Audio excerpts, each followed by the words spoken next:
Reapers 13. Trigger warnings. Self-harm ideation, graphic descriptions, description of harm against children. Chapter 1. Cassandra.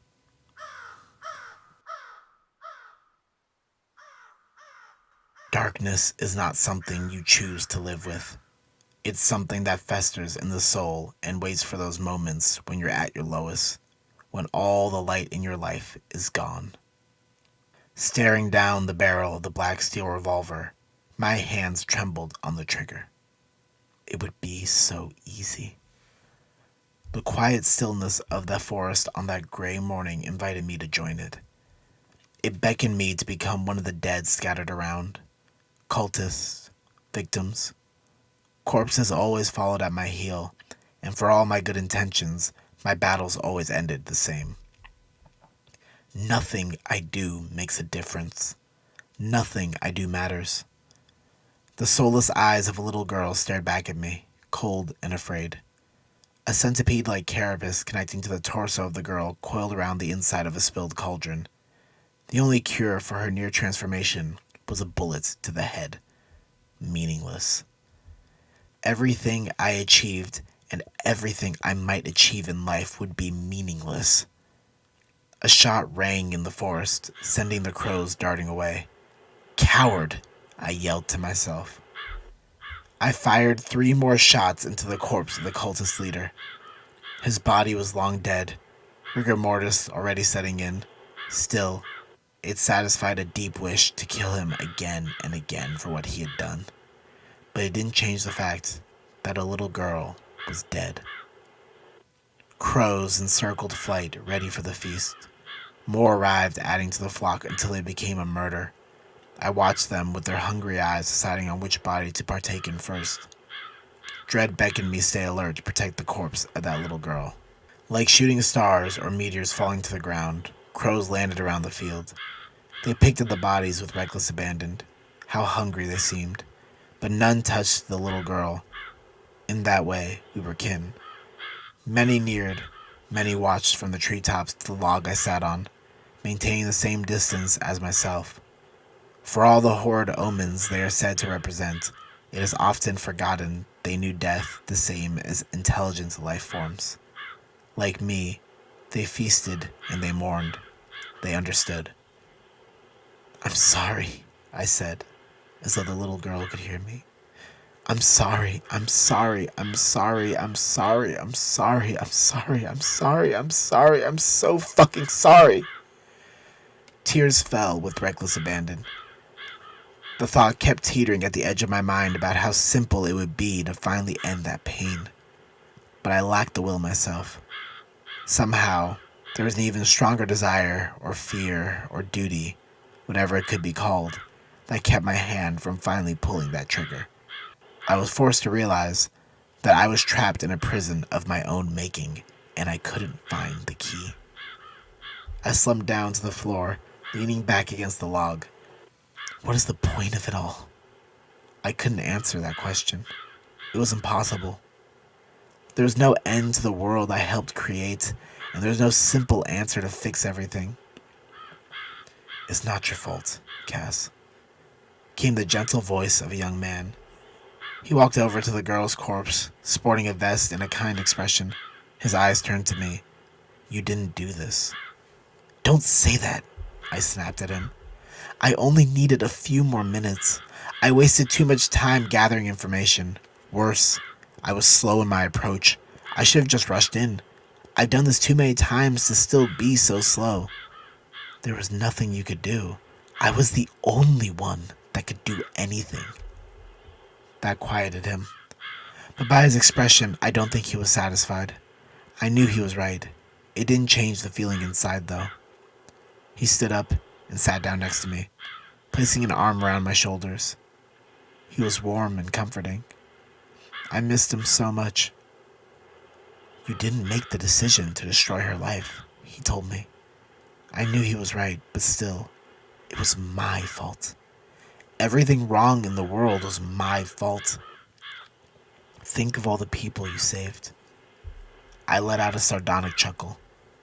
"Think of all the people I killed," I retorted. Think of all the people I damned. There is no amount of saving I can do to clear my ledger writ with an ocean of blood. She's right, said another man, dark-skinned, looking through the belongings of the cultist robes, crows undisturbed. Every life taken is a life that can't be restored. No life can be balanced out by the saving of another. It's pointless to try. It's not about balance, said the young man. It's about doing the right thing. The right thing, sneered the dark-skinned man. It's too late to start thinking about the right thing. Fuck off, I said weakly. My head sank into my arms, blocking my sight. When did you become this pathetic? Asked a woman's voice. I knew her well. She was a cold-blooded assassin that taught me everything I knew about killing. She never cared about individual life. I looked up from my stupor straight into her chestnut eyes. They evaluated me with every twitch of motion and found me lacking. I found her lacking in return, and we reached a stalemate. But admittedly, in that moment, she was right. I was being pathetic.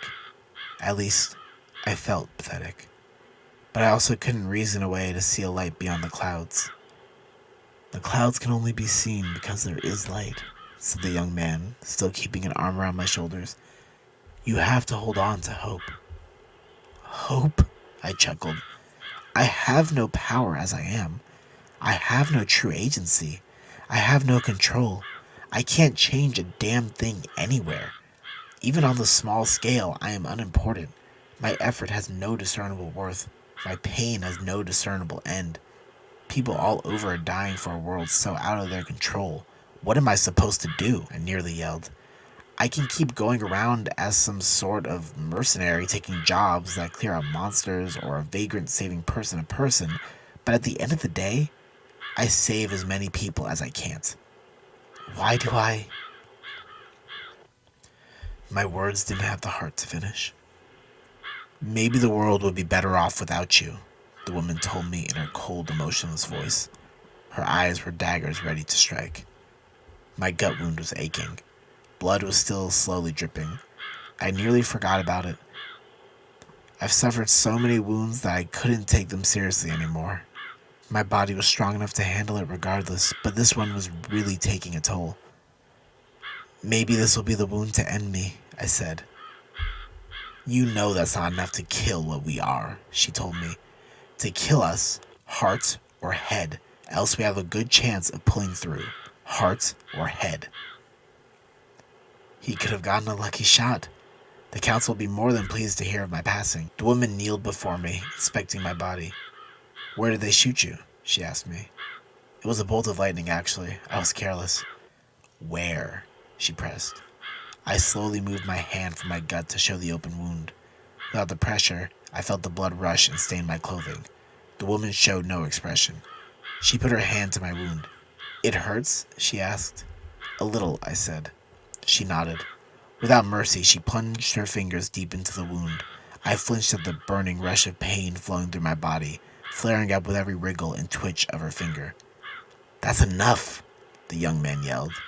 Does it hurt now? She asked me. Yes, I grunted. Do you want me to stop? Yes, the young man yelled. I'm asking Cassandra. She needs to tell me when to stop. I was silent. She kept pressing. You like this pain because you think you deserve it. This pain is too good for what you deserve. How many people, innocent people, begged for their lives staring down that same barrel? How many of your victims pled for your mercy or reminded you of their children? You killed them all the same. You think your death will atone for all of your wrongdoing? You are not a victim. You are a monster, a reaper. You are a loaded gun looking for its next target. A long life of suffering is the penance you deserve. The only places of respite left for you lie within the confines of your own memories, and even in those 100 years of moments, good days are few and far between. She pulled her hand from my gut and stepped back. You don't need to listen to her, Cass, the young man said. He lifted my arm and placed it back on my wound. You've always had a good heart. For that, you were used. That's not your fault. The world being the way it is also is not your fault. Evil people cast large shadows that ruin everything they touch. You're free from that shadow. And the moment you are freed, you've helped people. That counts for something.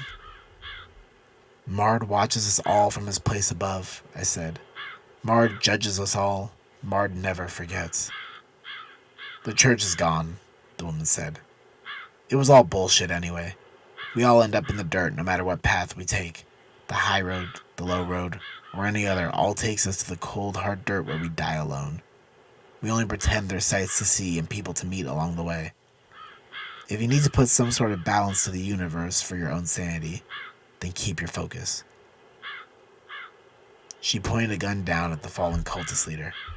Do you remember how to keep your focus? Cut out your hearts, I said. I was barely 14 when she told me that, training me on all the various guns and how to properly aim. Her training kept me alive, time and time again. The heart has no place on the battlefield. Know your side, know your enemy, finish the job, deal with the consequences later. Can you remember all that? She doesn't need to hear this, the young man interjected. Well, she asked me. The young man prepared a response, but the woman fired her gun at his feet. Well, she asked again. I can remember that, I muttered. Good. She kneeled down to the cultist leader and poked at his dead body, mimicking the crows. This here is your enemy. This place is your battlefield. It follows you wherever you go. The council broke the world using you as one of their favorite pawns. Since you need purpose, they are your enemy. You can't die until they die. You can't atone until they pay a price. You're wasting all your time staunching wounds of the world without killing the root cause. I know, I said. You're right. How many more little girls need to die before you finally strike at the heart? It's not so easy. Does it matter? She looked to the man holding me in his arms and sneered. His words poison you. He speaks of helping people on an individual scale, but that will never solve the problem brought about by those too high to see. You know what to do. These men did this for a reason. Go back to their source. Find out which cult they belong to, which master they served. Follow them to the top and kill whatever you find. These bodies hold the key you so desperately search for. Resolve was finding its way to me. She was right. She was so right. At that moment, though, none of that mattered. I knew what I was going to do. I was going to sit in the stillness of that gray morning for a good while, and when my body finally decided to move again, I would learn what I could and find their leader. Nothing ever changed, not even in 100 years of life, but hope was always waiting just beyond the gray of the clouds. Cassandra, no matter what, I love you, said the young man. A tear dripped from my eye. I love you too, I said. In one instance, I blinked. In the next instance, they were all gone. I was alone again with just my mind and my thoughts. I suppose, though, that I was always alone. So I sat there in the stillness of that gray morning and waited for my body to decide to move again. Then something caught my eye. A note edged from the robe pocket of the leader. I stood up from my stump and took the note in hand. Ellsbury Hollow, Wednesday, 12 o'clock, it read. Bring the creature. The creature, I sneered. While I couldn't save the little girl, there was still business to be dealt with. I would remove the trash that indiscriminately kills little girls from the world. I needed to return to the town. But first, my business wasn't finished. The girl needed to be buried, and there was no one else around. I found a soft enough plot of land that the makeshift tools of the cultists could come in handy. Then I started digging. With my enhanced strength and the soft earth, at a certain point my hands were more than enough. At that moment, I separated the carapace from the girl's torso and picked her up. She was so light in my arms. I briefly considered allowing her parents to view her one last time, but no parent should see their child ripped apart and face amidst transfiguration. One eye became several in a pure black orb, antennae were emerging from her skull, and there was a bullet hole on the side of her head that ended her life. But beyond that, I could still see the look of innocence shining on her face, and if I were to place her hair just right, the girl might have been sleeping. I'm sorry, I whispered to her, before placing her in the makeshift grave. The wind howled. Gently, I covered the hole in dirt. Crows gathered around to watch. At least there were witnesses to her passing. There were no humans, but there were sympathetic eyes. Normally at a funeral, there were words spoken of some sort to commemorate the time of the deceased and discuss their impact on the planet and those around them. But we didn't know the girl. We were just the only ones around. I took a deep breath. It was time. I needed to move on from that place. What remained of the cultist bodies after the crows would be left to the pack of hyenas that wandered around from place to place, picking at the scraps of death. My presence warded them off, but once I grabbed my belongings, that would no longer be an issue. I returned to town to deliver the bad news to the little girl's parents. Cackle Blight Village came into view 20 minutes later. The grim of morning faded to clear skies, brightening the orange road. I spotted the dome-shaped building behind the wall of clay surrounding the perimeter. Lampposts bordered the entrance, guarded by 2 brown-skinned soldiers with rifles in hand. The soldiers let me pass through without incident. Their job was meant to protect against creatures, not creature-like people. What came next I feared more than any beast. That look of grief shone clear and strong, able to penetrate to the deepest recesses of my soul. It was not a look I neither welcomed nor could protect myself from. All the same, I visited the home of doctors Asha and Gadisa. Asha opened the door, her eyes red from constant tears. They welled once more when they spotted me standing by myself. The woman retreated within the home without a word. It was Gadisa that welcomed me inside to a drink. "What happened?" he asked. "Where is our little girl?" His face writhed in pain and anguish.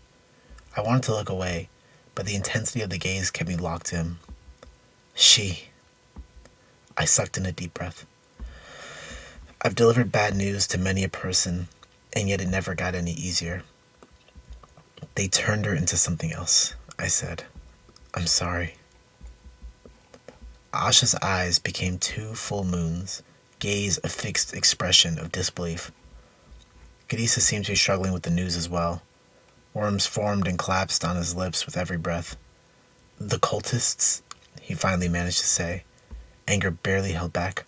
"Are they dead?" It was the most natural of questions.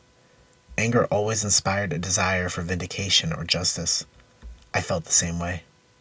"I killed them all," I replied. I withheld the knowledge of a leader somewhere out there. Those grieving parents needed whatever comforts could be afforded to them. "But our daughter," Asha murmured between sobs. "We can't even bury the body." "Actually," I managed to say, "that's not quite true. There's a grave in the forest. Go right at the first fork and enter into the nearby clearing. You'll find where I buried her." "Thank you," she said. "Thank you for your decency." "Yes," Gadisa agreed. "Thank you. I'm glad you don't live up to the legends." Legends? I wanted to press further, but it wasn't the right time. They were in tears, barely keeping themselves together. They needed to be alone. My ride was waiting for me at the inn. With the news delivered, I stood up, finished my drink, and bid them farewell. "I'm sorry for your loss," I said, turning for the door. "Wait," Gadisa said. "Your payment is with the mayor." I shook my head. "Keep it." There was gratitude in his eyes, and a bit of surprise as he nodded. "Money is for a job well done. That's the last thing I would call what I did." In the corner of my eye, I spotted a squat, 4-legged creature with dozens of eyes surrounding one large central eye, clinging to the ceiling. It hid in the shadows. Arug, they were called, by the few capable of seeing them. While being ugly as sin, they were mostly harmless creatures invisible to the average human. I never understood their purpose, but as long as they remained docile, I ignored them. So many strange creatures came from the opening of the gates that it was best not to try and understand them all, lest one wishes to become prone to madness. But in that moment, I wondered what it would be like to view this strange world from their eyes. So many emotions powered the room like the engine of a train, and all I could see were two strange creatures grappling each other. To be devoid of any emotion, as people expected of me, would be a blessing. I took one last look at the couple and left them to grieve in peace. My next job would be to finish off the cultists. Ellsbury Hollow lay on the coast only 3 days away by carriage. Perhaps the man I hired to take me to the village might be up for an extended ride. I left him at the nearest inn, Fupakale. The carriage and the oxen lay at the front chained to a post. The bottom level of the inn doubled as a tavern. The Yorn influence shone clear as day by the open space for a bar and a stage for singers in the corner. A band played smooth jazz on unconventional instruments, entertaining a small handful of customers that morning. Even in such a remote village, the grasp of Councilman Godfrey's imperialism could not be avoided. Such was the way of things, where culture and individuality made way for standardization and efficiency. I was about to head up to the second level when I glimpsed a pale-skinned man sitting at one of the tables with a drink in his hand. The only pale-skinned person in the bar aside from myself. He was so entranced by musicians at the breakfast that he didn't even notice my approach. "Saxon," I said, "isn't it a little early to be drinking?" He waved a hand without looking to shush me. "I'll take my refill in a moment." "Saxon," I repeated, with a little more force. The man whipped around, ready to yell a flurry of insults, but instantly melted away when he caught sight of me. "It's time we left here." "Cassandra," he said, surprised. "What a shock." "Did you think I would die to a few cultists? Please, Saxon, have some faith in me." He gestured to a nearby seat. "Take a look at this performance." I sighed and sat beside him, leaning my scythe against the table. Saxon pointed to a man sitting on a stool playing a stringed instrument. "Have you ever seen the kora used for jazz? Alkebulian musical variation is incredible. It should be its own genre of music." "They don't have this in the city?" I asked. Saxon shook his head. "They have something similar, but not with this beat." He took another swig of his deep amber liquid.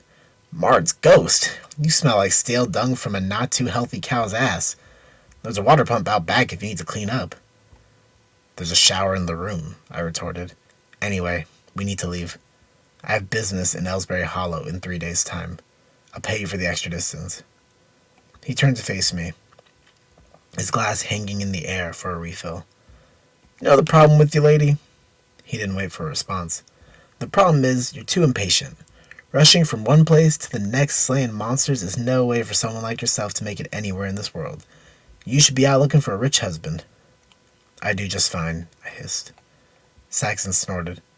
A waitress came by and refilled his drink. He took a swig and kept on talking. "I hear you've got quite the reputation. You somehow convinced these people you're one of those things from the bedtime stories I knew as a kid. Reapers, they were called." "You don't believe in them?" "Maybe I do, maybe I don't," he said, taking another swig. "But think about it for a moment, and I think the truth is obvious. Which seems more plausible? 13 inhuman freaks somehow slaughtered Mard, all-powerful God above, and ushered us into this age of madness? Bullshit. Or that the church was evil from the start, and they summoned the monsters.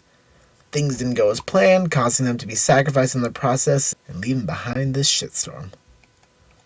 He had his theories. Neither were true, of course, but they were entertaining to hear.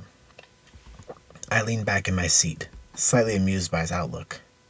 Saxon had been outspoken the entire trip. There was never a dull moment with him around. "One more song, Saxon, then I want to leave. I'll pay you your fair share in crons." Yeah, I know you're good for it." He shook his head. He absorbed the music for another minute, bobbing to the beat. "You didn't answer my question, by the way," he finally said. "Which seems more plausible?" "Humans can't kill a god," I answered, "no matter how much magic may have twisted their form. But in this world, I don't think questioning possibilities makes much sense." "Question it all," he said. "Most people only know how to peddle in lies and death. That's why I moved out to these boonies of a continent, safe for the most part from Councilman Claudius's freaky-ass puppets. The song ended. Time's up, I told them. Can we be on our way? Sure, just let me pay my tab. Saxon stood up and drifted to the counter. After I grabbed my luggage from the room, I found Saxon still at the counter, paying the innkeeper. Afterwards, he gestured for us to leave. Outside, the carriage waited. We jumped on. If you want me to take you to Ellsbury Hollow, it's going to cost you some crowns. I reached into my duster pocket and pulled out a gold coin. Will this do? His eyes glimmered. The man was so greedy. It made it easy to understand him. He bit the coin, licking his lips once satisfied. Old money, eh? No one really used gold currency anymore, but its value was still greater than any crowns. He kicked his oxen into motion. The ride was quiet for a time. Time enough to think and ponder about what lay next after killing the cultist leader. I already devoted decades to protecting the continent, but nothing ever changed. There had to be an end to it all. But the way ahead looked darker than a starless night in the middle of a storm. Show me your arm, said Saxon. The voice snapped me back to reality. My arm? I asked. I heard from the innkeeper that you had a brand. I want to see it for myself. I obliged, holding out my right arm and rolling back the sleeves of my duster and shirt. Aside from a deep scar from the bite of an animal, there was also a tattoo. The tattoo covered half my forearm, depicting a human skull with a crow's head attached to the back. Below the skull were 2 crossed crow feathers. Are you satisfied? I asked him. He snickered. You are a clever one, aren't you? Is that how you stay in business? Use myth to create a reputation around yourself? Is it so unbelievable that I could be one of those creatures? He laughed. You? Look, Cass. You may walk the walk and carry your frightening assortment of weaponry, but you're too young for starters. 100 years too young. Not to mention that you look far too pretty to be inhuman. One Reaper was known to be the most beautiful flower in all of Yora. She was one of the greatest ballerinas of her generation. He waved a hand dismissively. I'll believe it when I see it. Saxon carried on for a time without a word. Then he shook his head. Look, I know the game. I was born into this crazy world myself with just my hooker of a mother, rest her soul, to keep me safe. We do what we need in order to survive. Travel taught me how to navigate the landscape and evade the gateways. You learned how to fight. We're no different, you and me, and that's why I respect you. But don't try and bullshit me. Very well. I leaned back in my seat and lowered my hat to cover my eyes. Saxon was young, still barely 30. I understood keeping the world simple and understandable. If he ever opened his mind to the full possibilities of his existence, the world he found himself in might be enough to break it. He was lucky in a way. If only I could forget. Chapter 2. Theo. It is the duty of the old to die for the young. It is the duty of the powerful to lift up the weak. I sat at my desk, pondering my next words carefully. The entire lecture hall stared at me, full of eager eyes on bright young faces, waiting for a chance to devour my words and absorb the meaning into their rich minds. I was always amazed by the stark contrast between Yora and Alkebu. So often those with money and means use learning as a medium for killing time. But here, where learning was a privilege, the students cared so much more. Sadly, though, I was all out of words and all out of time. The university bell would ring in a matter of minutes. No way I could impart the deep annals of knowledge still planned for the rest of the semester. But another duty called to me, one more shameful than I cared to admit. I rolled in my wheelchair from my desk to the lectern. I think we'll end today's lesson here. I took my small round spectacles off and started cleaning them with shaking hands, more wrinkled than an old prune. But Professor Mercer, we still have 4 minutes left in class, one of my students said. Anita was her name. Yes, well, I put my spectacles back on. I'm afraid I have an announcement to make. Failing students in so complete a manner broke my heart. This day marks the last day of my role as a professor. The class erupted in gasps. But why, Professor? A student asked. It's not fair, said another. Is the university kicking you out? Calm now, students, I laughed. Please do not mourn this old man. I go in peace to the last days I'll ever know. Family has called me away, and it's unlikely I shall be returning. Dr. Izanaki will be taking my place from here on out. But know that I leave here proud to call myself your educator. I've never had so great an honor as to teach 43 students of such promising talent that will achieve heights I could never even understand. The bell rang. Class ended, but not a soul stirred. Thank you, Professor, said Ikemba, one of my brightest students. Thank you, Professor, said a few more voices. Suddenly the whole class was shouting thanks and we'll miss you all around. Their words were overpowering me. The dam of emotions burst as tears from my eyes. Don't be late on my behalf, I said, grin brimming on my face. Keep moving forward to the bright future I know you're all capable of.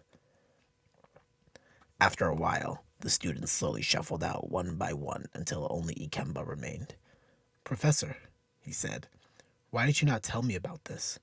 How will we continue our experiments? I rolled to my desk and placed a folder from the drawer atop it. Take it, I told him. That is all my research into lingering madness. I took out a small key and placed it on the folder. That is the key to the research facility. Professor, he gasped, this is a huge responsibility. And it's one I'm sure you can manage. You've studied with me for 3 years. You understand just as much as I do the effects gates have on people. All those born from generations previous to yours do not have the same level of resistance. I know you can fix all those afflicted by madness. Ikemba sucked in a deep breath and took the folder and key from the desk. On that note, Professor, I believe I may have already found what we need. Is that so? I almost couldn't believe my luck. We've been very close to a cure for a long time. As you said, the key ingredient was blood from the Dark Sea, but what we've been missing is the proper component to react to the blood. Could it be so simple? All this time I had been looking in the wrong area of research. Then again, there was always one ingredient I knew for certain would complete my serum, had I access to it. Do you mean spindlethorn? I asked. Ikemba looked flabbergasted. You knew? I sighed. Hope lost in a moment. Yora blocks shipments of certain ingredients and restricts access to others. When I saw spindlethorn on that list, I inquired into his properties. Unfortunately, given how powerful the council is, I could never acquire a sample and believe most is contained in a controlled facility impossible to reach. So I've been searching for a replacement of equal power, or some combination that mimics the effects of the serum. So there was even more to all this than you let on? I nodded. I'm sorry for never telling you. It just didn't seem necessary to mention. I grabbed my satchel and placed it on my lap, prepared to leave my classroom of 20 years. Ikemba took the handles of my chair from behind and pushed me along. Where are we going, Professor? That's very kind of you, Ikemba, but please, don't waste your free period on a washed-up old man like myself. He chuckled. It is your last day, Professor. Let me help you transition to the next part of your journey. I smiled. Take me around campus one last time. I want to see the sights. Ikemba brought me around to see the university. Wooden pillars engraved with stories of myth lined the lower level of outdoor walkways.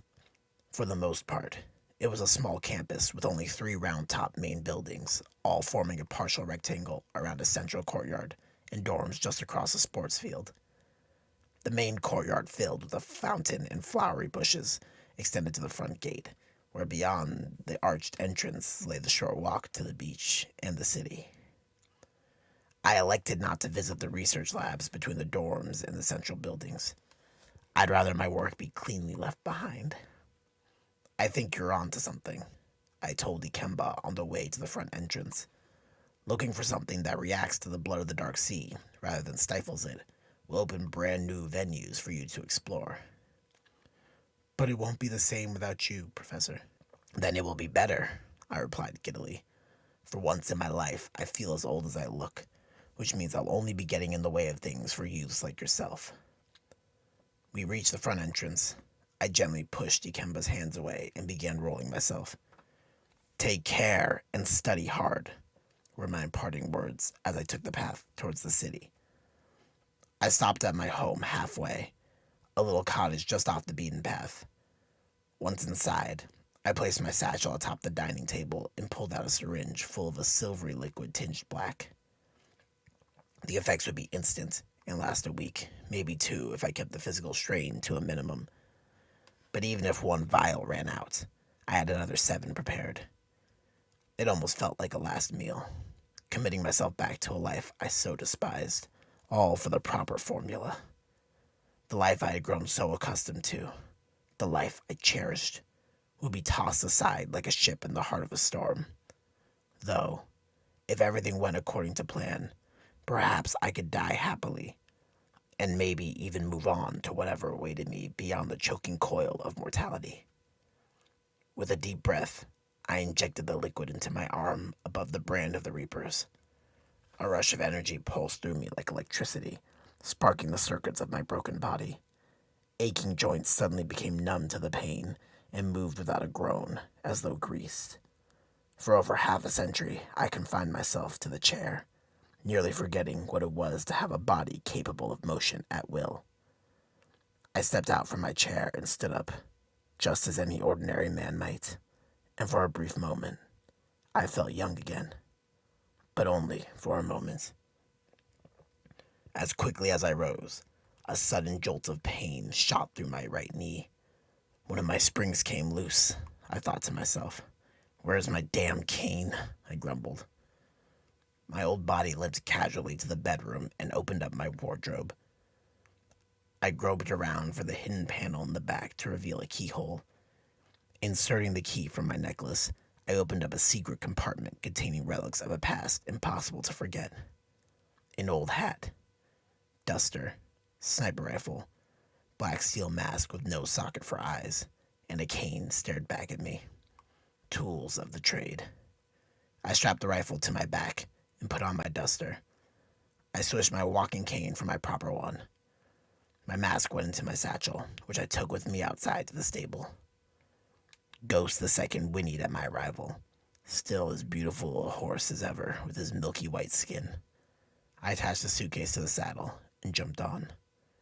With a little kick, Ghost the Second spurred on towards the future. 2 days later, I arrived at Ellsbury Hollow, a quiet harbor town clouded by steam. Industry ran through the air, powering businessmen and women to their destinations. On the docks, Warehouse 9 was where my instructions took me. A dockhand greeted me at the side door. Wasn't expecting an old man, the gruff man sneered. What brings you here? I'm here for the operation, I said simply. The dockhand burst into laughter, but once I showed the brand, his smile faded to nothingness. Now, if everything is in order, step aside. My words seemed to sting him like ice. The dockhand moved on to let me pass. Can you even fight in your condition? He asked as I walked in. I'm a lot more capable than I appear, I snorted. Within, a group of 6 individuals all sat around boxes before a man. Their leader was adorned with silver jewelry over a purple cloak, a mage of Azaeos from the world capital, Archimodesi. He was a long way from home. Since they have not returned, the leader spoke to his men, we should assume either the spell went sideways or they lost control of the beast. Do we still proceed? One of the cultists asked. Yes. The target is a church enforcer, but she is still just one woman. The man turned to me. Are you the one Councilman Kaladesh sent? I am. And I assume you're already familiar with the mission. I nodded. Good. The boat arrives in a few hours, so make yourself comfortable. I did just that, passing the time away outside the back entrance, leaning next to the door. Flipping through the news, I spotted a small headline about an embassy overseas. Another ploy. I took a bite of bread saved from morning breakfast, still stale. Magra buzzed around my head, looking for a quick snack. They were akin to large flies, except they were green, had pincers, and a stinger. Magra bit victims and stole just a small fraction of one's life force to sustain their own. When threatened, they stabbed their victims with their stingers and injected a toxin that caused the victim to feel lightheaded and slightly numb to pain. Normally, such hideous creatures are only attracted to a strong life force, and though mine certainly was enhanced, the nature of my transformation often acted as a repellent against such pests. Thankfully, they were minor in number, just enough to be annoying but not enough to cause mass devastation. Shoo! I spat, trying to wave the bugs away. There's nothing for you here, just a decrepit old man on his way out. The bugs seemed to respond favorably, off to annoy someone else. My mouth fell agape. My eyes followed the path of the Magra, watching them move towards a woman with long locks of raven black hair, wearing the attire of the Reapers. Even without being able to see the face behind her black steel mask, I knew exactly who walked only a few paces to my left, heading straight for a wall. Cassandra. It had been more than half a millennia since I laid eyes on her. The next moment confirmed it. Without breaking her stride, the woman passed straight through the wall, not even bothering to glance my way, as though I didn't even exist. As though we had not fought wars together, or even knew each other as only brother and sister might. No. She simply walked inside the warehouse without so much as a reaction to my presence. Always so focused on the mission ahead. Gunshots and clatter sounded from within the warehouse. The mission, I gasped aloud, realizing why she was even there. I tossed the newspaper aside and entered into the building. Boxes obscured my view of the fight, but from the sound of the diminishing chants, Cassandra was winning. I crept close to the boxes and cursed. A rush of energy followed by a slight ache in my bones surged within my body. Suddenly, I could see through the boxes as though they weren't even there. What I saw was a massacre. Limbs and blood decorated the warehouse red. An assortment of spectral tentacles and burn stains from magical flames left their mark as a sorry attempt at killing Cassandra. Only the leader remained, using an enchantment to increase his speed. Cassandra kept pace, though, using her inhuman strength to wield her scythe in one hand, while using the other to fire her revolver. The mage reached into a sleeve and rolled out a scroll, using a lighter to burn it. The paper flamed purple, and from it, a rune of a pentagram appeared suspended in midair. 5 spectral tentacles, glowing a sickly green aura, burst forth and moved to lash Cassandra. She darted between them, slicing each cleanly with her scythe while doing so. The mage became desperate. He bit into his thumb and pressed it to a bracelet formed of metal beads at his wrist. One bead glowed red. He lifted his hand upward, streams of energy flowing into it as though attracted by a magnetic force. A ball of fire grew larger and larger. A low chanting bellowed from the man's throat, coordinated with his free hand. Streams of flames danced and jutted from the body of fire like a tendril to meet his gestures. Fireballs shot out, but kept narrowly missing their mark. Cassandra closed the gap in a second, trying to cleave the man in half, but his enhanced speed allowed him to react just in time to keep the fight mobile. It wasn't enough. The mage tried to use the fire like a whip, but a quick bullet to where he planned on moving sank itself between his ribs. The man stumbled, giving Cassandra enough time to slice off his arm responsible for the ball of flame. He cried out in pain. Do you have any idea who I work for? The man wheezed before falling to his knees. The power behind me is beyond anything you can comprehend. I don't care, Cassandra muttered. Your men killed the little girl. Now none of you will live to do it again. She pointed her revolver at the man's skull, but hesitated. That was unlike her. I stopped watching from cover and stepped into view, but she still paid me no notice. Instead, she sheathed her scythe and lifted the man into the air with one arm. What is this? The mage grunted. I should be asking you the same question, Cassandra replied. What could be so important that Cameron needed to send one of his own mages? Aren't you going to do something? The mage called to me. That seemed to catch Cassandra's attention. She shot the man through his temple and spun to face me, but she seemed hesitant. I used my eyes to peer behind the mask. Her face shone clearly, a look of a woman in her mid-30s, eyes intelligent, features sharp, but more noticeable than anything else was the curiosity with which she gazed at me, as though discovering a new species of being. "You're real?" she finally asked. So that's what it was. The mental toll I evaded by receiving an incomplete formula took full effect on her. Poor Cassandra. All this time she was seeing phantoms where none existed, and with nothing to control them, somehow she learned to live with it.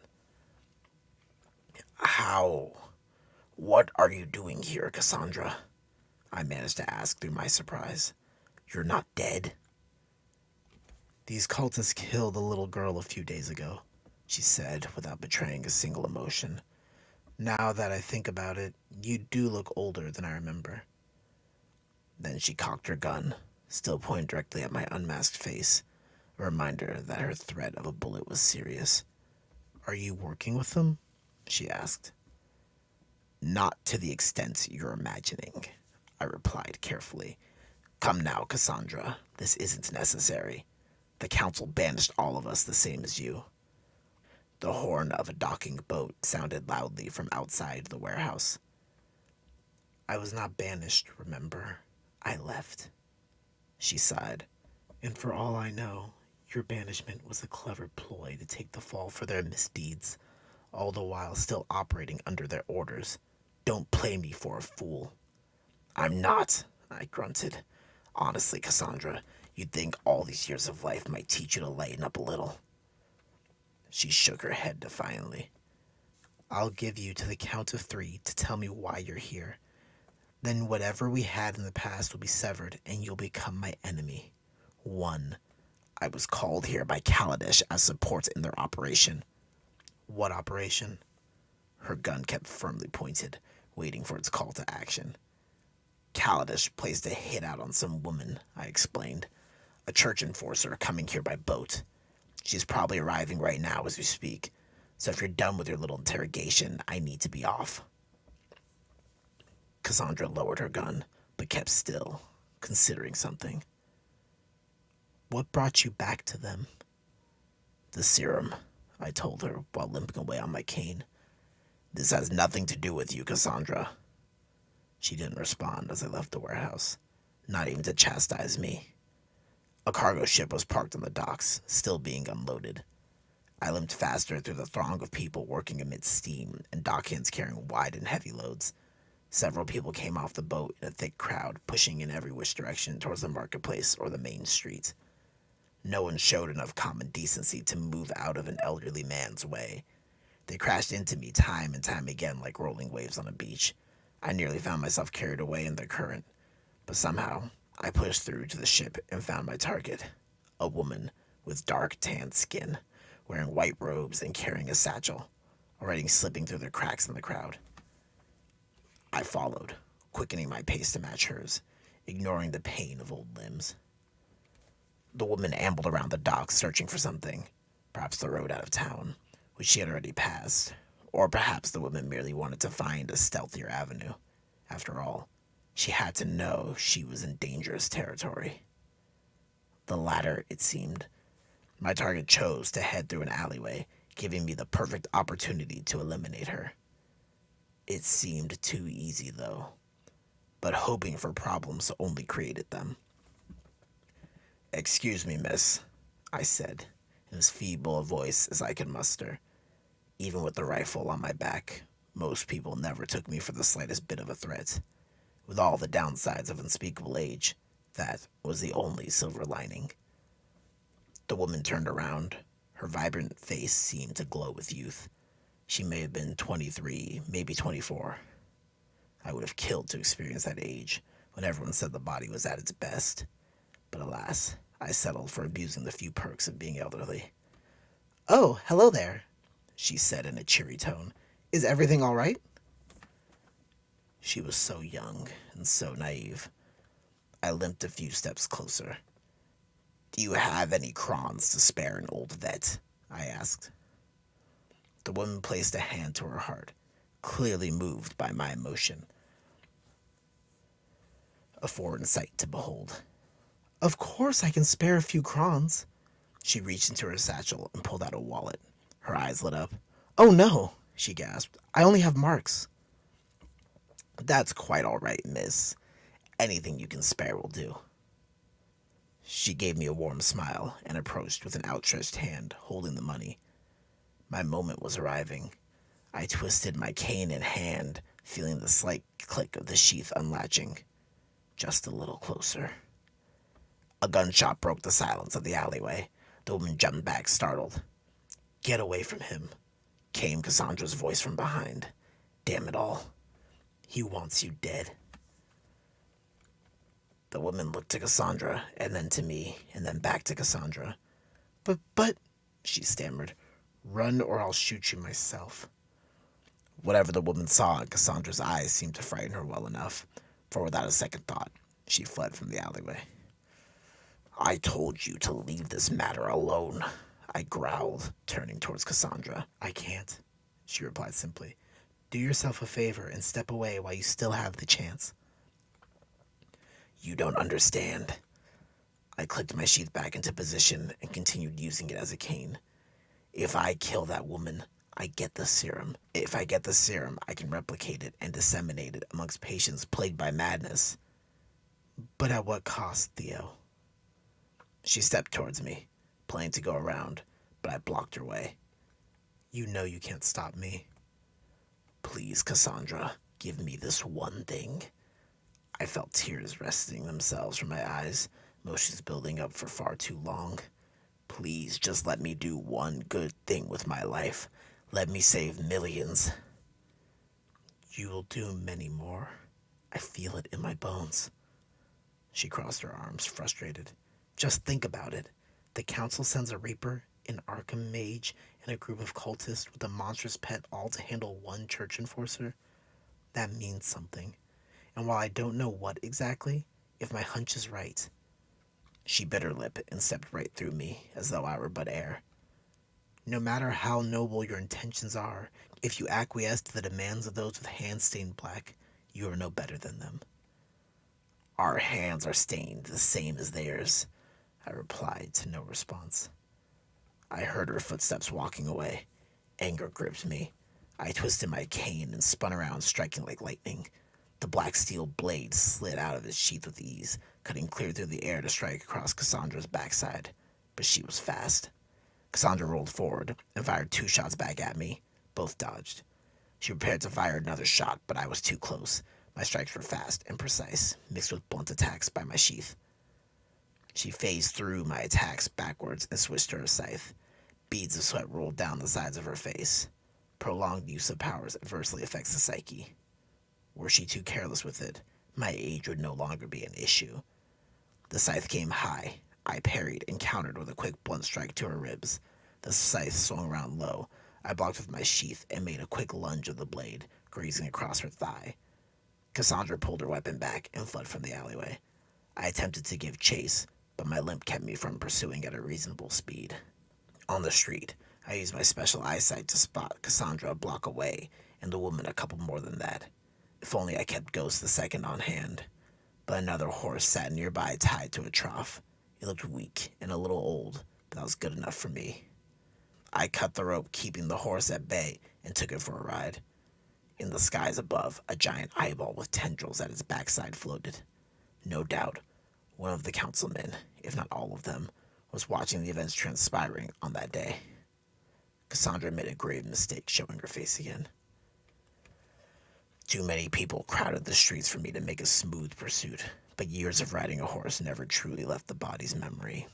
I could navigate well around the crowds, and even though the horse paled in comparison to my own, it made do with the commands given. A few minutes of chasing brought me to the central plaza of the business district. Crowds were far diminished, as most were working in their respective offices, making it much easier to spot the woman moving about aimlessly. Although, even had there been crowds of people in the district, her bright white robes, thin golden circlet, two silver rings on her left hand, necklace with a star enclosed in a circle, bracelets and earrings in the shape of elder signs made her the brightest object in any setting. From my position on horseback, the target stood a quarter of a mile away. I took out my .22 long rifle and aimed. Sucking in a deep breath, lining my sights with her head, I fired. Panic screams rippled throughout the plaza, and people ran for cover, obscuring my view. But with my sight, I saw the woman still breathing, and the person responsible for what some might call divine intervention. Cassandra helped the girl to her feet and tossed her inside a nearby carriage. I aimed once more. "Freeze!" someone yelled from behind. "For the sake of order, drop your weapon." I cocked a glance behind me. Two policemen held me at gunpoint. "I'm sure you're aware that the council has business here today," I said, placing a hand on my mask attached to my waist. "Stay out of it, and nothing horrible shall befall this city." The two men shuddered. Understanding shone on their faces. Good. I looked back to see the carriage shuffle off down the street. I continued my chase. Winding paths leading up and downhill made for poor conditions to hunt. I tried my best to take shots where possible, but the carriage moved too unpredictably along with the bumpy ride brought upon by my horse. 7 shots I fired in total, and only 2 managed to pierce the carriage. One seemed to hit its mark, but the target conjured up some sort of spectral armor around her torso. I'd have an easier time on the rocky waves of an ocean. Finally, we came to a clear overpass. A train ran underneath, leaving a trail of smoke as I traveled by. I worried the clouds might help obscure their escape, but once it cleared, the carriage was stopped halfway through the overpass. I slowed my horse to a canter. "Let's make this easy on ourselves," I called out. "If you want to duel Cassandra, I won't stop you, but this can all end if you just leave the girl to her fate." No response. If it were an ambush they wanted, Cassandra would do well to remember my abilities. I used my sight again, feeling the familiar ache of the bones, and glanced at the contents of the carriage. Shit. I would have done well to remember her abilities. They were gone. I looked over to the train, getting further and further away, and realized my opportunity was lost. That was it. I slumped down against the side of the carriage and leaned back. There truly was no use for my old self in the world. No use at all.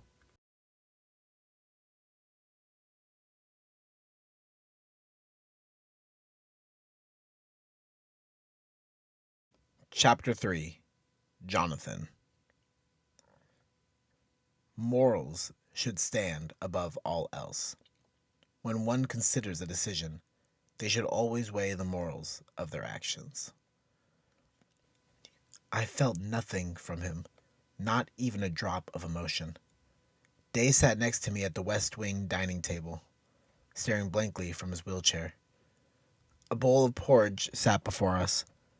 Some days there might be a spark or even an underlying hint of something, but lately there'd been nothing. A solution presented itself, yet I denied it. Councilman Kaladesh visited my dreams, offering a serum in exchange for the life of some woman from the old church. Had I accepted the mission, perhaps Day would finally be able to return to this world before it became too late. But then, a darker part of me wondered, had I only refused the mission because I enjoyed having an empty vessel nearby? Was I just using Day as one would a doll? I could speak to him and clear out my thoughts without being interrupted or emotionally twisted. It started initially as a way to keep my mind present in this world. I would speak to him, and every now and then feel his emotions ripple within. Sometimes he would return for a few days before losing brain activity. But now, he seemed completely gone. Only the serum would save him, and I've done nothing. A knock came at the door. Apprehension seethed through my skin, not my own. "Come in," I said. A man dressed in an all-black coat looked upon me with a dark expression on his brown skin. Abdu was his name. He was one of the finest men I've ever known. "You have a visitor," he said. My skin was crawling and hair standing on end. Apprehension gave way to fear, an emotion not too common for Abdu. Who is this person? I asked carefully. Abdu knew me long enough. Where normal people might try to hint or warn with an inflection in tone, Abdu knew I needed no such conveyance. A servant of Haitur, he spoke in a very quiet tone. I gulped. My fear reverberated with Abdu's. My words were slipping from me, and my mind was imagining every possible outcome a conversation with such a man might yield. The Hunters' organization of mercenaries I established never bothered the Council in the past. But maybe the Council always assumed I was still in their back pocket. Refusing their mission may have decided the Reapers no longer needed to exist if we could not be controlled. Send him in, I said, without a hint of confidence. Was there a way to avoid this fate? I could run out the window like a teenage boy in the pictures trying to escape from his girlfriend's parents. Or maybe a more direct approach would be better. My Colt Magnum was resting firmly on my lap for these sorts of times. Calm. A tall, light-skinned man entered the kitchen, wearing a black capelet and a golden half-mask. Greetings from the council, he said. The man took comfortable strides as though in his own home to sit across the table. The light from the evening sun cast through the window at his back, turning him into a formless penumbra. Should I be concerned? I asked. I felt no burning desire or lust for blood, usually a good sign, but my hand still coiled tightly around my gun. You should be ecstatic, as a matter of fact. The council rarely makes house calls, even to such a lovely mansion as this.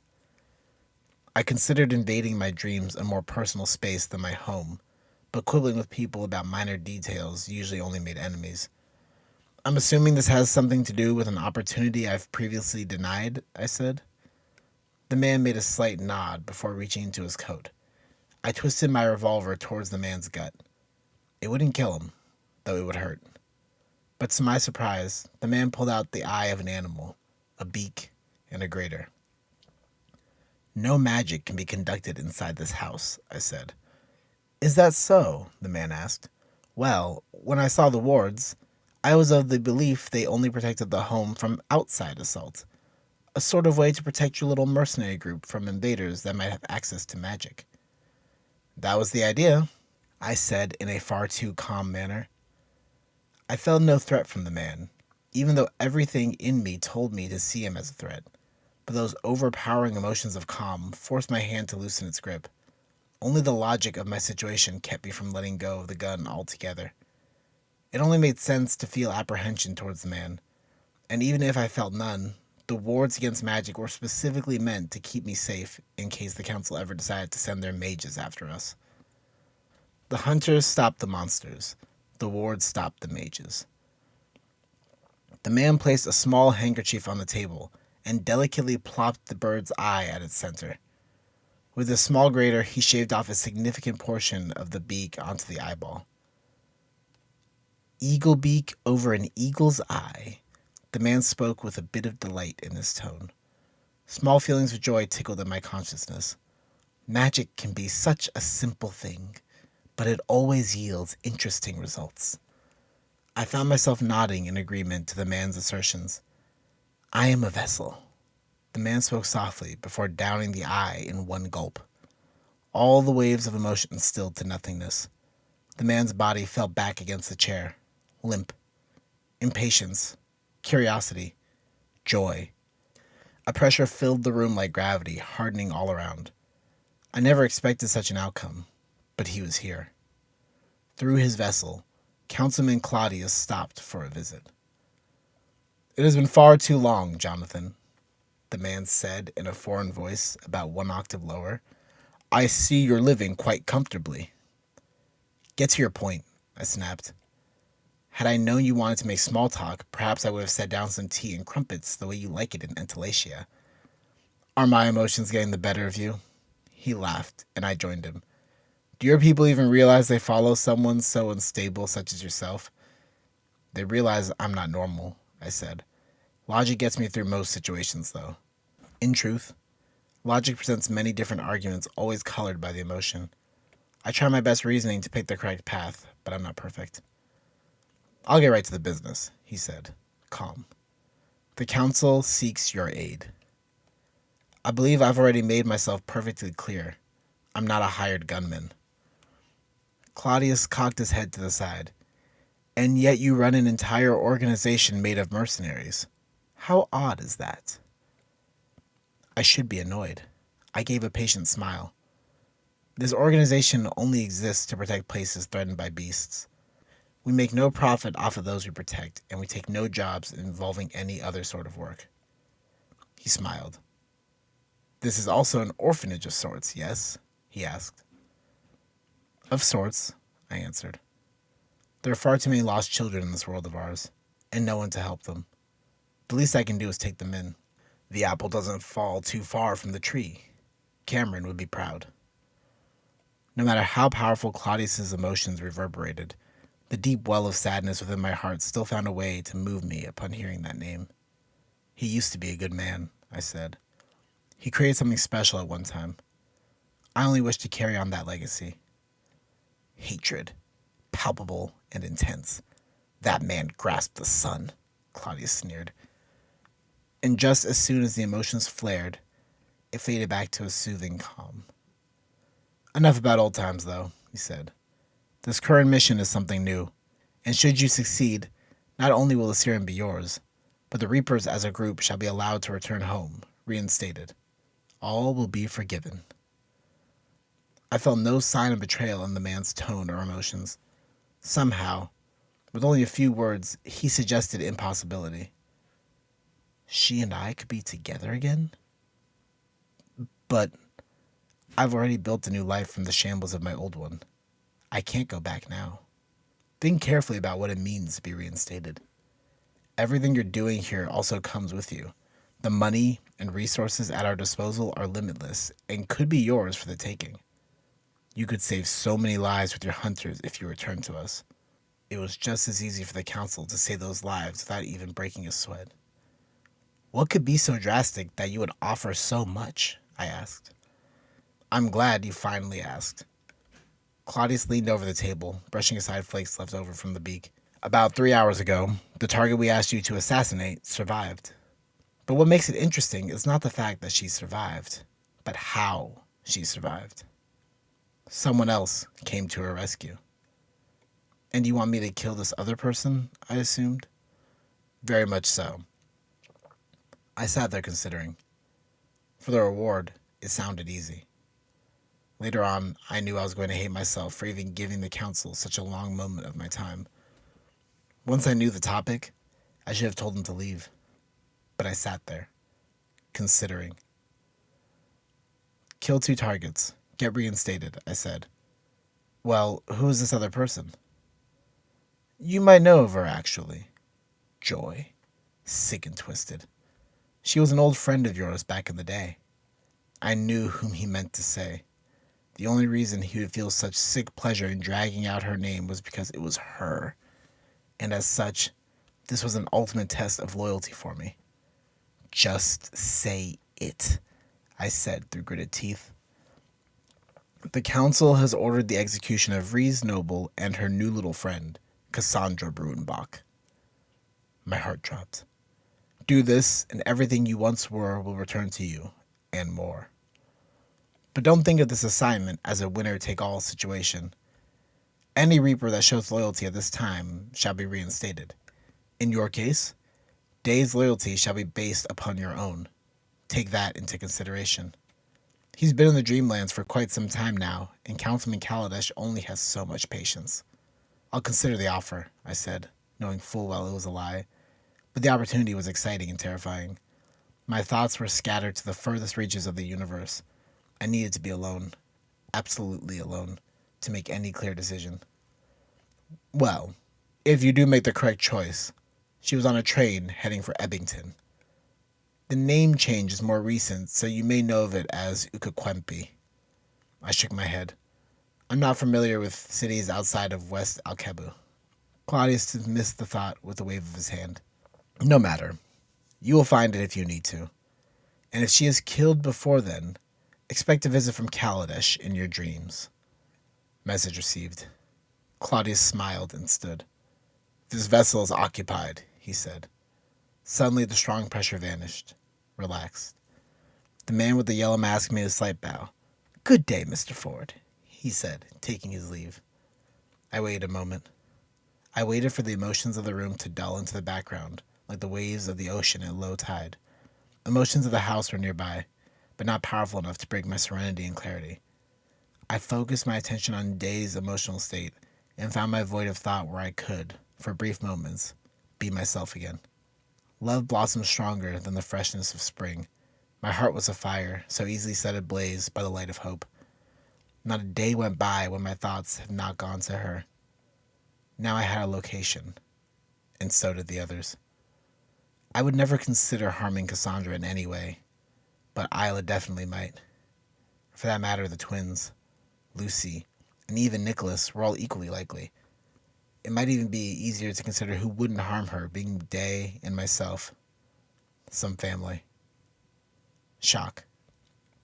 My eyes snapped open. That emotion did not belong to me. Day, can you hear me? I asked. The shock gave way to sadness, an unintentional confirmation. A plan began forming in my head. I need you to take a message to Cassandra. Tell her I can keep her and the church girls safe at my mansion in Thessa, and warn her that the council has ordered her execution. The feelings were gone by the time I finished. Once more, Day returned to being an empty vessel. I took a chance and just hoped it would pay off. In the other room, I felt emotions getting closer, stronger. Thank goodness I learned this valuable information, even if it was only because of such a frightening visitor. Come in, Abdu, I said. The door opened, and my friend walked in stiffer than a board. Everything went well, I presume? He asked. Nothing to threaten us, if that's what you're asking, I said. We still felt on edge, though. He offered me a job. Tell me, do you know where the city of Ebbington lies? You might know it by its other name, Ukakwempi? I can't say that I do, he said. Are you really going to consider a job from the council? Heavens no, I replied, perhaps a bit too forcefully. But we may have a visitor from that area, and I would like to know how much time I have until they arrive. I was jeopardizing the lives of so many, but I needed to do this. If we host this visitor, then we will need to prepare for an all-out war against the council. Jonathan, what are you planning? He was worried. I was worried with or without his emotional cues. Something stupid, for sure, I said. In 3 days' time, we need to be prepared to evacuate the children to a safer area. And then, if you and the other hunters will stand by my side, we need a lot of firepower.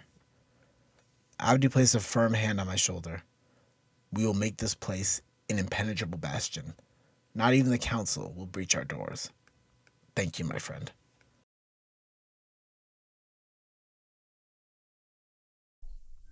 Reapers 13. Chapter 4. Rees. Hope is strongest when the night is darkest. It's like a white drop on a pure black canvas. I've never seen a live elephant before, so large, powerful, and only a tad bit scary in their majestic demeanor. I took a quick mental note as it passed by the train window. There were so many majestic sights grazing by in the blink of an eye like shooting stars. Gazelles frolicked by the riverside, taking a quick drink of water to refresh their weary bodies after a long day of running freely under the open sky. A pride of lions rested lazily around the savannah, exerting their dominance by presence alone. Rhinos charged fervently in a stampede across limitless fields of green. All of it, a framework of nature, unhampered and unperturbed, lay just beyond the boundary of a little glass divider. Oh, how I longed to be amongst such beautiful creatures, soaking in their wisdom and grace. But my mission forced me along a different path, in a steel carriage, shooting towards a city made of even more steel. Long gone were the days of the ancient texts where buildings were crafted from purely earthen materials such as clay and stone. Societies have progressed beyond our connection with nature to a point we might entirely forget we ever came from it. And if we forget about nature, we may forget to appreciate the beauty in its simple, chaotic order. Mard intended for us to bask in its glory, yet the few hours I've been here, I've already seen a city completely change beyond its original form. I slumped back in my seat, taking out a notepad and an ink pen to try and scribble some of the sights by memory. Even though it would serve as a pale imitation, if I ever made it back home, I thought they might be nice to show to my friends. Focus became me for the next several minutes as I furiously scribbled down some of the animals. Only a slight movement from my companion in front of me brought me to attention, and in that instant, I froze. A gun stared right at me. On instinct, I stuck my hands up and yelped, "Don't shoot!" Cassandra's eyes were closed, but the expression on her face was writhing with anger and sadness. Some nightmare had sunken its fangs into her sleep, and as a response, the woman sought to shoot it away. "Cassandra?" I asked. Her eyes snapped open. Recognition spread across her face. "Reese?" she said, still slightly in a daze. "We're on the same team, remember?" I blurted out stupidly. Of course, the woman who saved my life is also an ally. Cassandra holstered her gun. "Sorry," she mumbled. "Have we arrived?" "Not yet," I said. "The man in the pipe said it was the next stop." She gave me a look of utter confusion, like I was speaking in another language. But I studied Entian well enough to speak it as though I were born. "They're called conductors," she said. "Like during a concert?" I asked. Cassandra rolled her eyes and sighed. "So what's this all about?" she asked, rudely ignoring my question. "What do you mean? Why is the council taking such an interest in you? I know you're a member of the church, but they sent a reaper, an Azaean mage, and cultists nearby armed with a giant pet. And one of those things would be normal enough, but 3 at the same time is considerable overkill." I could think of a few reasons, one of which being the idol in my satchel, but that was not something I should be sharing with the class. I'm not sure," I lied. "Although, I think they might be upset with me due to some of the events back home." Cassandra leaned back in her seat. "I don't keep up much with the news. I think I might have read about some embassy, but that's it. Am I close?" "I suppose it's in the right area," I smiled, but she didn't seem to respond much to warmth. "A great gate opened and the church closed it. That's the short of it, at least." "You closed a gate?" She seemed so shocked. "It has always been the church's duty to close gateways, even the great ones." "Does that suffice as a good enough reason?" I asked. Cassandra leaned in close, gazing at me with such owned eyes I felt pricked by some unseen blade. The tip of her gaze felt as though it were peering into my very mind, and by the end of it, she scowled. "Maybe you can tell me a few things," I said, trying to change the subject. "You're holding back," she blurted out. Sweat beads formed in the temple of my skull for being so quickly called out. I thought I was being clever. "Why ever would you say that?" I asked, trying to muster up a confident voice. She sighed, suddenly uninterested with her line of questioning. "What is it you want to know?" And for a brief moment, I think I caught a glance of her eyes darting to the empty seat on my right. "Why do the people here seem so upset?" I asked. "Have they truly all turned away from Mard's light?" "What you really mean to ask is why don't people treat you with the same respect as they did back home? Why are people trying to kill you?" That was a more direct question, but essentially the same. I nodded. "They hate you because they believe that the church is the reason for the way the world is." "Blasphemy! That's simply not true," I nearly shouted. "The church protects the world from, well, everything otherworldly." "Truth is subjective." Her words were cold and unforgiving. There is no room for doubt when it comes to the church's intentions. To even suggest our divine purpose could be misconstrued broke my heart. "How much do you know of the church's history?" she asked. "Do they teach the history of 100 or so years past?" "They taught enough," I said.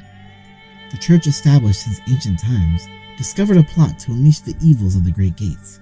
We fought, nearly lost, and escaped overseas to Marinus. Our guardian angel protected and guided us." Cassandra burst into laughter. Gleeful, cruel laughter. Once again, I caught her eyes glimpsing to some sight unseen to my right. "The church paints the history with just as many colors as the council," she said.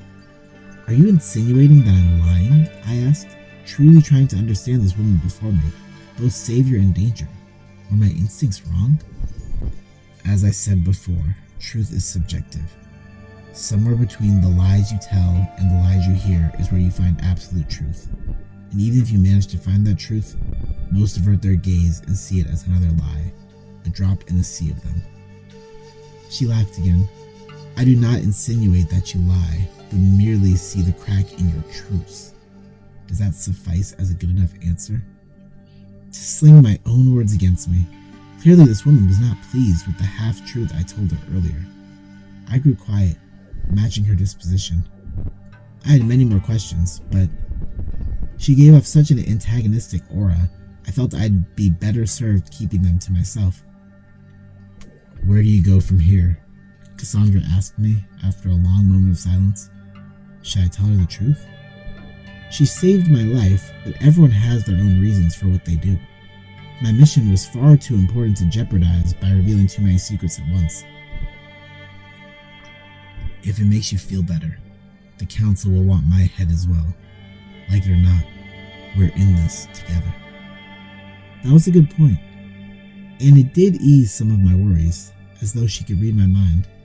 Besides, I needed directions from a local, though the paleness of her skin said maybe she wasn't as local as I'd like. I'm going to the ancestral home of the church, I said. I'm going to the Temple of Mard. For once, a different expression shone on Cassandra's face, one of intrigue rather than anger or indifference. There's nothing there, she said. The only thing you might find by going there are blood and ghosts.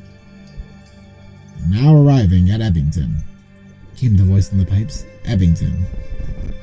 The light screeching noise followed by the jerk of motion indicated the train was coming to a stop. So you know the place? I asked. Maybe she was a local. I was told by my superior to seek out the temple, I said, and I knew there was something worth seeing since he gave me that key as well. The train came to a stop. Cassandra rose abruptly and grabbed me by the arm, like a child about to be scolded. Come on, she commanded. I was lifted and quickly brought out like a bag of stolen goods, scurried away by a thief in the night. Keep your head down and do your best to avoid any eye contact with those creatures, she said halfway through the station. I saw what she was referring to. A group of men with suits wandered the platform. However, it wasn't the fact that they were a group of men that I found strange, but rather their heads. Where a normal human head resided, instead sat what looked to be a fleshy sack of eggs. Stranger still, as I looked, a shape began to slowly form, then harden into a circle, followed by another, darker circle within. A giant yellowing eyeball with an orange iris. It mesmerized me until I felt a whack to the back of my head. Ow! I blurted out. What did I just say? She snapped. Look at that thing for too long and it begins to feel your presence. Then it stares back at you, which offers surveillance to the council. It's best to ignore it. I darted one more glance as we passed through the exit turnstiles, trying my best not to bump into too many people. The eyeball I had seen returned to being blank. There was nothing like that in our books on otherworldly creatures, I murmured to myself. Somehow, Cassandra heard. The books you have are probably greatly outdated. It'd do you well to assume you know nothing because you truly don't know anything. What a presumptuous statement. I knew most of what I needed to know, but saying so might invite some angry retort.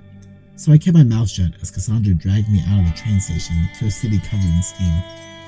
I wanted to stop, but Cassandra's iron grip dragged me along so fast. I'm not a child, you know, I protested, wresting my arm free.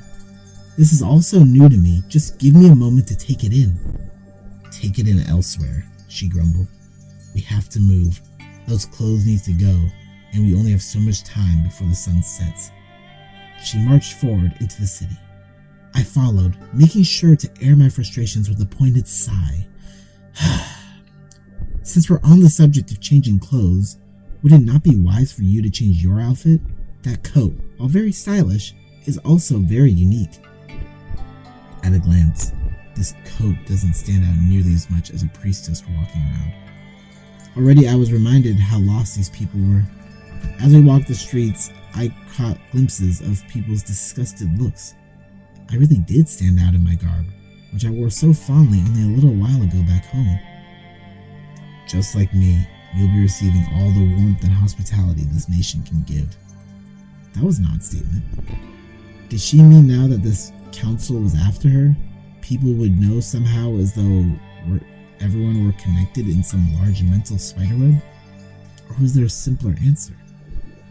Curiosity often got the better of me, and my mouth, but I would not apologize for my nature. Why would you receive any adverse treatment? I asked. The question received no answer. Cassandra? I prodded. She sighed, almost in a mocking way of me from earlier.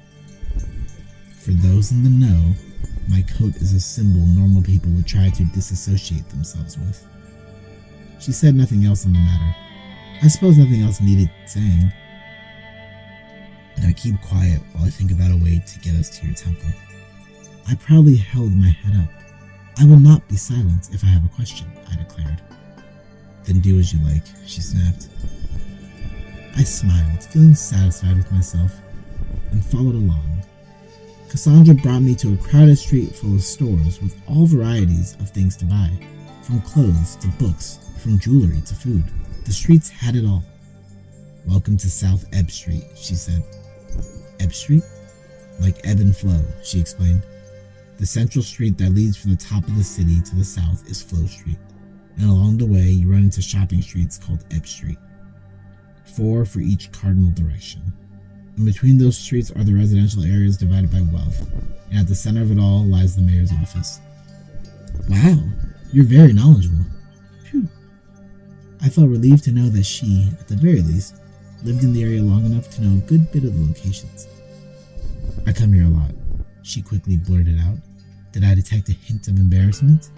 I kept my giggle inward so as not to invoke any wrath. This is the city where I store all my weapons. I'll show you in a minute, but for now, we need to find you some better clothes to wear. You only get 1 pair because we can't carry too much. We perused the stores and shopped every window in search of something I felt comfortable with, but nothing really satisfied me. Either the style was too rigid or they were far too uncomfortable to wear, like hoop skirts. How was I supposed to fight with a giant hoop around my waist? Cassandra seemed to hate the whole process, muttering under her breath at each and every one of my protests. But just when I was about to give in, I finally spotted something. I found it, I yelped, far too excited to hold back. My finger was pointing to a street vendor next to a newsstand as I bounced up and down. I noticed the hint of frustration showing on Cassandra's brow and darted off through the crowds before she could say anything. Wait for me, Cassandra called from behind. By the time she caught up, I already had everything in hand. Bloomers, a short skirt, a cotton shirt, and vest. My only issue was my wallet, hiding somewhere in my pants. Do you have the right currency? Cassandra asked. Do they take marks here? Crons only, yelled the shopkeeper from behind the counter. Oh, well, I suppose they don't. I giggled to lighten the mood, but Cassandra seemed unamused. She sighed and rolled her eyes. How much? The vendor gave her a cold look before spitting on the ground. I'll give it to you for 80 crons. Cassandra herself spat on the ground. 80 crons for clothes no one else will buy? You're not selling dresses of the finest silks. You're just selling clothes that no one wants because you can get them for cheap and turn a profit. Take it or leave it, he snapped. 30 crons is all I give you. Then no deal. That was unfortunate. I really did like the outfit, but before I had a chance to put them back, Cassandra quickly took hold of my chosen clothes and in a snap second, unholstered her revolver underneath the clothing. Then, she leaned in right up to the vendor's face and poked the barrel of the gun from underneath, just enough for him to see. This can go one of 2 ways, she whispered to keep the other customers from hearing. Option 1, you give us the clothes for 30 crons, or option 2, I shoot you dead here in the streets and take the clothes. Fear lit his eyes up like the sun. I'll call the you'll be dead before you utter a word, she threatened. You've heard the stories about the church, haven't you? The man nodded his head very quickly. It's not that important, I tried to interject. Cassandra shushed me. then you know we could kill you and get away with it." The man froze in fear. He looked into her eyes, and I know he saw what I saw. Death. With a smile, she dropped the 30 crowns and we took off. The paralytic fear she instilled in him with nothing but a glance frightened me. What sort of woman was I deciding to work with? I didn't even know how to broach the topic, but once we were straight away, I had to ask, "Would you really have killed him?" "Not him, but sometimes." She seemed to be wrestling with herself, glancing at something upwards. Mard might be trying to give her an answer. "Sometimes people deserve it," she finally said. "After you've seen enough people, you realize that not everyone should live." "That's not something I can get behind," I said. "Everyone deserves a second chance, or even a chance at redemption. Murder goes against the ways of Mard. He gave life to everything and everyone. It is wrong to destroy his creations." "Maybe in a perfect world, but even then, how many people are willing to change? Most people would rather stay set in their ways, even if those ways are killing them." She spoke from experience. I was sure of it. We walked in silence from then on. I was led through more crowded streets until the sun got low and darkness began overtaking the land. Eventually, we found ourselves in a storage facility. Cassandra stood in front of the barred window of the counter, tapping her fingers impatiently while I paced around the room. Night had fallen, and we had neither room to stay in nor her weapons, which she insisted were necessary. The young man behind the counter was occupied, rummaging through drawers for the correct keys. After entering from the back of the building using the undesirables entrance, Cassandra gave him the proper papers and waited for the man to show her to the storage room, but the man was taking his sweet time. "Is there a problem, sir?" she asked. "No problem at all," he replied through the bars. "It seemed your key was misplaced by whomever worked before me. Aha, but I think I just found it." He produced a small silver key and held it up. "Come with me, Miss Ruhenbach." The man unlocked a door to the side of the counter and took us down a hallway full of storage units. After a short walk, eventually we stood before a locked door with the name Cassandra Ruhenbach inscribed on the nameplate. The key slid snugly into the door and unlocked it without any resistance. "Take your time, and when you're done, lock the door behind you." He handed the key to Cassandra and left. The room was small and stuffy, containing treasures of a past long gone, tools for the future, and one small gaslight to brighten the chamber. Runic inscriptions of protection and silvery paint shone faintly on the walls. On one wall, rifles and revolvers hung like trophies. On the opposite wall, clothing and coats were hung very neatly and all dressed up like a uniform. The ground held lockboxes, statuettes, golden jewelry, and a box full of surprising amount of calling cards. "Did you have many suitors?" I asked. Cassandra ignored my question and moved to the wall of guns. For a moment, she just stared at them, absorbing their essence. Each was different and unique. This was definitely a woman accustomed to battle. After a deep thought, she pulled the Snyder Enfield rifle off the wall and handed it to me. "Do you know how to use that?" she asked. "I'm more of a revolver gal," I smiled. "Take it anyway." Cassandra rummaged around the storage and found a lockbox, which she opened with a separate key in her coin purse. Inside, she pulled out several bills with faces of the council members on them. Before she closed it, I caught a glimpse of dog tags. "These are all my emergency funds," she began, but I stopped listening. Instead, I was looking at the coats hung on the wall. "Would you mind terribly if I took one of your coats? They're very stylish." Each was black, but came with unique trims and shapes. "They wouldn't fit you," she replied, seeing as she was taller than me. That's exactly what I liked about one coat in particular. "Speaking of clothing, you should change here and leave your robes behind." I snapped back to attention. "That's a no-can-do. These are my sacred robes." "And now they'll be safely guarded in a vault. While you're at it, fashion yourself with a dagger and grab a couple of those ammo boxes." I obediently gathered the items to one area, grumbling all the while like my new friend. "Get dressed." Cassandra left the room, leaving me to change clothes. But with such an opportunity, I looked around some more. The lockbox was a non-starter, since she took the key with her, but some of the other boxes held some interesting finds.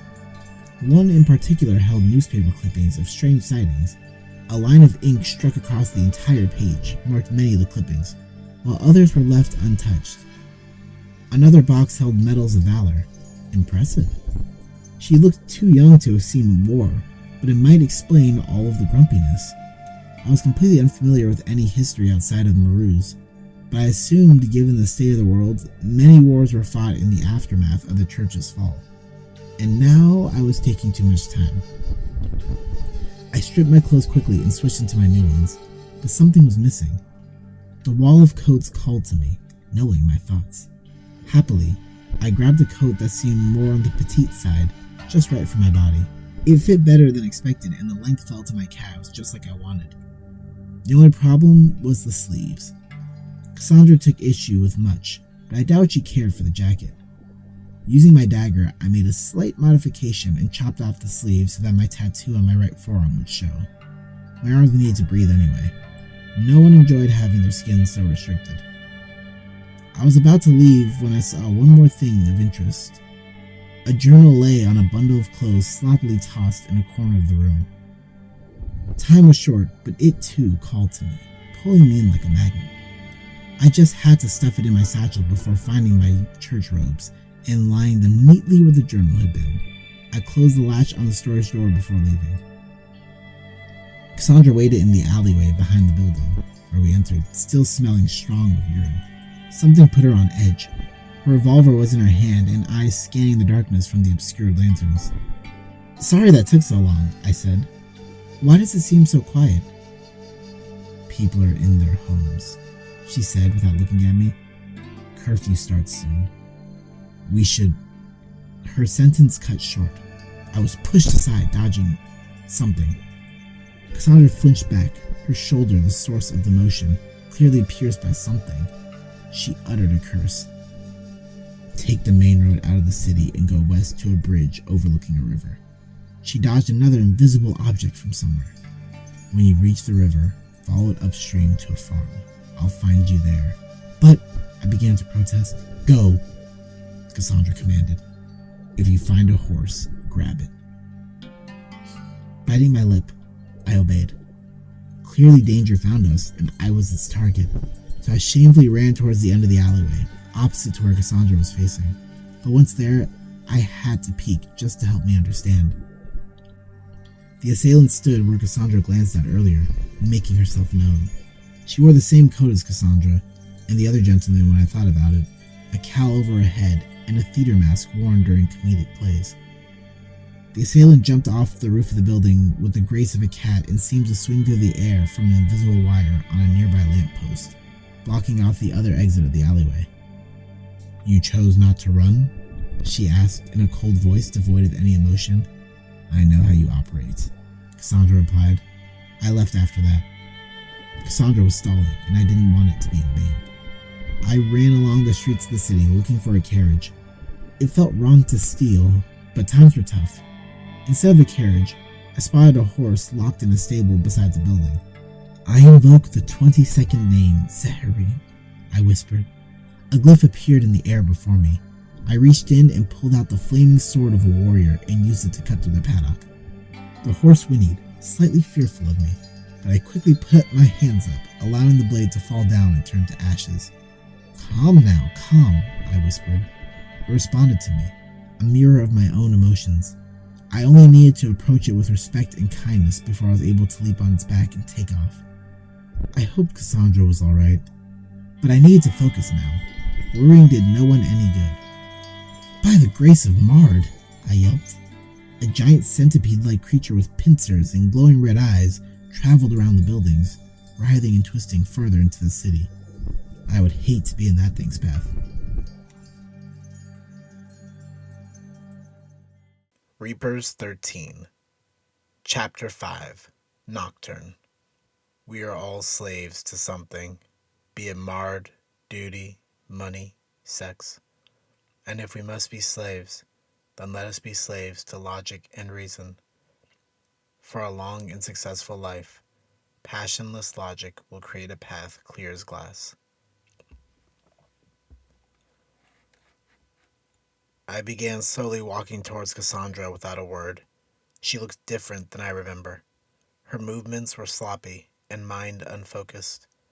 Where was the girl I taught so long ago? So there's a price on my head now? Cassandra called out in the alleyway. You know they're just using you, right? Of course they are. The world is full of masters and tools, I reminded her.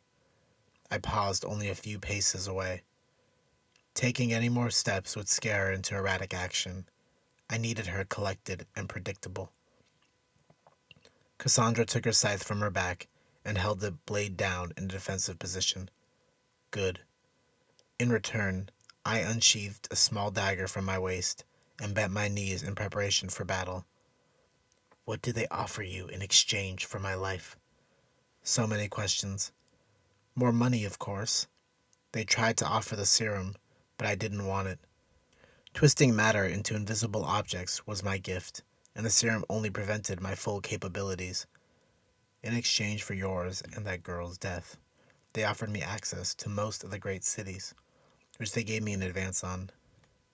I already am allowed into oral, but the rest are a real perk. You really don't want the serum?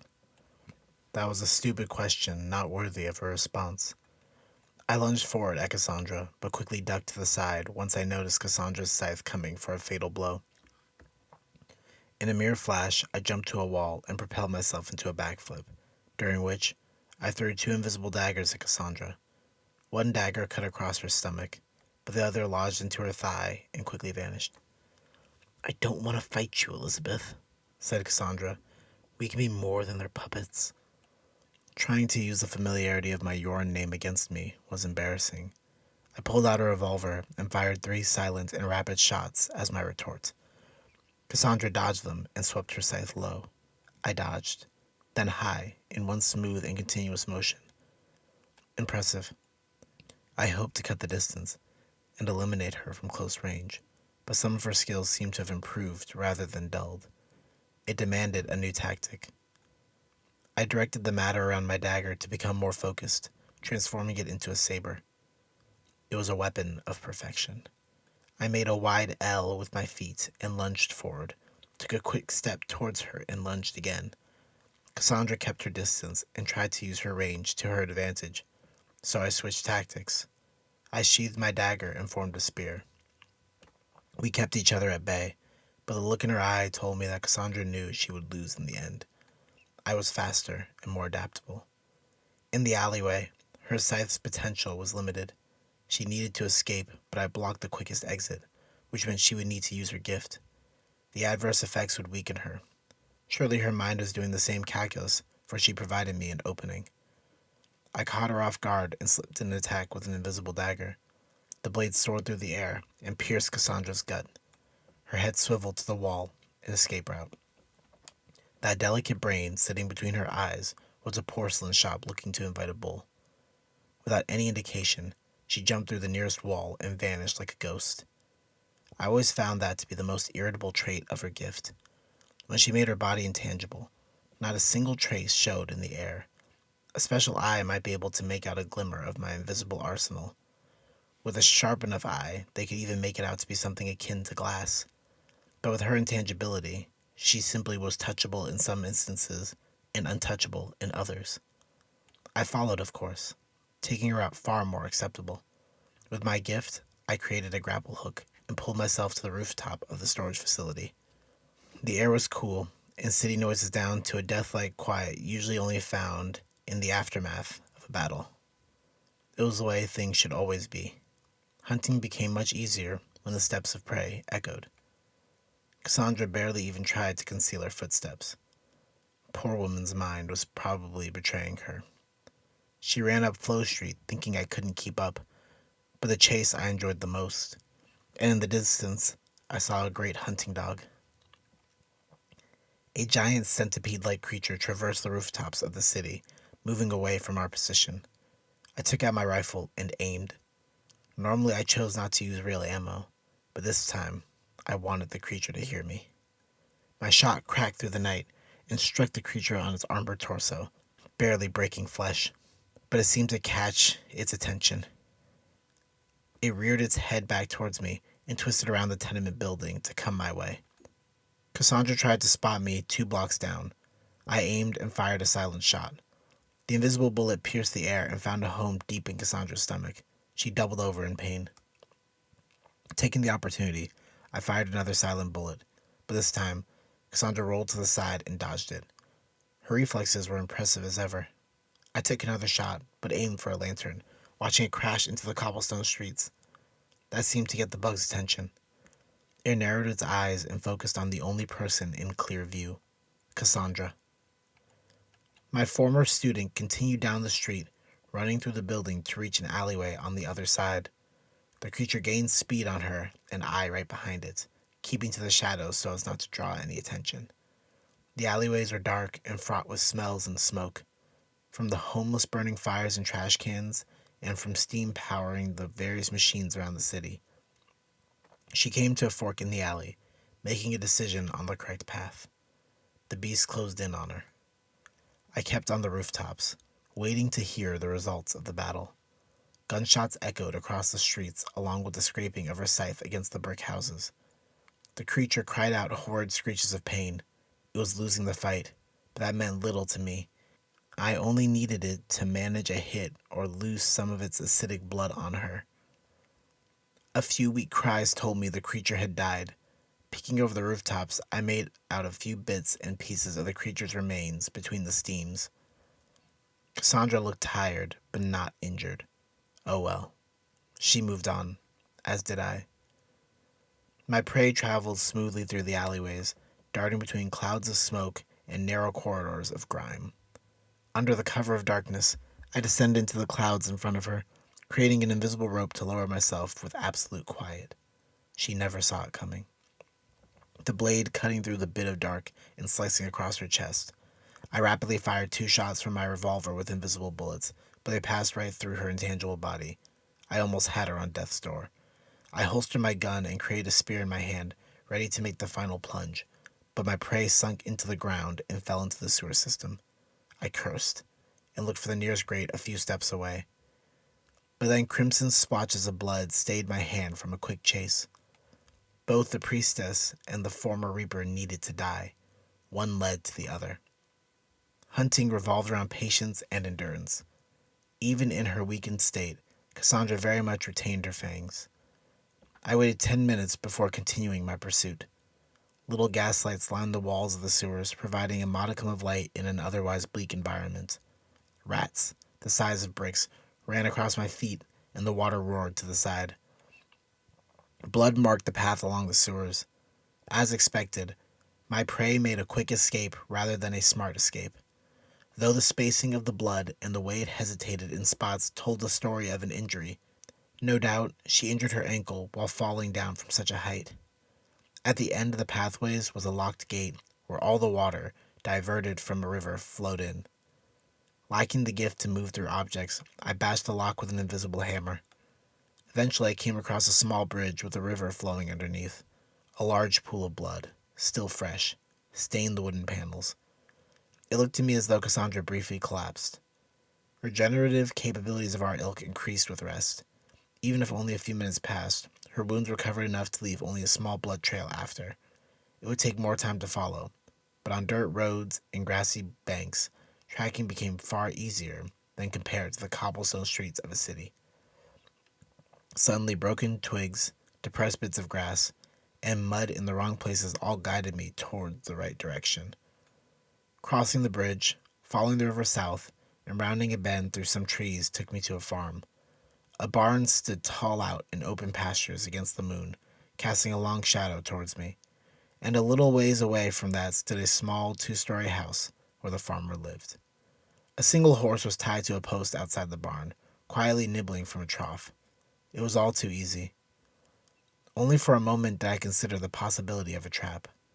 The thought that Cassandra brought me here using her blood trail so that I would be caught off guard bounced around my mind. She was no idiot, but I felt the urgency by which she left said perhaps there was no time to lay a trap. Every moment made was sloppy or desperate. I was the spider laying the fine web to capture my prey, and she the innocent fly, unprepared for such an encounter. But in the event there was a trap, I decided to bide my time and wait for a while. Maybe an hour would be enough for a false sense of security to set in. I could use the time to scope out the rest of the farm and ensure those two were holed up inside. After a thorough inspection of the area, I knew for certain my two targets were hiding inside the barn house. I approached cautiously, looking for a method of entry. The only clear entrance was a window 2 stories up. A murmur came from within. "Wake up," the priestess whispered from inside. "Someone is here." She heard me, or maybe she cast a spell. Either way, I was found out. "What time is it?" Cassandra asked. "11:30. Where's the danger?" "I hear something outside," she said. I heard very soft movements from within, but not enough to determine action. They either were prepared or not. I tossed an invisible hook to attach the roof, and then shortened the length of the rope to drag me upwards to the window like a spider spinning its thread. I looked down through the window and waved at my audience of two, standing at the ready for a fight. Effortlessly lockpicking the window, I flipped down to the barn floor. "What did I tell you about blood trails?" I asked. "Never leave them," Cassandra replied. "And yet I find you exactly where the trail led, with no trap in sight. I must say I'm disappointed." I gauged my surroundings. Nothing seemed out of place. "We outnumber you, though." "We've killed many of her kind before," I reminded. Animal pens on either side, with walls a little over 8 feet, an enforcer, devotion unknown, with a revolver, and an injured ex-reaper with a scythe in a space somewhat wide enough for swinging. Even 2 against 1, I think I hold the upper hand. I pulled out a revolver and readied myself for combat. The priestess whispered a spell, producing a glowing yellow bow. She brought 2 fingers to her bow and pulled back against the string, where suddenly a golden arrow appeared to break the darkness. Splitting her 2 fingers turned the arrows into 2. She fired and watched the golden arrows soar through the air, but their trajectories were obvious and easily abated. The battle was on. With more space, Cassandra unleashed the true potential of her weapon. Wide swings and momentum carrying her from one attack to the next allowed her to attack and keep moving like a flowing river. Meanwhile, the priestess supported from behind, firing a steady pace of arrows when opportunity arose. Though, even with a group effort, I could hold my own just fine. Quick on my feet, I spun through the air with grace and used the surrounding stables and pillars to maneuver myself. I swung from one pillar, landing on a stable before returning across a thin railing, only to flip behind Cassandra and shoot an invisible bullet with my revolver. The bullet pierced a hole in her back, sending her jumping to cover and dodging 2 more quick-fire shots. Killing a Reaper took far more effort than it should. 2 more arrows came streaking by. I caught sight in time to dodge and only sustained glancing blows. They had me sandwiched between them, though I was still in relative safety. A half-step back avoided a swing from Cassandra's scythe, and a backflip kick lowered the priestess's arm while keeping me facing my fellow Reaper. I took one shot at Cassandra and then turned back to the priestess to take another shot, and then once more back to Cassandra. My first shot was evaded, but the second pierced the priestess's left shoulder, disabling the bow arm. My third bullet grazed the side of Cassandra's right hand. All the cows in the barn woke up and began crying out in terror. The priestess invoked another name, and in one burst of light, her bow vanished and the chain tattoo on her arm lit up. She reached for her arm and pulled. From ink to reality, her chain took form and the tattoo on her arm vanished. The chain was special and imbued with magic. Etched into every link was a rune that glowed yellow. I'd never seen that before. Using the chain like a whip, the priestess flailed it about trying to tangle me up. The way it jutted out like a spear, then coiled like a snake, perplexed me and kept the pattern from being easily discernible. But I need to stay focused on the bigger threat. With all of her force, Cassandra lunged forward and made a great swipe at my torso. At the last minute, I leaned back and low, ducking under the scythe. However, I missed the chain snaking around my legs. The chain coiled, tightened, and locked itself in place, tripping me flat on my face, a mark of shame as an assassin. I grunted and threw an invisible dagger at the priestess, who managed to move at the last second and escape with a small cut on her cheek. There I lay struggling on the floor, trying to break free of those chains when Cassandra jumped forward and over me, spinning like a top, slicing a deep cut across my back. With one pull on the chain, the priestess dragged me closer as though I were nothing but a sack of flour. Her magnum flashed to face me, and somehow I had lost the battle and my life. But just as she was pulling the trigger, Cassandra yelled, "No!" and kicked her arm, forcing the shot to pierce just above my collarbone. I needed to retreat for now. In the next instant, I flipped my body around and gave the chains a good tug, dropping the priestess on the ground and loosing the grip on my legs. I rose to my feet and backed away quickly. "What's going on in there?" came the farmer's voice from outside the barn. My body felt unresponsive, which probably had something to do with the cut in my spine. It wasn't a fight I would win. Creating an invisible grapple, I propelled myself upwards to the window and vanished from sight. I needed to find a good place to lay low and recover from my wounds. The priestess was a bigger threat than I gave her credit for. Reapers 13, Chapter 6, Day. I lived 1,000 lifetimes and await 1,000 more. This curse and blessing called eternity, like everything else, with a little time became commonplace and standard. There was a time I thought maybe I might grow bored, but that time has passed. To live is to experience, change, and acclimate. That's the greatest secret no one dares tell. The world is out there. We need but grasp it. Life goes on and on and on and on. It slows when we do too much, and it speeds when we do nothing. But it never stops. The sap of life flowed through my veins, and for a brief moment I was one with infinity. I was no longer Dei Yi. I was no longer an avatar. This thing I called self found rest in the simple existence of doing nothing. Peace. Then I opened my eyes. My bedchamber, dimly lit orange by the torchlight orb embedded in the limestone walls, remained quiet despite my entire fortress shifting positions underground. I sat up, pushing my silk blanket aside.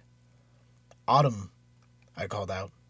The seams where the limestone bricks met lit up yellow and then drifted into the air as particles, coalescing at a point within the center of the room atop my rug. A figure formed of a man, mid-30s. Wild red hair that fell to his shoulders and robes of gold silk covered his ashen body. A tail curled around his neck and scratched at his chin. "Good morning, Paladin," he said. "How may I be of service?" "Have we arrived at the Nexus?" I asked. "Not yet. We are currently still geo-shifting to the location. Expect another 10 minutes until our arrival." Yet there was silence in the chamber as though stationary.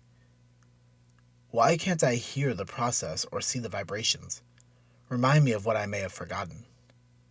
2 memory cycles ago, you searched for a way to add a silencer around the structure of the fortress. After your search, I devised a runic inscription to add to the fortress's entirety as per your request. Of course, it was something so simple. I felt stupid for even asking. "Thank you, Autumn. How long before the others arrive?" 52 minutes, approximately." I stood up, naked as a baby. Clothes materialized around me, my brown cloak, baggy black pants, and long-sleeved black shirt.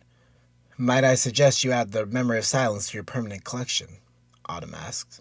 "It would be easier than removing the memory of noise, as that is entangled in far more memories." "Good suggestion. I'll meet you in the recollection chamber. Prepare that particular piece of the memory." Autumn bowed and returned to being particles, which zipped to the walls and faded away. In the corner of the room, I kept my desk. The console on top flashed a blue pulse in the right corner of the screen. I clicked the pulse, and an audio wave filled the space. I typed "translate" into the keyboard. Someone's voice came crackling through my speakers. A friend. "Jonathan. I need you to take a message to Cassandra. Tell her I can keep her and the church girls safe at my mansion in Thessa, and warn her that the council has ordered her execution." The message ended right there. I faintly remember that murmur of a voice echoing in my head while I approximated sleep. Looking at the history, I received the message about 2 hours ago. That gave me plenty of time to reach the Sea of Dreams, but doing so would interrupt my schedule. Jonathan most likely wanted the message sent within his day, which gave me at least 168 days of dreamland time to reach the sea and find her specific dream, if she was even sleeping. The real challenge, though, was getting there. I walked the copper hallways to the central staircase that circled the inner perimeter of the fortress. It overlooked the base floor where the circular rune lay carved into the ground, the Nexus Point. Once I reached the Nexus, the point would light up blue and become functioning. But I still had a little time before that happened. A door marked with the runic inscription for Mind stared back at me across the way. I stood before it. The rune lit up as I placed a hand to the door. I watched the frame dissolve briefly into particles as I stepped through, and then harden once I passed beyond the frame. Books jutted out from the walls, filling a long hallway that ran half a mile. But in order to maintain a proper size for the fortress, it existed in condensed space. To keep my own sanity, I walked about 2 minutes and entered into another chamber, where the ceiling was a large dome, usually used like an observatory. However, while geo-shifting from location to location, the glass became a projector of sorts that displayed images conjured with my mind. The dream deck sat at the center, a reclining leather chair that faced upwards to the ceiling. At the head was a dome-shaped headrest that interacted with my brain.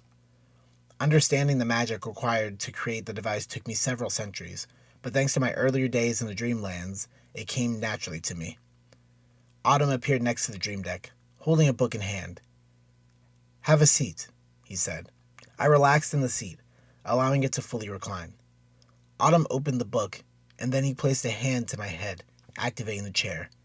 I felt the tendrils emerge from the headrest and plant themselves in my skull. A cool sensation washed over my brain, as though I were lying down on the beach while ocean waves lapped over me. My eyes closed, and body relaxed into a sensation similar to sleep. During REM sleep, the brain resets itself for the next day, and while I could only approximate such a process, I believe I'd done a good enough job. The memories pour into my skull like a dream, flashing in bursts of recollection. Everything made sense now. My venture into the stillness, a place where everything within lost the bounds of time and space, brought me to a cavern. Events in between and before were irrelevant. Autumn knew only to relay the necessary details. I found an ancient book of spells somewhere in a library, forever suspended in time, collapsing in on itself. I scoured the library for months, barely surviving the creatures that took residence in those lands. One of the spells spoke of taking silent steps, which I extrapolated the base formula to silence the fortress. The memory ceased, and I snapped awake.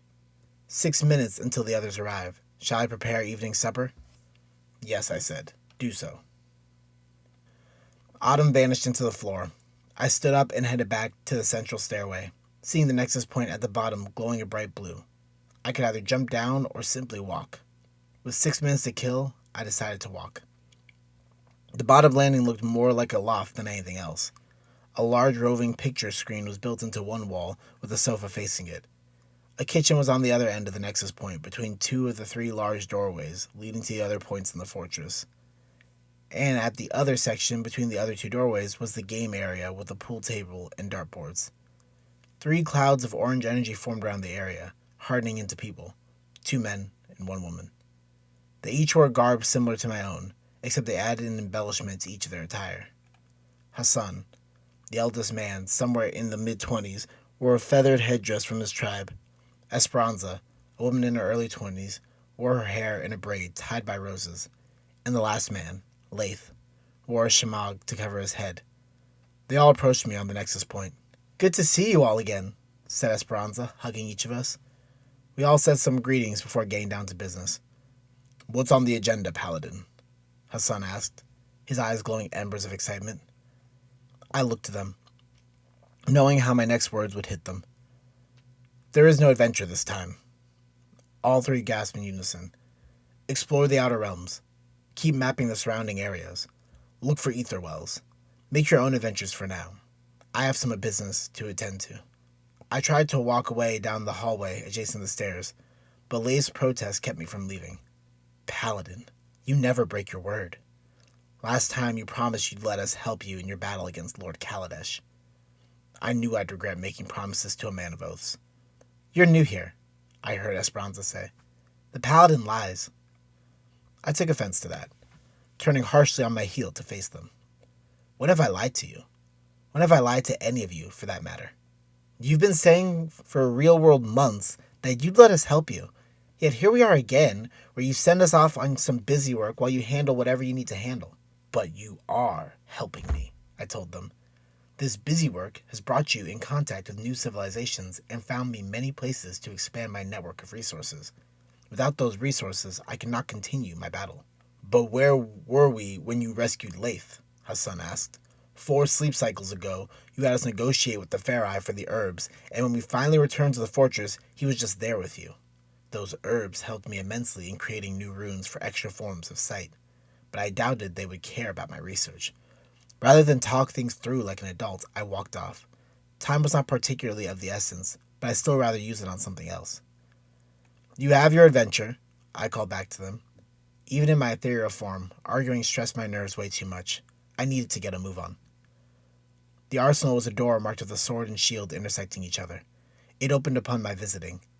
Not much was in the chamber save for a few displays holding costumes, and on the walls were weapons. Paladin, came Esperanza. The trio burst in through the doors. You can't just ignore us. I'm not ignoring you, I said. I gave you something to do, and am now moving on. I stepped to the set of armor at the back of the arsenal, my prized possession. Shapes akin to rocks, and textured as such, connected at the seams to create my masterpiece.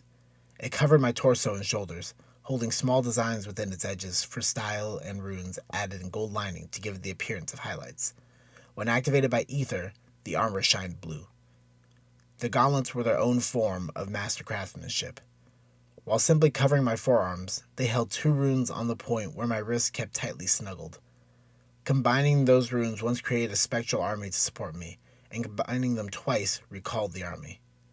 For an added bonus, the entire set of armor barely weighed a pound and protected against even a bullet. The process of forging took a long time to master, but it was time well spent. Going beyond that, to work with material from the Dreamlands took even more time, but the joy of it all kept me going. And now, I had become a legend. That armor made me the Paladin. I called it Koenigito. The weapon, also held by the display model, I forged in a similar process. I used the black steel as my base, then added devil rock from the underworld around the structure, and sealing it with enchanted volcanic ash. The blade looked rocky and smooth. It was shaped like a tree with an extended point at the top. I slipped the armor on and placed the sword to my back. The runes held the blade in place without me needing a sheath. Paladin, Hassan called. You took us under your wing. Let us help you. They really weren't going to relent. Look, you 3, I said. What I'm about to do is completely unrelated to Lord Kaladesh.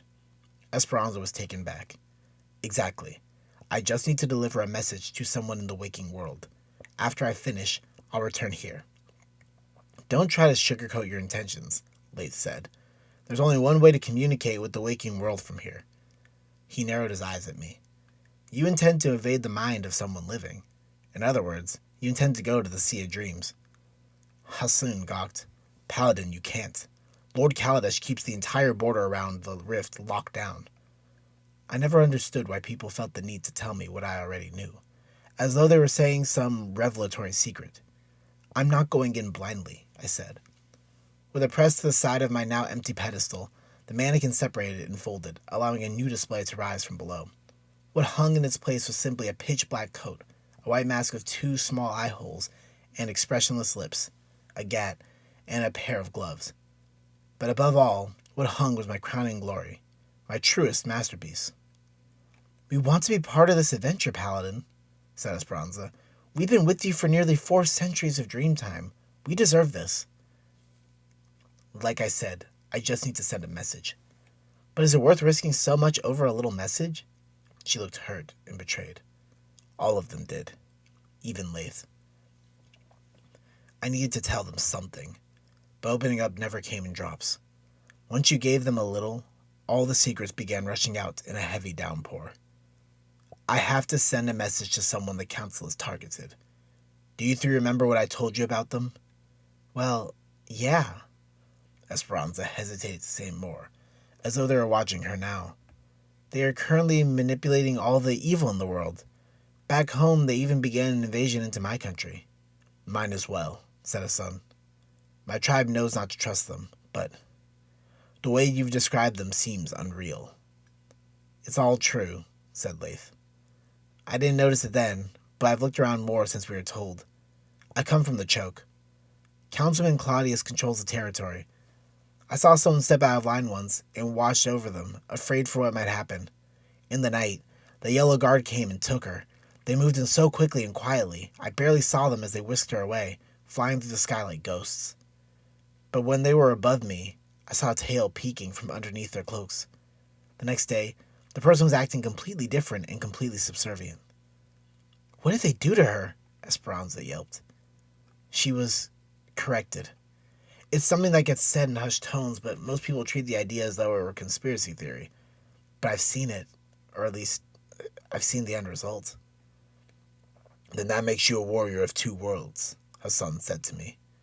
Do you use this realm as a way to command an army in the real world? I hated that term, real world, as though the dreamlands were some false reality. Everything around us was still real. There are species of creatures and thinking beings that only exist within the dreamlands. Calling their reality false was denying their very soul. It was like saying their lives held no meaning simply because they exist outside of a comfortable and recognizable space. This place is my home, I replied, trying to keep a firm but cordial tone. The Dreamlands is where I've lived most of my life, and will live most of my life.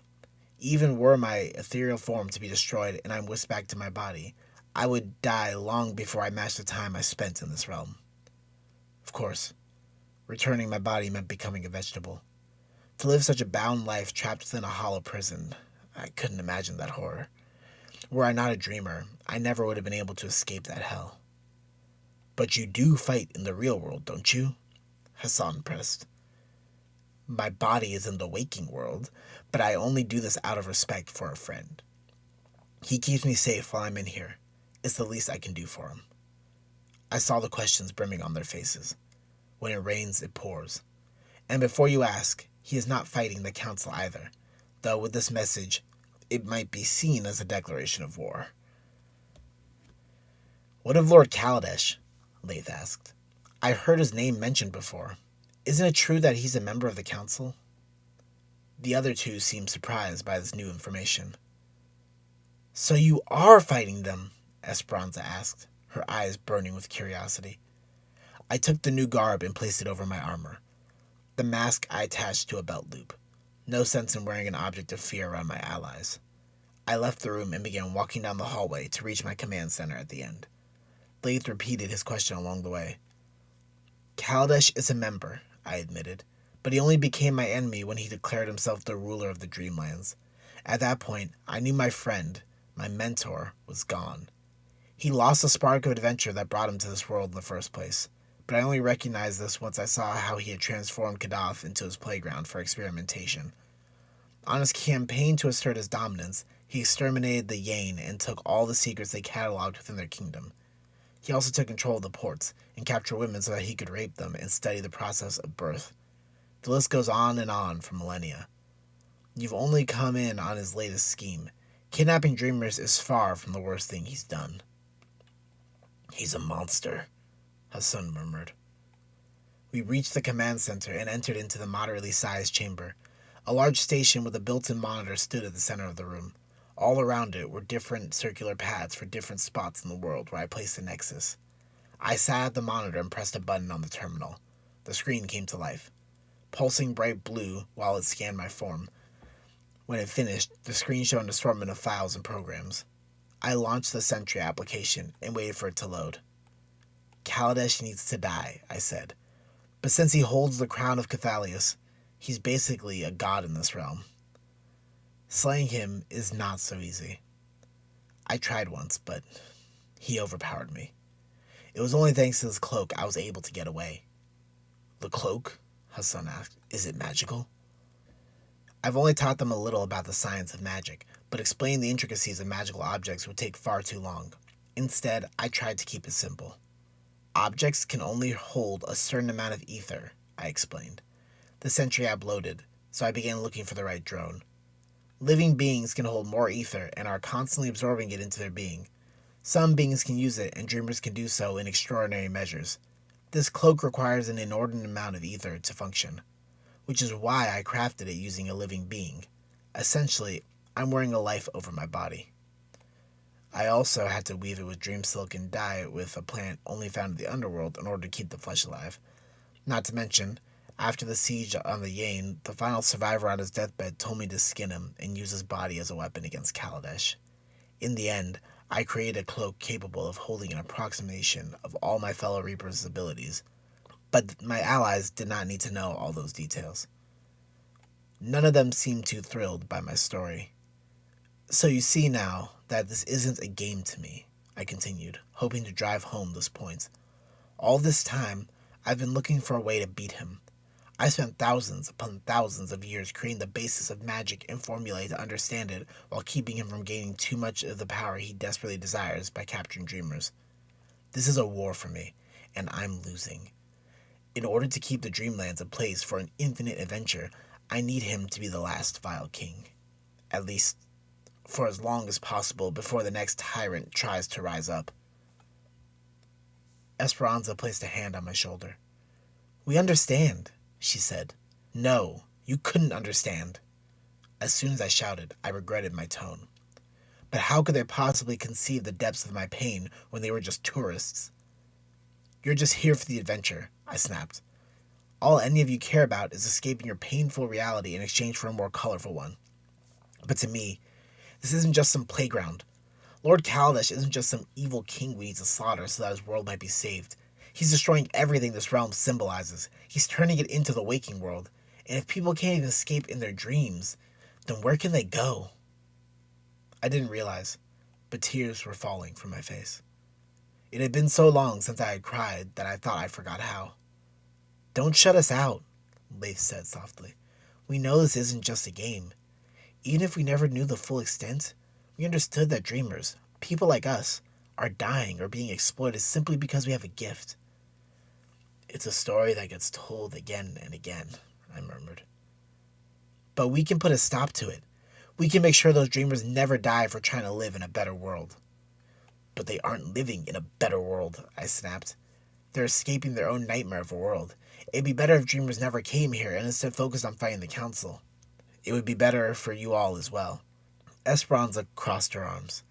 "Like you said, Lord Kaladesh belongs to the council. If we defeat him, we hurt the council. And after the Dreamlands are free, I commit myself to helping you in the real world as well." "As do I," said Leif. "And me," added Hassan. I smiled, but I knew how this all ended.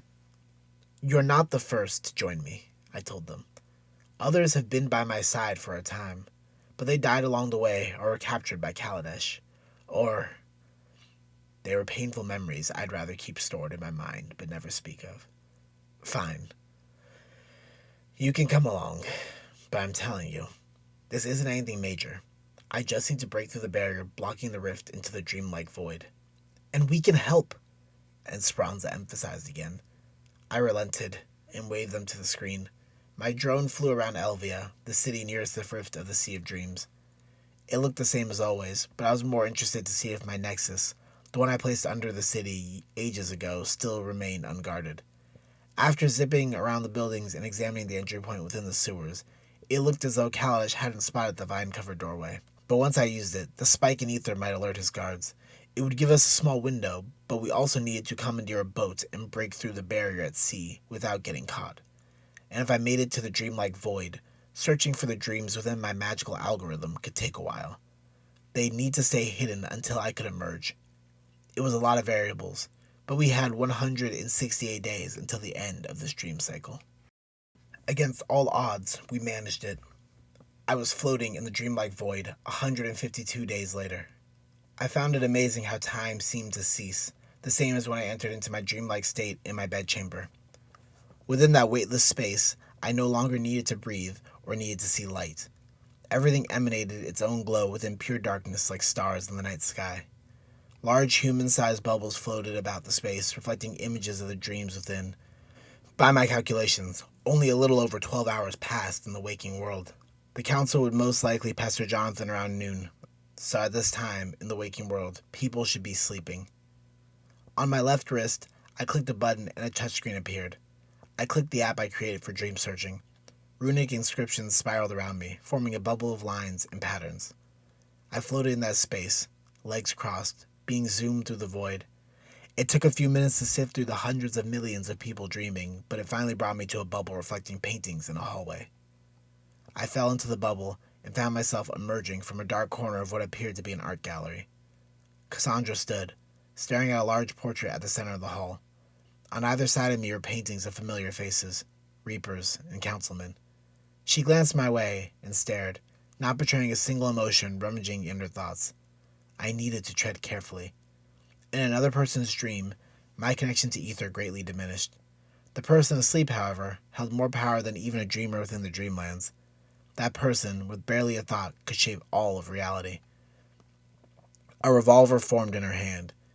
She was always far too comfortable with those. "It's me, Cassandra," I said, only now realizing that my mask was still on. She pointed her gun towards me, undoubtedly ready to shoot me dead. I raised my hand slowly and took off my mask and got. "It's me," I repeated. "Daniel," she murmured, my Yoran name. "Have you come to kill me in my sleep?" she asked. Were it so easy, Lord Kaladesh would have done so already. "I came to deliver a message," I said, "from Jonathan." At that, her gun fell to the floor and dissipated. A faint glint showed in her eyes, but it vanished just as quickly. "How is he?"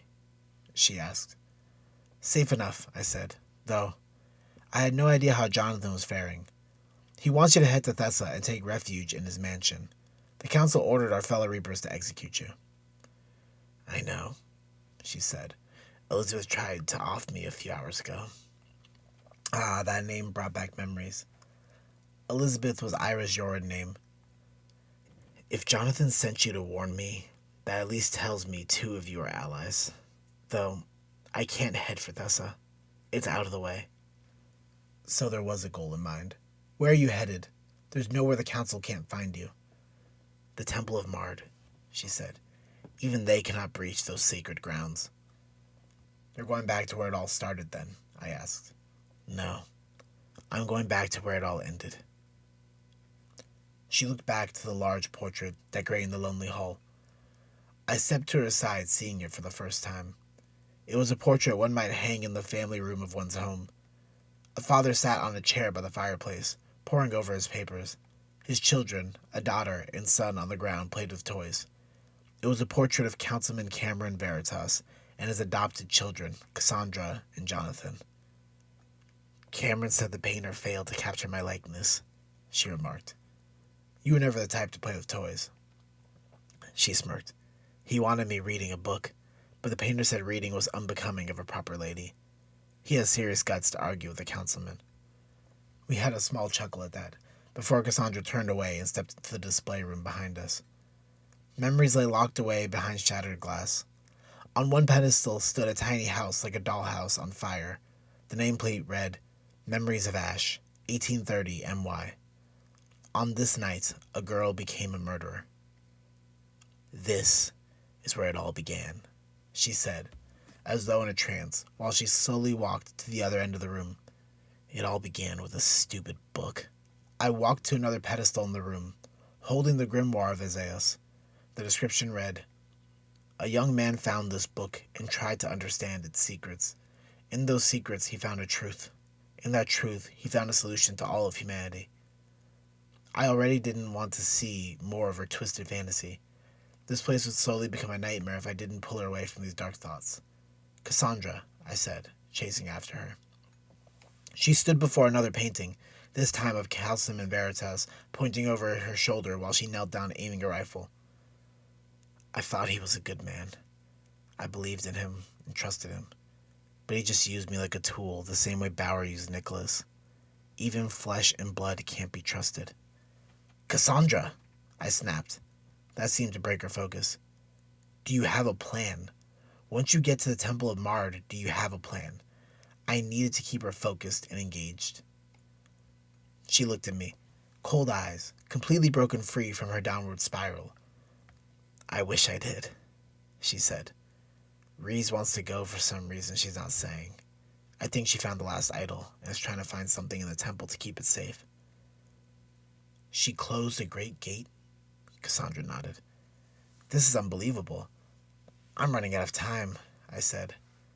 What do you mean? Kaladesh is on the side. If I can kill him and take the crown, then it'll keep the waking world safe. She shook her head. But for how long? Everyone knows that they can just go through Lang to enter into the Dreamlands. If Kaladesh is dead, his children will come after you. Worse, the other councilmen will come after you. I can only surmise that they keep away simply because Kaladesh commands it. I'll be fine, I said. I've been hiding for millennia. If I get the crown, I'll hide it where no one will ever find it before they have time to kill my physical body. In the meantime, I think I need to visit the dreams of the other Reapers. I'll try to determine the allies from the enemies. She shook her head again. Don't waste your time. You and Jonathan are my allies. Samuel, Felicia, and Benjamin are potential allies or neutral. The rest are enemies. Before you mention Theo, you should note that he already tried to kill me. Sounds like you have it all figured out then, I sighed. Lucy still couldn't hold a grudge after all this time, could she? She could, and she does. Thanks for stopping by, Daniel. It means a lot to me. Be careful, Cassandra. I know you think you're doing the right thing by helping Reese, but she may be a liability. If the time comes where she could cause the death of both of you, take her idol and run. Cassandra seemed livid by the mere suggestion. I won't leave her to die. She needs to survive this, not me. If that situation ever comes up, it will be me sacrificing myself so this world's last hope might survive. Heroes don't win wars, Cassandra. You die, and then your story and legacy die with you, because no one will pick up that torch when you're gone. Have you even tried to build a resistance since you left? Have you even tried to inspire others to become a hero like you? Because when everyone's a hero, there's no easy target. Have you? She asked back. We're not talking about me. Though the truth of the matter was that I had tried again and again, each time met with failure. But they didn't have to be failures. I learned and tried again. You've been wallowing in your own misery. That's the answer, isn't it? No, she spoke softly. I lost myself along the way. And when I finally found myself again, the world had changed. Is that what you wanted to hear? After I so triumphantly stood against the council, the only thing I did with that rush was to become a deranged lunatic that needed to be restrained, controlled, and caged away like a common beast. Is that what you wanted to hear? I had far overstepped my boundaries, and I realized how distant we had become. The rift that time created had become a valley. She was no longer a family, but a friend long lost to my memory. I'm sorry, Cassandra, I said. I tried to reach out to her, close the rift, but all this time there was anger I never saw. Never lose the light that guides you. And if you think Reese is that light, then keep her safe. Goodbye, Daniel, she said. Tell Jonathan, this is my third bloom. I didn't know what she meant by it, but maybe it was some code they shared. And tell him I'm sorry. Suddenly, I felt the urge to speak up. You really should go to Thessa, I said. You don't have to do this alone. She looked puzzled by my words. Believe it or not, I have tried to inspire people. At first, I tried to fight Kaladesh alone and was only met with endless failure. Then I got wise. I've rallied armies, grew civilizations, watched dear friends die countless times and so much more, but I never give up. To do nothing would be worse than to fail. My friends give me a hand when I need it and allow me to grow stronger each time I fall. With enough time, I can win. I believe the same for you. If you've been doing everything alone this whole time, try something new. She was quiet. I don't know if my words even reached her, but I felt the dream growing weaker and knew my time with her would soon be at an end. I floated out of the dream. Jonathan would be my next destination. Chapter 7. Lucy. Perfection is earned through pain and suffering. Every struggle, every setback, every injury shapes the soul, the body, the mind until either you succumb under the weight of it all or you shed the skin of weakness to reach your true potential. I was perfect. I had to be. One arm lifted in the air and gracefully fell to my side. The other arm followed. The music swooned and swelled to every step I made, every plie I danced, every pirouette I twirled. The crowd responded in silence. Perfect silence. Not a word escaped their breath as they watched my performance. I only heard the orchestra playing the Reaper's Lament in E minor and the sound of the beast chasing at my heels. I made 3 graceful pirouettes to the side, each dodging the blade of a cultist. My jump combinations I extenuated with a kick, swiftly delivering firm blows to the heads of my pursuers. My performance continued for a few hours. Other dancers joined along the way for some scenes, but I always took lead. And by the end, we bowed and received a lovely assortment of roses being tossed at our feet. "That was incredible, Lucy," I heard. "You were amazing. I've never seen such a brilliant performance." The curtains closed on our 3-hour performance, and it was time for me and all the other ballerinas to return to the dressing room. Of course, I went to my private room, seeing as I owned the company of performers. It was neat and well organized. I sat in front of the mirror looking at the makeup so delicately applied to my fair skin. The cracks in it were all too noticeable. It was why I never trusted someone else to apply my makeup. But Joseph was running late today, so I had to make do with one of my dancers. In the end, I should have applied it myself. I wiped my face with the nearest cloth, removing the uneven splotches. She was trying to upstage me for sure. Perfection was everything in our craft. The lead came the closest, and the one on her way out came the furthest. Small acts of manipulation, hard to prove or how it began. Then, once everyone starts doubting your sanity, the manipulation worsened until you look too unstable to handle anything. I could hear them now in the room 2 doors down, laughing. They were all in on it. Why else would they be laughing right now? They were discussing their performance, and since I'm the center, they had to be discussing me. Nothing in my dance warranted a laugh, which meant the laughter was coming from the way I looked, those ungrateful whores. I picked them off the streets from their pathetic lives. I gave them a home and a purpose, and this is how they repay me? It meant I just had to be better. I had to be so flawless that nothing in my performance could ever possibly be misconstrued for a joke. Steps from the hallway passed the other dancers' rooms and were headed towards mine at the end of the hall. Based on the weight of their steps, the person was carrying something. I knew the footsteps of my husband well enough by now, though why he was tracking in dirt to my room was beyond me. I've told him time and time again not to take a smoke break with the musicians after the performance. The smell and grime ruined the air of the theater. He stopped just outside the door and was about to knock when I said, "Take off your shoes when you enter, Joseph." I heard him stumble for a moment to get his boots off before opening the door. "Beautiful performance as always, Luce," he said. "I think this was the best version you ever gave for that piece." I paid his comments no attention. He always said something along those lines. It didn't mean anything at a certain point. "I brought you flowers." I pointed him to an area by the sink at the end of the vanity, where cards and roses from a few days prior were sitting. He dropped them off, then wrapped his arms around me from behind, kissing me on the cheek. The smell of vodka lingered in the air. "Really, Joseph," I said. "Did you watch my whole performance drunk?" "What? No," he said, between kisses down the side of my neck. "I was talking with some investors during the intermission." He gently placed his head atop mine, both of us staring at our reflection in the mirror. The image of a happy family. "Keeping this theater up and running requires some finesse. I thought the money you're making from the private practice was keeping this place afloat, not to mention me filling out seats every night." Joseph pulled up a chair and sat next to me. "Advertisements cost money. Paying off the regional crime lord to keep us safe costs real money. Costumes made specifically tailored for your girls cost money. Then we have the electric bill, the water bill, and—" "I get it," I snapped. He could go on and on sometimes. "Someone sent you a calling card?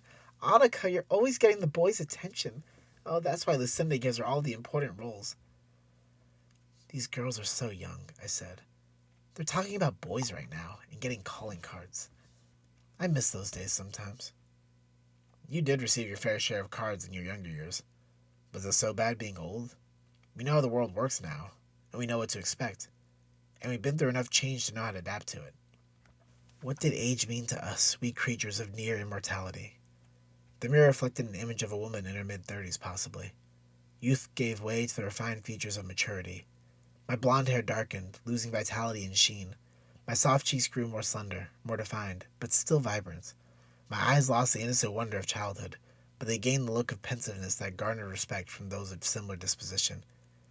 This shell I harbored reflected nothing within, however. It simply was a thing that I needed to work with. Age is a mindset, I said. I can't feel old if I'm still working towards a goal. He sighed. You're still working towards perfection? Lucy, don't you see that you're already perfect? I looked at him dead in his eyes. He meant it sincerely, this taunt, this insult, as though I should feel grateful for his words.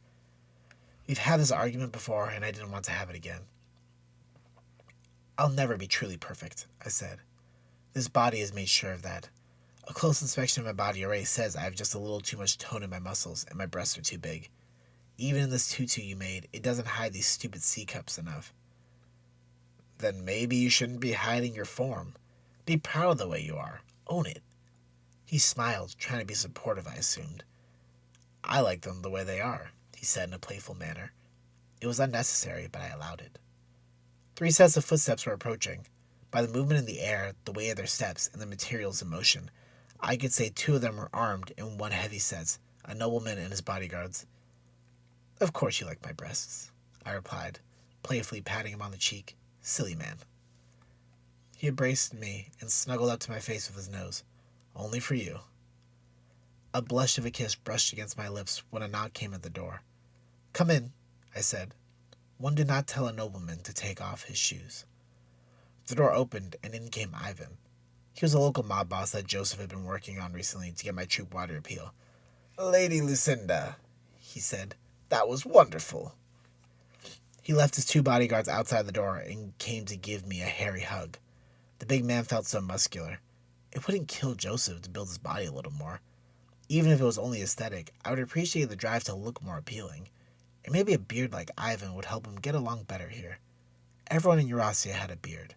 It was like a universal sign of manliness. You were wonderful today, my lady. One of these days, I think you will be on the main stage in Oral. That was the goal, disgusting though it may be. Councilman Godfrey made that his home. Just imagining him devouring me with his gaze. You are too kind, I said. And what's a story? To pick such a sorrowful tale was brilliant. You had the entire room teary with emotion. Every child in Eurasia remembers the bedtime stories about the reapers that would come for them in the night. 13 in total, specters of death, I sang. Pray you never see them or you'll breathe your last breath. Lovely, darling, lovely. Talented, voice of an angel, and a beauty beyond this world. I am convinced now that your troop would be perfect for Krasnia. What do you think of that? My heart leapt for joy. Finally, a major city. That sounds wonderful, I said. My girls would have no trouble relocating. Excellent. I'll make the arrangements. Joseph seemed troubled. He stopped to say as much. Hold on a moment, Ivan, he stammered stupidly. If he ruined this chance for us, I'm not sure I could forgive him. How soon will all this be done? Joseph, I snapped. I just want to make sure I can plan everything correctly. Ivan laughed. This is why you two make such a great team, though. I'm not sure how you snatched this divine being, but I see you made your situation work. Thank you, Joseph replied, though I knew his voice quite well. There was a faint doubt in his words, as though he were a question. What was there to question? Take the compliment. Let's say next month. You probably have other shows already booked for now, so I'll let you play those out before moving. There will be quite a welcome for you when you arrive. Thank you, Ivan. That should be ample time to get our affairs in order. The man gave a slight nod and left. We went for a walk that evening, feeling the breeze of the night air wash over us, taking away the stress from the day and carrying off into the winds. The typical dome-shaped rooftops of Eurasia shrined brilliantly under the moonlight, and the snow cascading down made for a perfect dreamscape. As we crossed the bridge, I cuddled up in Joseph's arms, feeling his warmth radiate with my own. I miss these nice times to ourselves. Between me getting the girls in shape and you training so many people, these moments have been rare. I miss them too, he said. It almost makes me forget that there's a whole world besides you and me. I didn't like the way he said that. We were the whole world. Everything else happened around us. That's what it meant to be married. Extending my life to his and vice versa. But I think he was getting at something else. which he had been reluctant to mention up until now. "We have time," I said. Joseph looked at me, a little curious. "You're thinking about the council's offer, aren't you? You accepted Ivan's request so quickly. I was worried he might ask you to move tomorrow, but he gave us a month," I reassured. "But if he didn't, then we'd miss our flight." I rolled my eyes. "So Elizabeth waits a few days for us to get there. Big deal," he sighed. "You know Elizabeth doesn't wait. We'd get there and then be stranded with no way to track Cassandra, and I know how much this means to you." "To us, Joseph," I reminded him. "This is our chance to be in Councilman Cameron's good graces again. This is our chance to bring our troop to the center stage in Antalacia. Being center stage of the world's capital would be a dream come true. Cameron would see me, and I know with all the work I've put in, he would adore me." Joseph said nothing. We walked in silence for a while. "Picture?" asked the street photographer. "Picture for the lovely lady?" "She would love a picture. Capture all the best moments, Lucy." Joseph shook his head, so I had to take a stand. "We would like a picture," I said. "Lucy, stop fussing." Joseph grumbled as the man set up his camera and snapped with the click of his finger on the trigger device. I smiled, cuddled up close on Joseph's arm when the light flashed. Seconds later, a print came out that would take time until the blackness of the paper faded to a colorful image. My husband, reluctant though he may have been, paid the man his crowns, and we continued on. "Isn't it amazing how pictures have color now?" I said. "I think the roving pictures is more impressive." I snickered. "Two things can be true, Joseph." Red spread from his neck. I gasped. "Joseph, you're bleeding!" He seemed unfazed by the realization. "Oh, this?" he said. From his pocket, he took out a cloth and placed it to his neck. "It'll stop eventually." "This is just terrible." We came to the other side of the bridge and walked down the steps to the riverside. "Let's sit down." Our shoes were tossed aside as we sat on the edge of the river. Our feet plunged into the water, soaking. I kept my eye on his wound, placing my hand on his while he applied pressure. "It's not so bad," he laughed. "What did I tell you about using your powers? There's a reason I'm always the best doctor in every city I go to, Luce. If someone's on the table and is going to die, I need to save them any way I can. If I suffer a little pain afterwards, then that's just what needs to happen." "Stop acting so nonchalant about this," I yelled. "One of these days, you'll do too much, and then... Tears came to my eyes. I fell into his arms, sobbing in his chest. "I'm not going to leave you alone, Lucy. You're my everything." For a while, I just stayed there in his arms, letting my tears run their course. They eventually died down into sobs. "You're my everything too," I said. "I love you. I love you." The audience cooed at our words. "Oh, they're so cute together. Oh, they were made for each other. I'm so glad they found each other after suffering so much." We kissed, longingly, lovingly, before we were holding each other. "We need this, Joey. We kill Cassandra, and you won't have to feel the pain for helping people." I felt his arms grip me tighter. His body always tensed when thinking about tough decisions. But this shouldn't have been tough at all. Cassandra ruined our lives, and she deserved to die. It was only poetic justice that those she betrayed would be the ones to get to kill her. "What if we just stayed here, though? We've made quite a living for ourselves, and have been steadily moving up. I think we have a real shot at earning our way to the top." "I don't want to hear it," I said. "We've wasted so much of our lives trying to make a living and trying to scrape by. You've always told me love was enough. Well, don't you love me enough to do this?" He rested his head on mine and sighed. "Oh, Lucy," he murmured. "It doesn't feel right, but if that's what you want, then I will oblige." "It is," I stated firmly. "I want nothing more than to see her brought to justice." "Yes," he said hesitantly. "I suppose justice has a way of always making things right." What sort of answer was that? It didn't sound romantic or poetic, just ominous. If we kept on this topic, he was going to ruin the moment. The frigid water should have done that, but with our bodies it was manageable. Though, now in our picturesque moment, I was beginning to see the cracks again. Where the snow piled up, or where water lay on the sidewalk frozen, I spotted a shadow moving through them. Come to think of it, the photographer smelled a little like wet dog. He was without a doubt a skinwalker, which explained why he was out so late. Even though we had gone so far and kept under the radar, the council knew where we were. We would never escape our fate, so it was best to work with it. Joseph would come to understand in time. For as long as these faults existed in our world, we could never live that perfect life I always wanted. Nothing could ever be perfect. Reapers 13, Chapter 8, Nicholas. There's always another battlefield. As long as hatred and fear exist, there will always be another battlefield. He sat on the floor at the other end of the kotatsu. This man, short, chubby, overall, a pale imitation of his father. Though I must say, the man retained the family jaw, strong and square. I offered him tea. One of my students personally gathered the leaves and brewed it. This man, son of Hanzo-san, did not seem amused. Even after I invited him into the meditation wing of my castle, with a perfect view of the garden and the cherry trees just beyond the screen doors, he shows me hostility. I left the finest tatami mats on the ground for us to sit on and have pleasant conversation, but this is how I get treated? Shall we get down to business, Yabu-san? I asked. We shall, Gaijin, he spat. That was rude, but expected. Unlike everyone else, this man lacked proper decorum. Very well. Your father, Hanzo Sato, and I had an arrangement. Do not speak my father's name, he hissed. Forgive me, Yabu-san, but I say this as a way to express to you our relation and closeness. I am not your enemy in all this.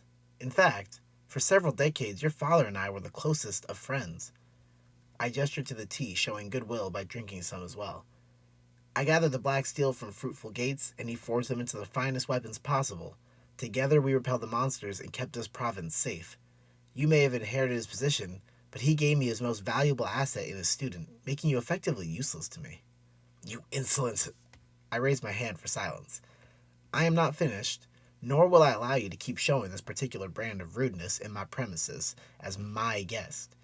In Nihonia, it is only proper to show respect to your peers. He crossed his arms. That is the issue here, isn't it? You are not my peer, so why should I show you any respect? You want my men to fight in your war, but I don't think there's anything you, a Gaijin, can do to convince me that I should join you. I laughed. This land was full of people like him, unwilling to see the right way of things. They were all so quick to cling to traditional values when new values lost their use or appeared to lose their use. I've done too good a job at keeping the demons at bay, and now they are nearly forgotten as a major threat. Do you know what your problem is? I asked. You buy into the illusions. What are you blabbering about? My hand waved around the air, gesturing to all of our surroundings. You call me an outsider, when the very truth of the matter is that I've been in these lands longer than you've been alive. In that way, I know it better than you, and understand the culture and politics better than you. Yet somehow, because there's not a drop of Nihonian blood inside of me, I'm the outsider? The same can be said for someone born here with one parent being a Gaijin. Your people put way too much stock in bloodlines and purity as though that alone can determine someone's patriotism. But I consider my service to this nation's survival worth far more than yours, which would make me a greater patriot.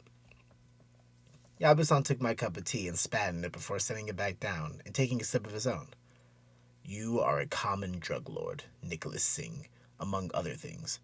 You harvest resources from gates, peddle weapons into this nation, and make deals to acquire dream dust for your own personal stash. There are many of your kind. Without a proper empire rooted in generations of historical bloodlines, you can be easily replaced. It was all so funny, and he couldn't even see it. He was so fixated on his foolish pride. I pulled out a pipe and a matchbox. Toxins filled my system as I inhaled, stimulating my senses. If you believe that, then you have not studied me properly. Just who do you think I am?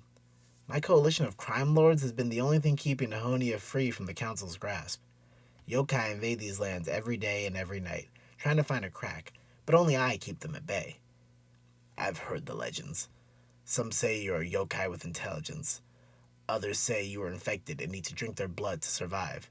Some even say you cannot die, that you've lived forever. You take on the name of your father to support these legends. You've scared so many people with these tales you've told, including the other family heads. Somehow, you have them all following you out of fear. While I'm impressed, I think it's time for this all to end. Fool, I think you have it all mistaken. The other families respect me, which is why we all work so well together. They've seen my handiwork and know that I can take care of them all. Only you fear me. You fear what it means for a Gaijin to be the leader of the other family heads. That fear is what makes you so unreliable and undesirable to them. That's why you're so sloppy with your attacks, stealing my shipments, killing my men, and that's why I've called you here today. Out of respect for your father, I want to give you one last chance to make the right decision. And that is, fall in line, Yabu-san. Tradition is a crutch used by the weak to justify horrid ideals in most cases. I believe in adaptation to new social understandings, and if you wish to survive in this world, I suggest you do the same. He was silent, but the steam puffing from his ears told me my words were definitely having an effect. Think about the katana, Yabu-san. As a weapon, it is brilliant in design, but completely inferior in practice when compared to something from Yora. There's a reason it is a side weapon, mostly for a last resort. Out of necessity and a lack of proper steel, or proper ways to reach a certain amount of heating, your people forged it in ages past. But now with trade allowing access to better materials and science bringing new methods of forging, why have you not updated your weaponry? The katana is a symbol of pride, he said. We may use guns as well, but we cannot abandon our pride as warriors. And yet, as a weapon, it requires two hands to use effectively. It only cuts from one side in one particular area of the blade. You need a specific technique for the proper saw motion to sink into the enemy. None of these limitations exist in a standard broadsword where a person can also wield a shield. Yet you still use such an inferior weapon purely out of tradition's sake. And while I understand the pride, I do not understand the necessity to not adapt. Have your cake and eat it too, as they say in Yora, I believe.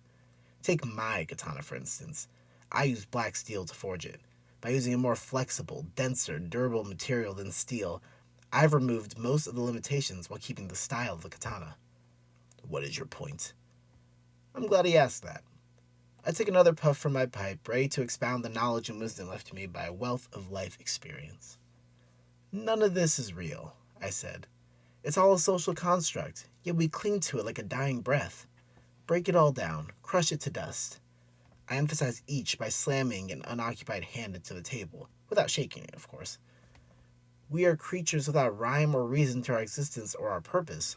We are filthy, stinking animals crawling through the mud without a prayer to guide us, yet we try to be so much better than we are. We try to act like we have these morals and principles and propriety that create a noble society of citizens, seeking some ethereal sense of right to battle the wrong. So burn it all down. Destroy it all. Break the illusions of society's shackles and become free. You're insane, Yabu-san spat. That's what it is, isn't it? You've made these crazy speeches to the other heads, and they've all found you unstable. So instead of trying to reason with you, they just stay out of your way. Oh, I'm very stable, Yabu-san, I assured him. I did a lot of soul searching before I came to this land, trying to find a place to call home and soothe my spirit. I went to my ancestral homeland on my mother's side, Tharhab, and what I found there was humanity's similar story. All I saw were those given power abusing those without. Then I hear about Nahonia, the land of warriors, and I think to myself that I finally found a place to call home. But all I found were people pussyfooting around, quieter than a mouse. The Emperor hid this business of yokai prowling around the streets as is customary, forming an elite squad of yokai slayers to handle the shady business. That, to me, is the insane part. Yabu-san looked skeptical. With a shaking of his head, he dismissed everything I had said up to that point. The Emperor tried to protect his people. Revealing the truth would only cause panic and chaos. I smiled. Those two areas I find I thrive in the most. Lies are a ticking time bomb. I came here, told the men thriving on honor alone that I could pay them. They became my elite squad of yokai slayers. I then revealed the truth to the people along with a way to deal with the monsters, and for that, I built an empire on trust and respect. The people know who keeps them safe, and they allow the Emperor to have his power so that I might be safe from him. So you see, I'm not here to challenge the royal family and usurp their title. I merely exist to rule from the shadows and keep this land independent from the council so that we might all thrive. A nation is only as successful as their weakest member, after all. You're delusional. His words were of no unfamiliarity. His kind was stupid, pig-headed, and unwilling to meet anyone halfway. In fact, it was like an asymptotic relationship. I would always try to reach them, infinitely approaching that point of contact, but would never make it. My words were lost on such men. I would try one more appeal before I gave up on reason and used a much simpler method. A wise man once said that what makes humans mortal is not the fact that we die, but that all we create eventually is destroyed. Do you know who said that? You, after one of your frequent visits to the red light district? I smirked. I did enjoy a good horror, that I cannot deny. The late Hanzo-san, actually. Yes, your father gave me those words of wisdom. What he said was a testament to change. Time always destroys the old ways of thought, and if we are to beat this enemy encroaching on our territory, then we need to put aside our differences and face this threat together. Here at the northern end, we are the closest to Zhongqi, where Councilman Kaladesh's spawn of a child rules. That brat keeps finding newer and scarier beasts to create, which means we cannot afford to fight against each other in all this. Yabu-san grunted. For a brief moment, I thought he might be reconsidering his position. But stubborn as an old goat, he steeled his resolve, settled in his haunches, and said, I cannot in good conscience side with your people.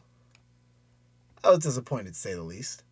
I really thought talking about his father and connecting to him on a familial level might work. Maybe it was the nicotine-laced opium in my system calming my nerves that gave me the false sense of confidence, or maybe the simplest answer truly is the best. What do you want, Yabu-san? I have money, drugs, women, men. Pick your poison. There has to be something I could do to reach him. I owed his father as much to try. He finished the tea and stood up. The only thing I want from you, Gaijin, is your removal from this castle. Only a person with the proper bloodline and disposition deserves to live in this place of respect. You are a disgrace. I laughed again. You'll never remove me from my rightful throne, Yabu-san. I've found in life that the only way to truly handle an inevitable catastrophe is to lean into it. My addiction, really, cannot be curbed at this point. So I made it work for myself, and for that, I've become stronger. I stumbled a little, but I stood up, taking another puff of my pipe. Sure, my reflexes are a little slower right now, and I didn't notice your man immediately, but I'm still on the ball enough to respond in kind. His eyes widened in fear. Yabu shot up and took several steps back, trying to create as much distance from me and the figures running around the halls, casting shadows on my screens. In the next moment, they burst into the room all around, wearing kimonos, but holding Tommy guns. And yet somehow the man still claimed the importance of tradition. A hail of bullets converged on my position. I bounced every which way possible, becoming more holy than Alpine cheese. My table and floor was completely ruined and broken, being grinded to dust. And my blood was also important. I made sure it was excessive, more than the human body could hold. Not that people offhand really knew how much a human body could hold. I put it everywhere while flailing about. When they finished, I fell onto the floor, making an elder sign of Mard. My body faced the ceiling, my arms outstretched in the shape of a T. My katana conveniently sat at the waist, matching my arms. I was a perfect fallen idol in that moment. If only I had a camera to commemorate it. But alas, I had to settle with my memory. Yabu stepped to the body, looking over me with that smug expression. I wondered if that was the time to scare him, but I knew he had something to say on the tip of his lips. No one is immortal, Gaijin, he said, spitting on my corpse. I was hoping for something a little cleverer, but I suppose expecting anything from a man without vision was too much to ask for. Maybe not immortal, my corpse said, but I am pretty close. Yabu turned white with fear. Impossible. Maybe improbable, but definitely not impossible. You see, with your limited imagination and fraction of a brain, you cannot possibly conceive why a corpse might be talking to you. But have you ever considered that perhaps you've been speaking to a mere reflection this whole time? He was at a loss for words. I stepped from my position in the garden and walked towards the doorway where those thugs entered. My katana was in hand, thirsty for the blood of cowards. I stood my corpse up and had to explode into a cloud of smoke. I can't see, said one of Yabu's thugs, stating the obvious. If I wanted them to see, then I wouldn't have made the smoke. With katana in hand and shield on back, I charged in and sliced the nearest thug 3 times. 6 remained. His screams lured the others, causing them to spread out. So I turned the smoke into mirrors that went from floor to ceiling. What's happening? Yabu asked. The thugs were too frightened to shoot their guns. Doing so might kill their boss unintentionally, leaving them sitting ducks. I ran through my maze and cut another one down. 5 remaining. As I implied, Yabu-san, recognizing illusions is not your strong suit. I was merely projecting my image to you, but I was never in the room. Where are you? Another one of his henchmen screamed out in pain. I saw 2 more back to back and decided to play with them a little bit. I was still learning how to fully use my powers in this new manner, but I was getting good at manipulating 2 people's minds. In each of their heads, I made the other person look like myself charging at them. Taking the bait, they turned to each other and fired their guns, ripping each other to shreds. 2 left. One of them was frantically searching for me in the maze. I was a tad too slow and relaxed, so that might have helped him have a sliver of a chance. He turned to me and fired his gun. I pulled out my shield, feeling each bullet deflect off like bugs on a windshield. When close, I used my shield to swat the gun out of his hand and then plunged my blade through his chest, something a normal katana could not do so safely. Not that Yabu cared about my lesson. I kicked the man off my blade and turned the corner to see the other man at the end of the mirror hall. With a perfect flick of the wrist, I tossed my blade and watched it soar, cutting through the air smoother than a knife through butter. The man turned just in time to watch the blade break through his sternum. I'd get a gold medal if this were a sport. All his men were dead. Once I picked up my sword, I shattered the illusion in a dramatic fashion to dazzle Yabu. I wanted him to know how small and insignificant he was compared to my power. The glass shattered into a million tiny pieces like stars, raining all around the room. At the center of it all was Yabu, holding a gun and shivering like a scared puppy. Before he turned around, I created 4 clones of myself to walk alongside me. Honestly, Yabu, I'm hurt. The frightened man flipped his gun on me. Well, one of my clones. He really thought I'd stand at the center. Did you only bring 7 men to kill me? And worse, you thought that I wouldn't know they were sneaking onto my premises? Why did you think it would be this easy? Shut up, he yelled. What are you? Nothing easy in life is worth it. He fired his gun at my illusion. I had my clone stumble and fall. For added effect, I made all the rest of us flicker, and then in his mind, I made him see us all vanish. Did I do it? He asked. This sort of illusion was a lot harder to pull off. Rather than create an image for all to see, I needed him to not see me. For those 2 thugs, I merely replaced an image in their minds. But in this case, I had to recreate the entire room so that his eyes would see only what I wanted them to see. So even if I was right next to him, speaking to his ear, what did I just say about something easy? He would turn my way and see nothing. Stop hiding, he yelped, taking random shots around the room. I've been experimenting with giving people the illusion of sound in their ears, but my power naturally fell on vision, so it strained me quite a bit. But it was hard to resist experimentation when I had such a willing guinea pig. It required a strong imagination myself, but I've lived with my voice long enough, even listening to it echo back to me in caves, so I could hear its true sound. You're weak. I had him here on the opposite side of where I was. He fired into the emptiness as predicted. While this was fun, I saw a portal appearing at the end of the room where I kept a small shrine to burn incense for meditating. I needed to hurry this along. Taking my katana in hand, I sliced off his arm holding the gun. Yabu fell to the ground, cursing me as he writhed in pain.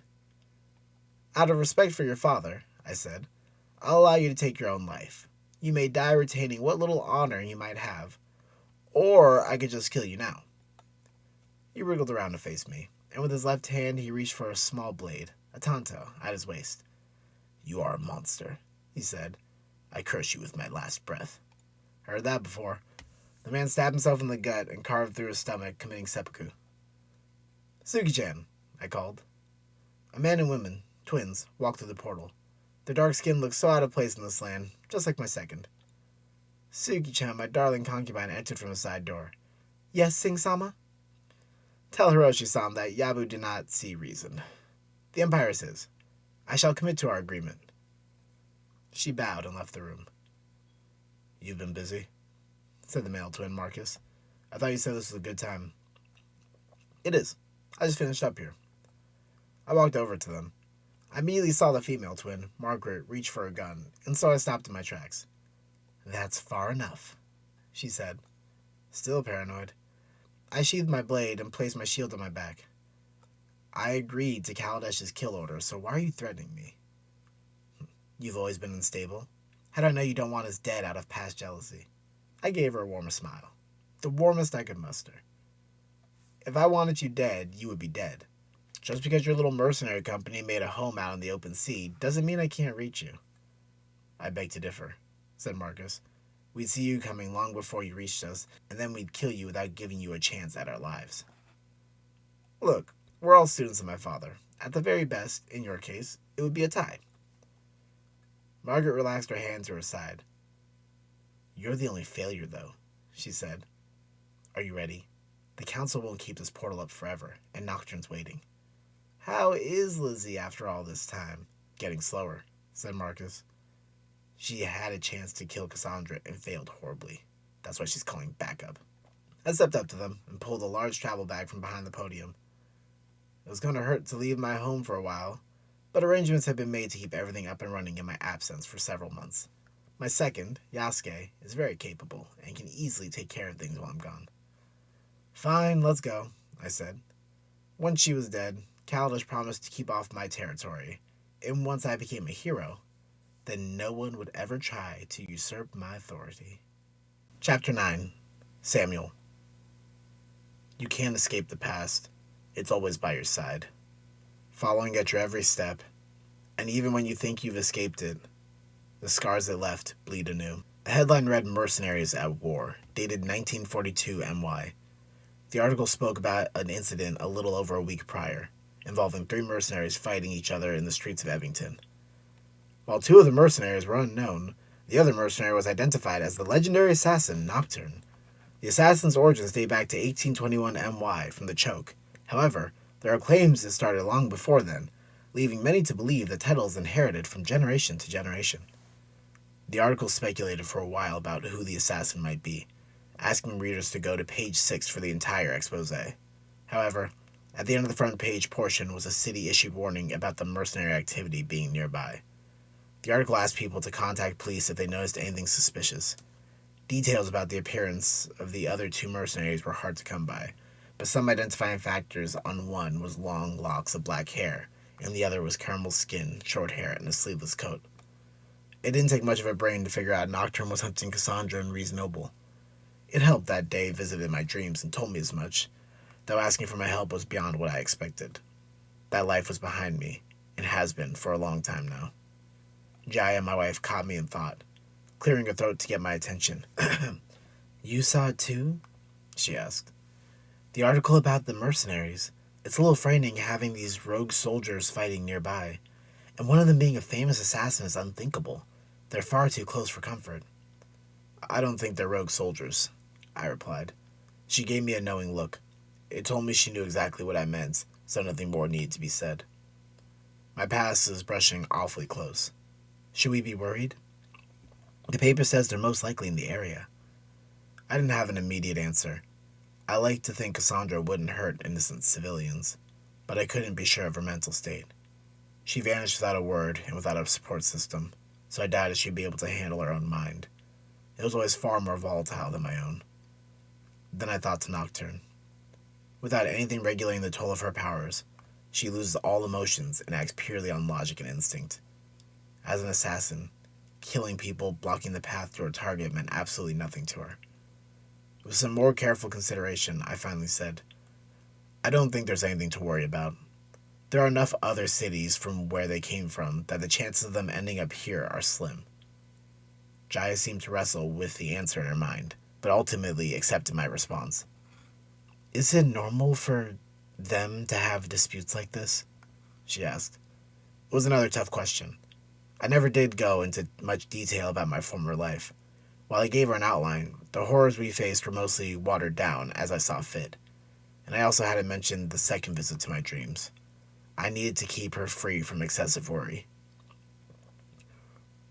Remember how I told you the council recalled us? She nodded. Well, something happened, and now it looks like Cassandra and the target are working together. That's all I can really say, though. Cass has been gone for so many years, I can't fathom what's going on in her mind now. Jaya took in the answer, letting it ruminate in her mind. Then she leaned forward and gazed into my eyes with her dark brown wonders. You're lying to me, she said softly. Something is on your mind and you're keeping it from me. She was always too smart for me. I had theories, yes, but saying them aloud was a waste of time. I'm not lying, I lied. You promised not to keep secrets from me, James. This isn't... I sighed and took her hands in mine. This isn't a secret, honey. This is... It's a day in my past that I'd like to forget. She wanted to challenge me. I could tell. But I was saved before she could utter a word. Henry, my son, came tumbling down the stairs to the breakfast table, all dressed for school. Jaya pulled away from my grip and embraced Henry. There you are, my handsome man, she said, lifting into the seat. It was getting late. My watch said it was already 7:30. I folded the paper and stood up. Make sure to eat all your cereal if you want to grow big and strong like me, I told him. I flexed my muscle for show, and he mirrored me. How's the house coming along? Jaya asked. It's almost there, I grumbled, grabbing my coat. I'm going to get in a little early today to finish up the attic. Love you both. I kissed Jaya and Henry goodbye and then left the house. My steam-powered automobile purred to life as I drove off. While the car was fairly pricey, Jaya and I thought it best to get my mind as far away from the past as possible. Such a thing couldn't even be imagined when I was a child. And from what I heard, the closer a person was to Cameron Veritas' territory, the more advanced technology became. Wrapping my head around the way the world moves so quickly was mind-boggling. But these children nowadays pick up everything in a flash. The mind of a child is far more adaptable than that of an adult's. I shook those old words away and continued driving out to the farm. The radio was playing new age jazz. It sounded colorful, but a little too much for me. I switched the station to the news. That was more my speed. Kettenberg was going to be holding mayoral elections in a few weeks. Jaya was the mayor's assistant, and her workload had only been increasing. I was thankful every day she could even spend an hour with me. Then the news shifted back to the mercenaries, and that's when I switched it to another station. Orchestral melodies played over the airwaves, as I liked it. I stopped at the edge of the city in front of a small house with a gate sealing off a large amount of land. A farmer planned to take residence, and I was tasked with helping build the house in the Yorton style. When I first started working house jobs 20 years ago, Alkebulan style was still in fashion, but now everyone wanted Yorton style, and I was the man to call. So far, we built most of the residence, but the barn and stables still required a lot of work. They merely had a frame and the foundation, but nothing else. I parked and began to walk inside the house when I noticed something odd. A horse was roaming around the inside of the fence, eating the grass. While the sight of a horse might not alarm anyone, I also noticed that the horse had a saddle and bags. It meant someone owned it and was possibly lurking in the house. That shouldn't have been the case, though, unless someone on my crew came early. Opening the door slowly, I pulled out my Magnum and thoroughly scanned the area. Nothing was in the kitchen, the living room, the family room, the basement, the attic, or the bathrooms. Sweat ran down my forehead. I didn't like the silence and uncertainty. "Who's here?" I called out, but received no reply. It was possible that the person left the horse for now and maybe would return to the house later. If that was the case, I'd be ready then. So I decided to get to work and wait. My tools were in the shed out back. There came the surprise. When I opened the doors, I found a woman with caramel skin eating a bar of chocolate. "Who are you?" I asked. My hand twitched to grab my gun, but her position seemed so innocent in a way. Actually, she reminded me of my son when he tried to sneak a cookie from the jar. Her big doe eyes stared back at me and she froze. "I'm just passing by," the woman said. "I swear I'll be out of here in a few hours." Her clothes looked mostly normal, save for the cut sleeves and choice in style.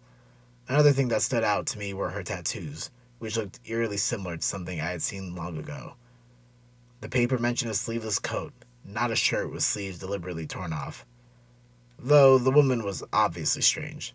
The paper said the mercenaries were only a city and a town over. I couldn't be this unlucky, could I? "My crew will be here by that point," I said. "Did you steal anything?"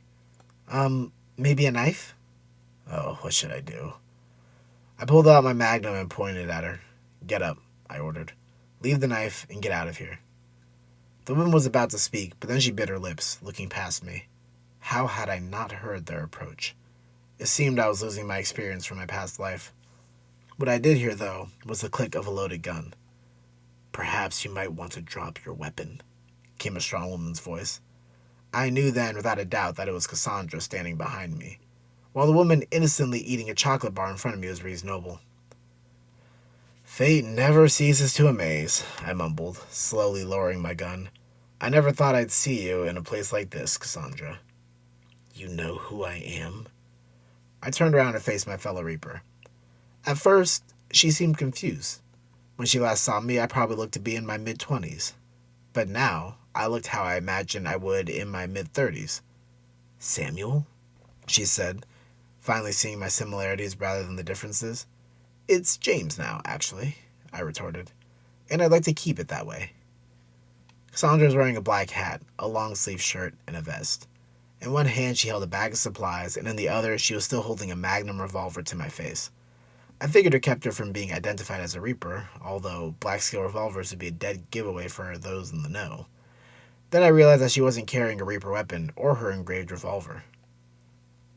"Are you still planning on shooting me now that you know I'm an old friend?" Cass cocked her head to the side, as though weighing the thought. "I really believed we were still friends." "Haven't decided yet," she said, sending a dagger to my heart. "Did Kaladesh sink his claws into you?" "He tried," I admitted, but I turned him down. Jonathan tried as well, but I gave him the same answer. Cassandra gave me a hard look and then relented. She lowered her gun and embraced me in her arms. "It's been a long time, hasn't it?" I said, letting go. "Too long," she replied with a smile, before walking to Reese and handing her the revolver. "This is my friend, Reese Noble. And now that we're all acquainted, we need to be on our way." She searched around the shed and grabbed her Reaper coat, scythe, and her 2 revolvers. Reese followed along and gathered her belongings as well. I knew I was going to regret stopping them, but still I said, "Just like that? You're leaving?" Cassandra seemed confused. "Is there any reason to stay? I don't want Nocturne catching up to us." I was at a loss for words. She began to brush right past me, but I grabbed her by the arm and stopped her. "I would be remiss if I allowed you to just vanish. Let me treat you to dinner at my place. I'll shelter you for the night and send you away tomorrow with whatever supplies I can offer." It was the least I could do for an old friend. I knew she must have been suffering. "That would be nice," Reese chimed in. "I could also use a bath. The house doesn't have any running water." "Well, of course. It's still being built," I chuckled. Cassandra looked to Reese, seeing her pleading eyes like a dog begging for scraps, and said, "Very well. We'll take you up on that offer. Where should we go?" "Follow me." I took them to my car and opened the trunk. They placed their bags and all their supplies inside, while placing the scythe diagonally in the back seat. The horses were tied behind the barn and out of sight. I left a note for my team saying, "A family emergency came up. Lee should take charge." We sat in the car, with Cassandra in the back and Reese in the front, keeping her head glued to the window. "I've never ridden in one of these," she said, with all the excitement of a child given a new toy. "Me neither," Cassandra mumbled, without a hint of enthusiasm. "It's a lot less exciting than it seems," I said. I placed the key in the ignition and awoke the beast. The car burst to life and gave a good hum. Reese was bouncing up and down in her seat. As soon as I began driving, she became even more amazed. While it may have been faster to take a direct approach, I decided to take the long way home. It was very enjoyable cruising with Reese in the car. At every building and landmark along the way, she asked about its origins. Having her around almost made everything seem normal. It was hard to remember that she was the last remnant of the church and the council's #1 enemy. Eventually we arrived home and I gave them a small tour. From the front door, on the left was the family room, on the right was the living room next to the stairs, in the back was the dining room and kitchen, as well as the basement entrance and washroom. Upstairs were 2 bedrooms and 1 guest room, along with a bathtub and another washroom. "It's not much, I know," I began, "but it should be enough for a comfortable stay." "It's wonderful," Reese exclaimed, finding her way to the living room sofa. "You're married?" Cassandra asked, looking at one of my pictures. "Why, yes I am. If you're worried about Jaya, she won't mind once I explain." Cassandra placed the portrait down. "I wasn't worried about the explanation. I was concerned because you said you called yourself James. Does she know what you are?" "Of course. I keep no secrets from Jaya." Recalling the morning, I added. "Or at least, I always keep her informed eventually." Why did you pick the name James? I shrugged. Not sure. I wanted to name myself John, seeing as how Jonathan was a good man to me, but this is the name that spoke to me. Speaking of Jonathan, what is this plan you two are cooking up? Cass took a seat on the couch with Reese, while I sat in a chair nearby. The priestess seemed to be interested in the radio. Jonathan and I aren't working together as far as I know. Why? He tried to recruit me. Day said he's at Thessa, leading a group of mercenaries. They want us to combine forces and make a plan of action. What does he think he's going to accomplish? She growled. What about you, for that matter?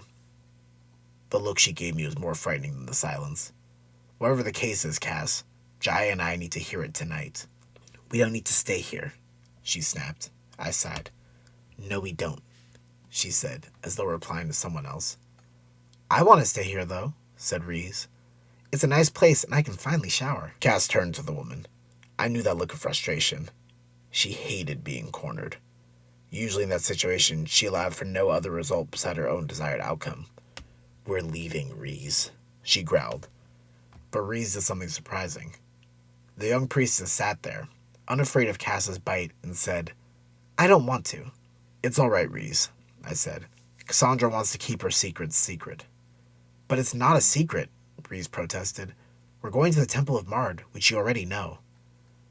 That much was obvious, but if Cass wanted to keep something quiet, I can only imagine she still hadn't told Reese much about her personal identity, and possibly even her affiliation as a Reaper.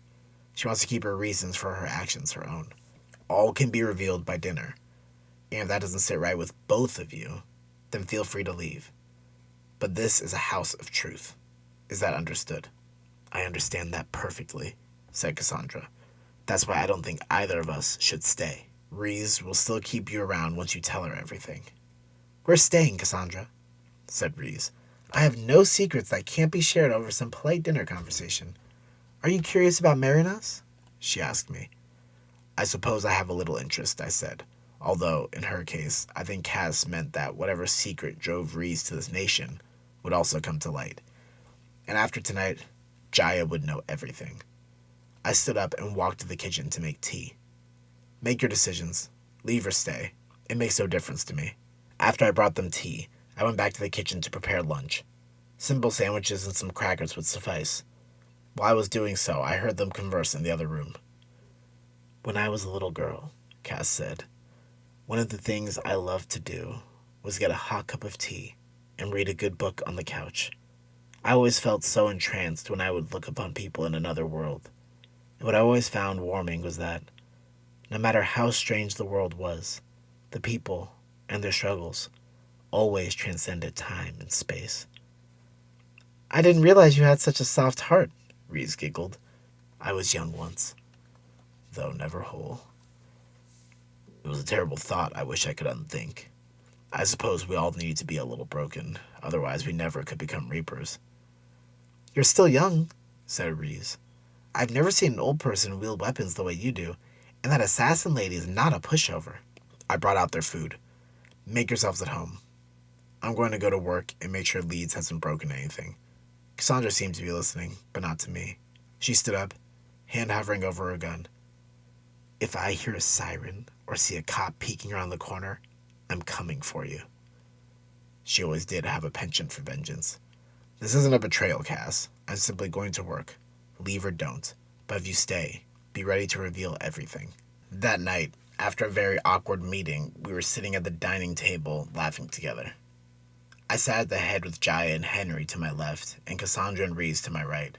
For the sake of Henry, all the adults agreed to keep the conversations light until he went to sleep.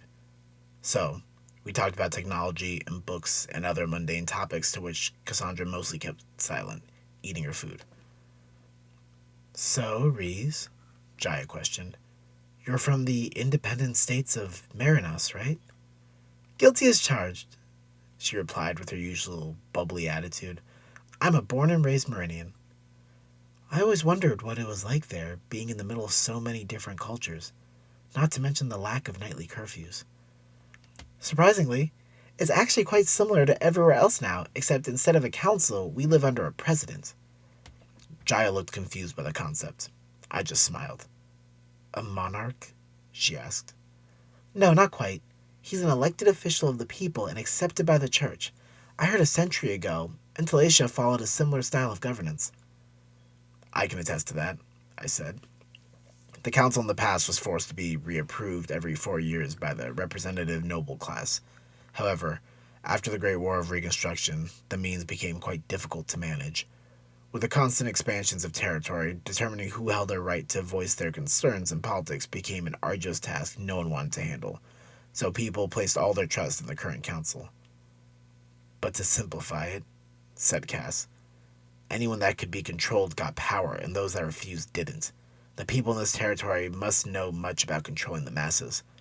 Claudius mostly only allows drivel to be printed in the newspaper, and those that try anything risque are met with his yellow-masked cronies and fixed.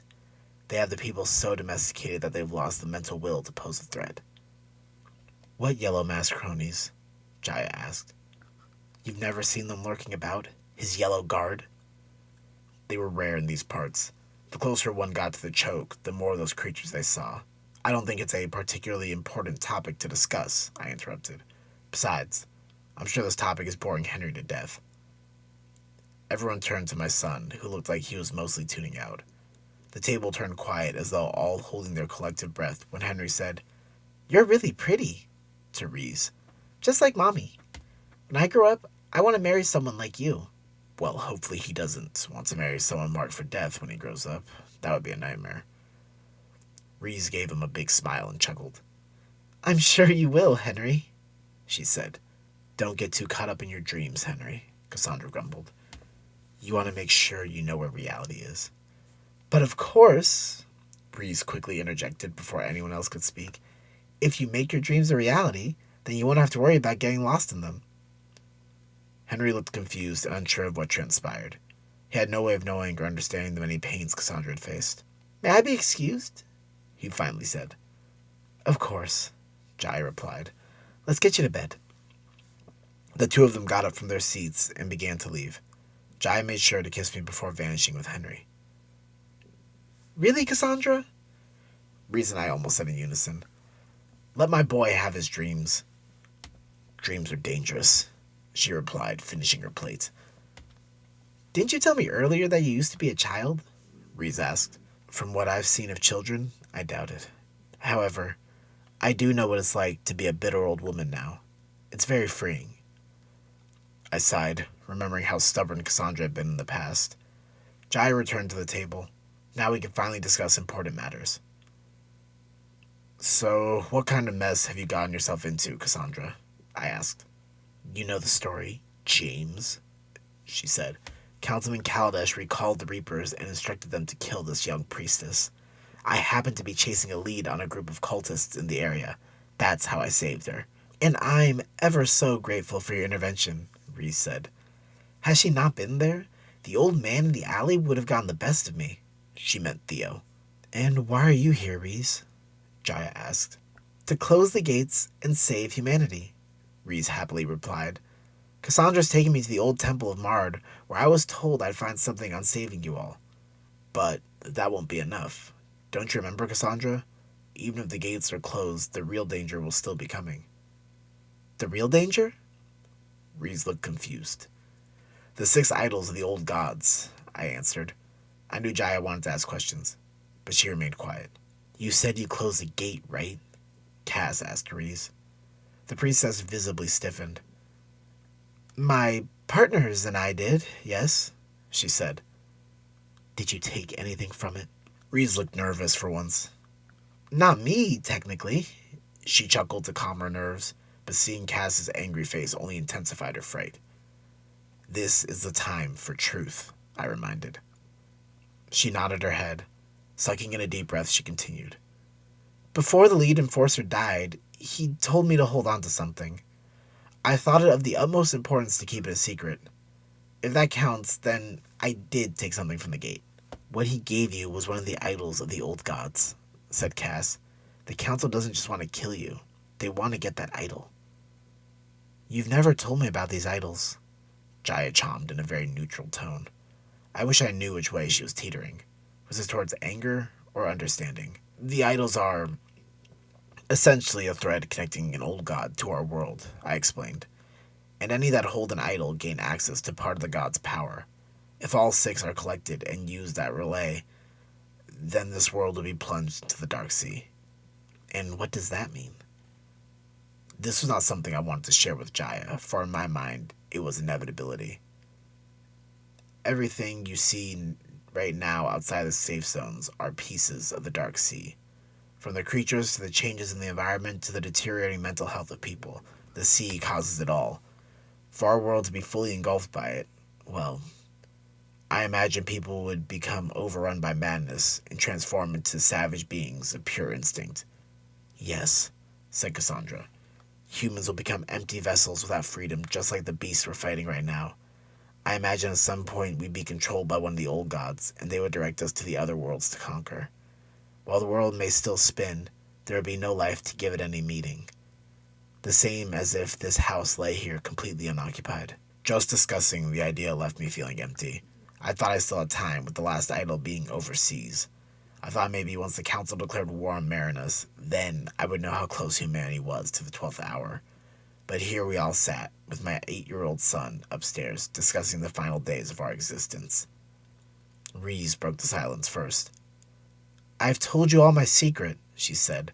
"I laid myself completely bare before you, so you all must do the same. Who and what are Reapers? And if they're here to kill me, why would you two defect?" Cassandra looked surprised. Reese may give off an appearance of an innocent girl, but she still had a brain on her shoulders that could reason out basic math. "Reapers are..." Cassandra seemed at a loss for words. I didn't blame her. Were I to describe Reapers, I wouldn't know where to begin. I might mention the experiments, or perhaps the legacy we've left behind. Reapers were the Council's secret group of soldiers created to kill the Church. Well, not exactly, I hastily added. Answers like that wouldn't keep Reese friendly, to say the least. We were created on accident, mostly. Councilman Kaladesh and Bauer wanted to recreate a formula they happened upon after killing a group of cultists. The formula supposedly was for immortality, but instead they created us. Our purpose at that point was to stop the Church from unleashing evil, or so we thought. "But the Church would never do anything of the sort," Reese squeaked. "It has been our sacred duty since our inception to protect the world in Mard's name." "I know, Reese, but we didn't know better." "We should have," Cassandra grumbled. "We should have used our brains, but we just blindly followed along like sheep." I had no response for that. "What about my other question?" Reese continued. "Why did you two defect?" I took to answering this one. "I didn't defect," I said. "After we captured the Temple of Mard, the Council banished us, but only after they blamed us for distorting the world, painting us as rogue agents.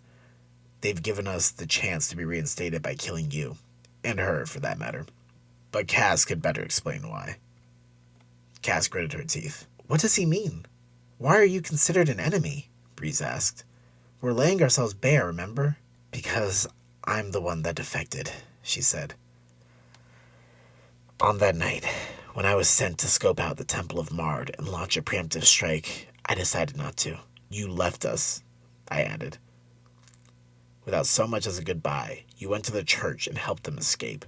The High Priest, or whomever was the leader of it all, sacrificed himself so that the Council would feel satisfied and not give chase, but we all knew that a sizable amount of enforcers and other members were missing." "Then that makes you the Angel of Mercy," Reese gasped. "Don't call me that," Cass barked. "I'm no angel, and I sure as hell never do mercy." She banged her fist on the table and stormed off. "Everything is out in the open, I suppose," said Jaya. She kissed me on the cheek. "I think I'll wait for you in bed." It was just Reese and I left at the table. "Why don't you come with us?" Reese asked. "With another Reaper, our chances of success drastically increase." I looked down at the table, ashamed to be treated no differently by this person, even though she knew I helped kill her people. "What is your plan exactly?" I asked. I didn't want to admit it, but helping out was not the worst idea if it meant stopping the Council. "I'm not sure yet. I was given a key to open something in the temple, but in the rush of the moment, I wasn't told what it opened." "So whatever that key opens, you think it holds the potential to stop all this?" She nodded her head vigorously. "I do with all my heart." It was a tempting offer, but I still had a wife and children to think about. I had a life here and was well established. There's not some easy choice to make. I'll think about it, I finally said. Oh, Reese was disappointed, but I think she understood. I'll see you in the morning then? She gave me a warm smile and left for the guest room. I headed up to the bedroom as well, dressing into my sleep clothes. What are you thinking? Jaya asked, watching me change. She must have caught my reflexive stare. I'm thinking of you, Henry, and this life I poured my blood, sweat, and tears to make, I said. That life, it's behind me now. I stared right at my forearm where the brand used to reside, now horribly scarred and disfigured from my attempts at erasing it. The past always has a way of catching up to us, she said. Sometimes the best way to deal with it is to face it head on, especially if the stakes are this high. What are you saying? This is your fight, Samuel. You may have destroyed your uniform and cast away your name, and even defaced your own skin, but you're still a Reaper. The mark on your arm didn't vanish. It still retains its hold over you and still exists as a part of you. And sure, you might think it's impossible to see, but the evidence remains. This is your fight. And if we all die because you decided to hide away, then I don't think you'd be the man I fell in love with. You're asking me to abandon you. We won't be abandoned. We'll be here, waiting for your return. We'll wait as long as we need to. I put 10 sands on it. I smiled. A 10 sands bet was how we met. But what if I don't come back? Henry will resent me until his dying days, and then I'll be no better than my father. She shook her head so adamantly. That's just impossible, she said. And somehow I believed her. I almost forgot my wife was just as strong, if not stronger, than I ever was. She could even survive on her income alone until I returned. Her heart could weather any storm as long as we had our love for each other. I laughed, unable to contain myself. I love you, Jaya, more than anything in the entire world, and nothing will keep me from paying back those 10 cents. Early the next morning, I found Cassandra and Reese waiting in the living room with their bags packed. Neither spoke to the other. Reese was reading from scripture, and Cass gazed off out the window in a trance. Good morning, I told them, announcing my presence. Only Reese looked up with a bright smile and greeted me back. I've come to a decision. At that, Cassandra looked up to face me. You won't have to make the journey alone. This mess is one created by all of us Reapers. Therefore, it is my responsibility to help clean it up. No, Cassandra said. We don't need your help. Yes, we do, Reese protested. We gladly welcome your help. I said no. I did not expect such a split reaction. I should have. Cassandra, I said, you need help. Do you honestly think you can take on the entire world by yourself, Reapers and Council alike? I just need to evade them, she said. And then what? How do we win? She gritted her teeth. In truth, Samuel, there is no winning. All we can do is stave off the inevitable end.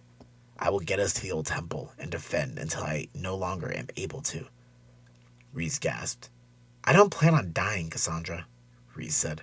There's something at the temple that will help us. I know it in my bones. If that were the case, then we wouldn't be here to begin with. That's not true, Reese shouted. There's always a way. Think about it. There was a time long ago when this planet was free of any otherworldly influence. Just because our ancestors couldn't find a way to get rid of those gods doesn't mean we can't. It's too late, Reese, said Cassandra. I agreed with her. The gates have already been opened. Much like any person, once the mind has seen the other world, it is forever changed. Reese kept a hopeful expression. Anything is possible, she finally said. Either way, I interrupted, you should be finding allies to help you. We need to go to Thessa. No, Cassandra snapped. Yes, I insisted. Jonathan has a group of soldiers available to him. At the very least, we should talk to him. One more Reaper can only help us. He comes with Daniel, though. He's dead weight. Cassandra, how far do you think you can get by yourself? Thessa is only a day out of the way by car. We should hear what Jonathan has to say. I could see her still clinging to her stubborn nature, but I think I got through to her. Fine, she said. We can take a detour for one day. Chapter 10. Felicia. No one wants you, I tell myself, and I know it to be true. I don't want it to be, but I know it's true. You've disappeared. Where did you go? The empty, the silence. Did you find your reflection on city streets? Did you find the home that wasn't in this house? One day you're here, the next you're not. Should I prepare for death, passing each other like notes? I crumpled up the paper and tossed it in the trash bin under the desk. What was I thinking, writing something like that? I heard a noise from the first floor. Someone was coming through the front door. Leaving my room, I walked to the top of the stairs and looked down to the door, seeing Benjamin enter. He set down his briefcase before placing his coat and hat on the rack. "Welcome home, Ben," I said from up the stairwell. "Good evening, Felicia," he replied. "How are you doing?" he asked, taking off his shoes. "Well," I replied. "How are you doing?" "Well." I took a few steps down the stairs. "How was the meet and greet? Did they like the new book?" "They sure did," he sighed, walking into the parlor and taking a seat on the couch. I followed behind down the stairs, sitting on a chair by the fireplace. He looked tired, but more of soul than body. "The Invisible Woman," he exclaimed with an air of gravitas, by Benjamin Redding. Those people, critics and common folk alike, ate it up as some unique take into the mind of an average housewife. I'm sure they'll go home and talk about it to their circles and clubs about how deep and introspective it is, before completely forgetting the meaning behind the words. It keeps food on the table," I said meekly. "Is he mad? Why is he mad?" "Honestly, Felicia, I can't keep doing this. The words are yours. All the fame and fortune that comes with it should belong to you." As if anyone would want to hear from a woman, no less a mixed woman. "I just want to keep making music," he continued. "The band is performing in a couple of months, and I have no new material for them. Jazz is exploding right now, and I can be a real pioneer in the field with the right material and time." "I'm sorry," I blurted out. I don't mean to ruin your happiness. I'm just a waste of space and time that can't do anything right." He didn't say anything back. "Well, thanks for not disagreeing with me." Tears were starting to well in my eyes. "What do you want me to say, Felicia? We've been through this 100 times. I say that you're not a waste of time, and then you argue with me that you are. We go back and forth until you begrudgingly say how you feel like one anyway, and then we move on. Why should I say anything at this point?" "Fuck you," I shouted, before running upstairs to my room like some teenage girl angry with her father. "Wait," Benjamin called from behind. "I didn't mean it like that." I locked the door behind me and slumped against the frame, letting my tears flow freely. A knock sounded. "Go away," I called back. "I'm sorry for ruining your life." "You're not ruining my life," he said. "That ship sailed a long time ago. I just want you to get what you deserve." "I can't handle being in front of so many people. I can't handle that kind of pressure, or dealing with their expectations, or seeing their faces. They'll ask me too many questions, and my heart was racing just thinking about it. So many people in one place, all looking at me. So many sets of eyes following my every movement, waiting for me to mess up. I can't be perfect like Lucy." "No, forget I even brought it up. It's fine, really." "Don't lie to me," I snapped.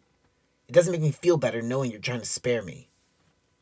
"I'm sorry," he whispered through the door. Footsteps in creaking wood signaled his passing. I was alone with my thoughts, those eyes still staring at me. Suddenly, I found my hands and body shaking. I shot to my feet and rummaged around in a drawer, searching for my pills. Finding them, I tossed 2 of them in my mouth and swallowed without water. The thoughts seemed to pass away. No longer were those eyes following me. Once again, I was by myself in the silence of the afternoon. Rain began to patter lightly on the windows, perfect for writing.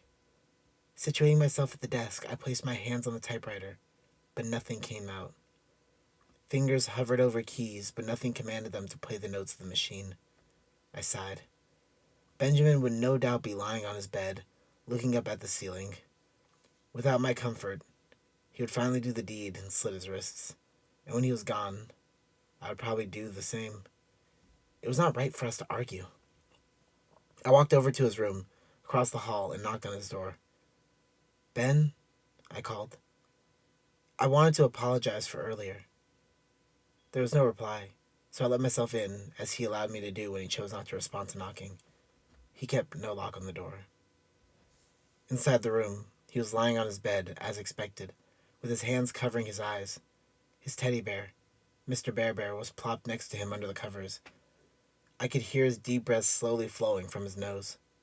"Sorry, Felicia," he said. "I just needed a moment." He probably had a panic attack. I forgot to mention earlier the bit of news I received on my way home. "News?" I asked. "In the form of a letter." He sat up to face me and then produced a letter from his nightstand. I received it at the train station from one of those overseers. "A letter from the council? Or one of their representatives?" "Not exactly. I'll end the suspense now. It came from Dr. Joseph and Lucinda Bailmont." "Bailmonts?" I asked. "I don't think we know any Bailmonts." "It's what Joseph and Lucy are going by now. Veritas would raise too many questions." "Of course. I suppose the names gave it away, but it's been half a century since we last saw them. What would possess them to look for us now?"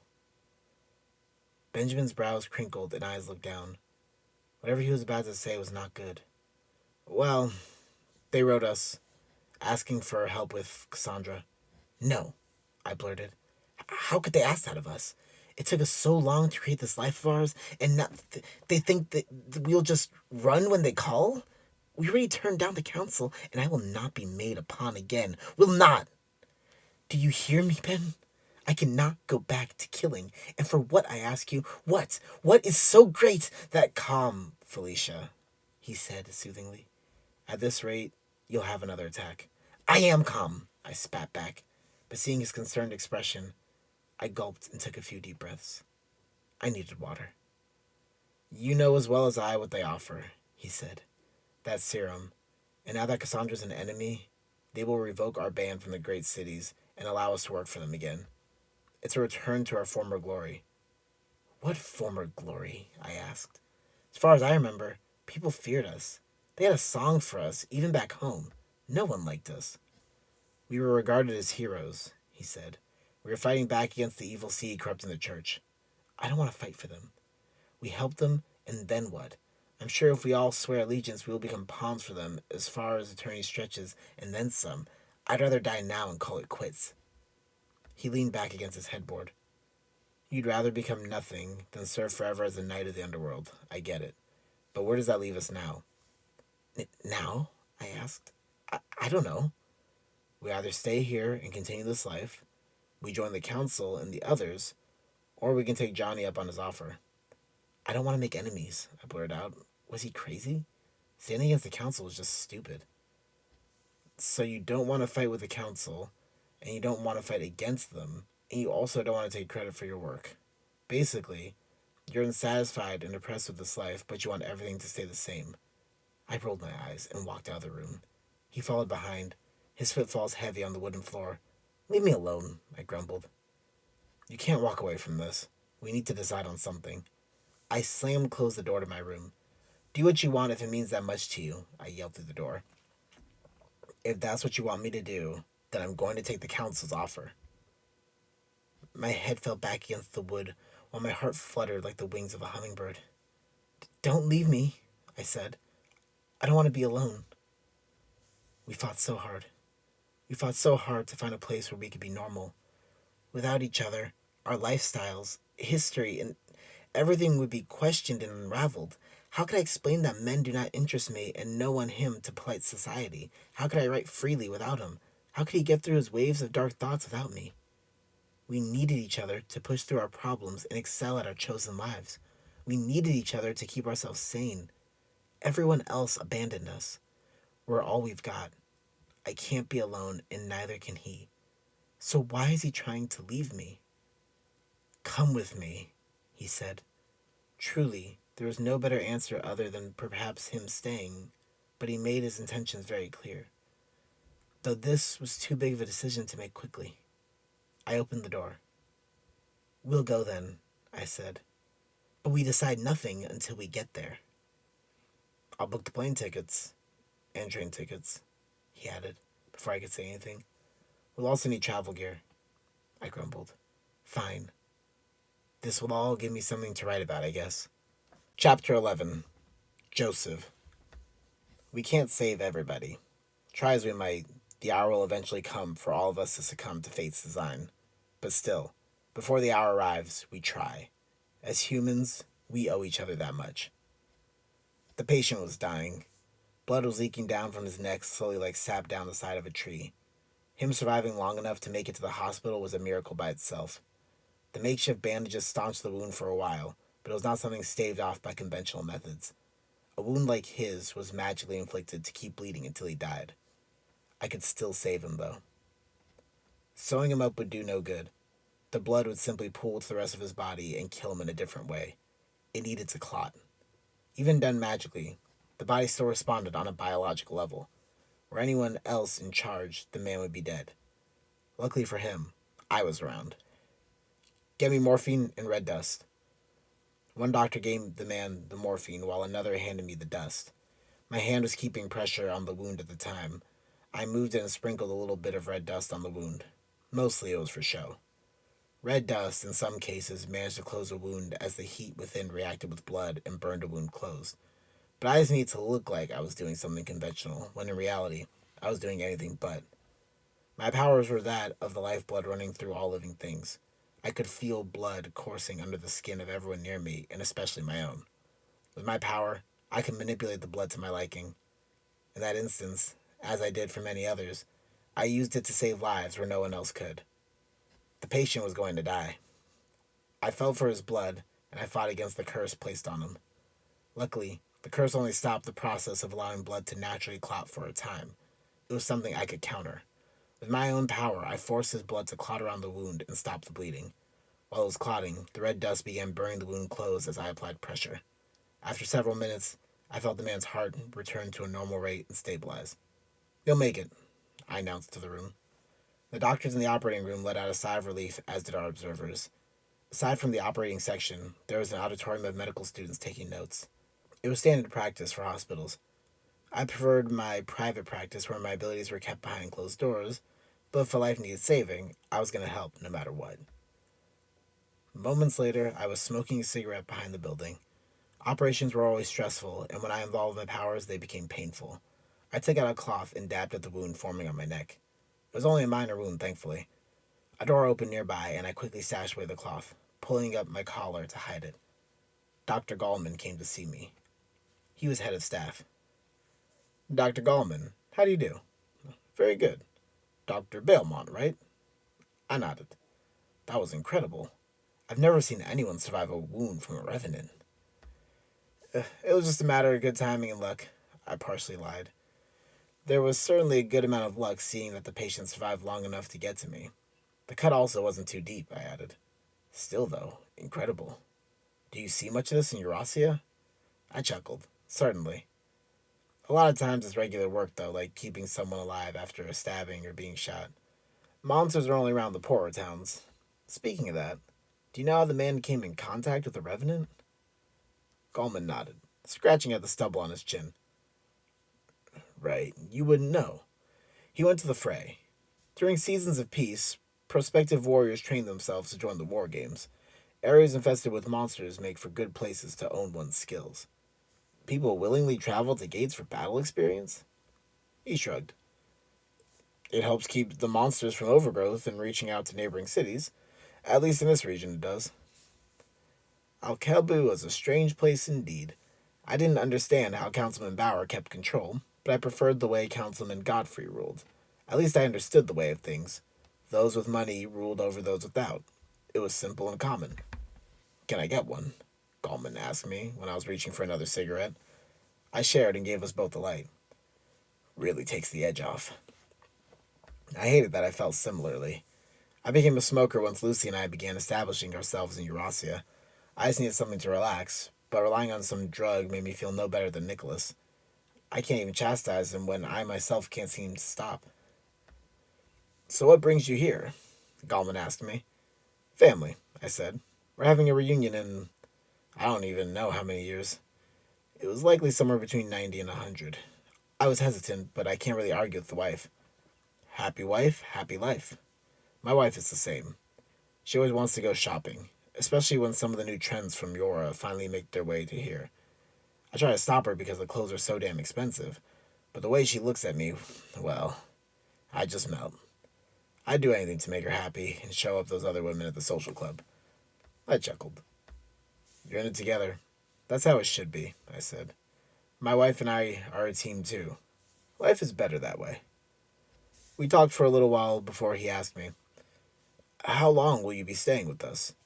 We sure could use a talented doctor around here. I smiled. I'm sorry to disappoint, but I'll only be here until the reunion, 1 week at the most. For the meantime, then, I'm glad we have you working alongside us. It was nice being wanted wherever I went, but Lucy's life was in Eurasia. Ballet was huge over there, and performing for the nobility could see her brought to international popularity. I could be a surgeon anywhere. The week passed quickly before my eyes. Most of my time was spent at the hospital, saving whatever lives came my way. Plenty of people delved into the fray during peacetime, and many, thanks to their group of warriors, made it back to receive treatment. I wondered at a certain point if it would have been better for me to go there myself and save people. When I wasn't busy at the hospital, I found my way to the hotel where our group was staying. When Lucy and I first arrived, only Elizabeth and Theo were around, but shortly after, the twins, Marcus and Margaret, as well as their brother, Nicholas, arrived as well. We were only waiting on Felicia and Benjamin. Without a studio, Lucy and I spent the first few days searching around the town. All the searching led us back to the hotel, where she made the ballroom her studio. The staff thankfully had no events scheduled, and even if they did, Lucy would have convinced them to allow her use of the room. I loved watching her practice, but she hated my being there because she got nervous about me seeing her without the polish of a public performance. She needed her space, so I gave it to her and found work. Theo found me one morning and we grabbed a cup of coffee. We sat across from each other, outside the store, and took in the sights of the city, full of smog, car, steel, and a couple of homeless people in the alleys talking something into themselves. It was all very industrial. I still can't believe how different this place once was, Theo said. The buildings have grown so many stories high, and nature has taken a back seat. Somehow, some way, people are still having children. In fact, as I understand it, people are having even more children now than when things were peaceful. It doesn't make any sense. I believe it is due to the feeling of stability.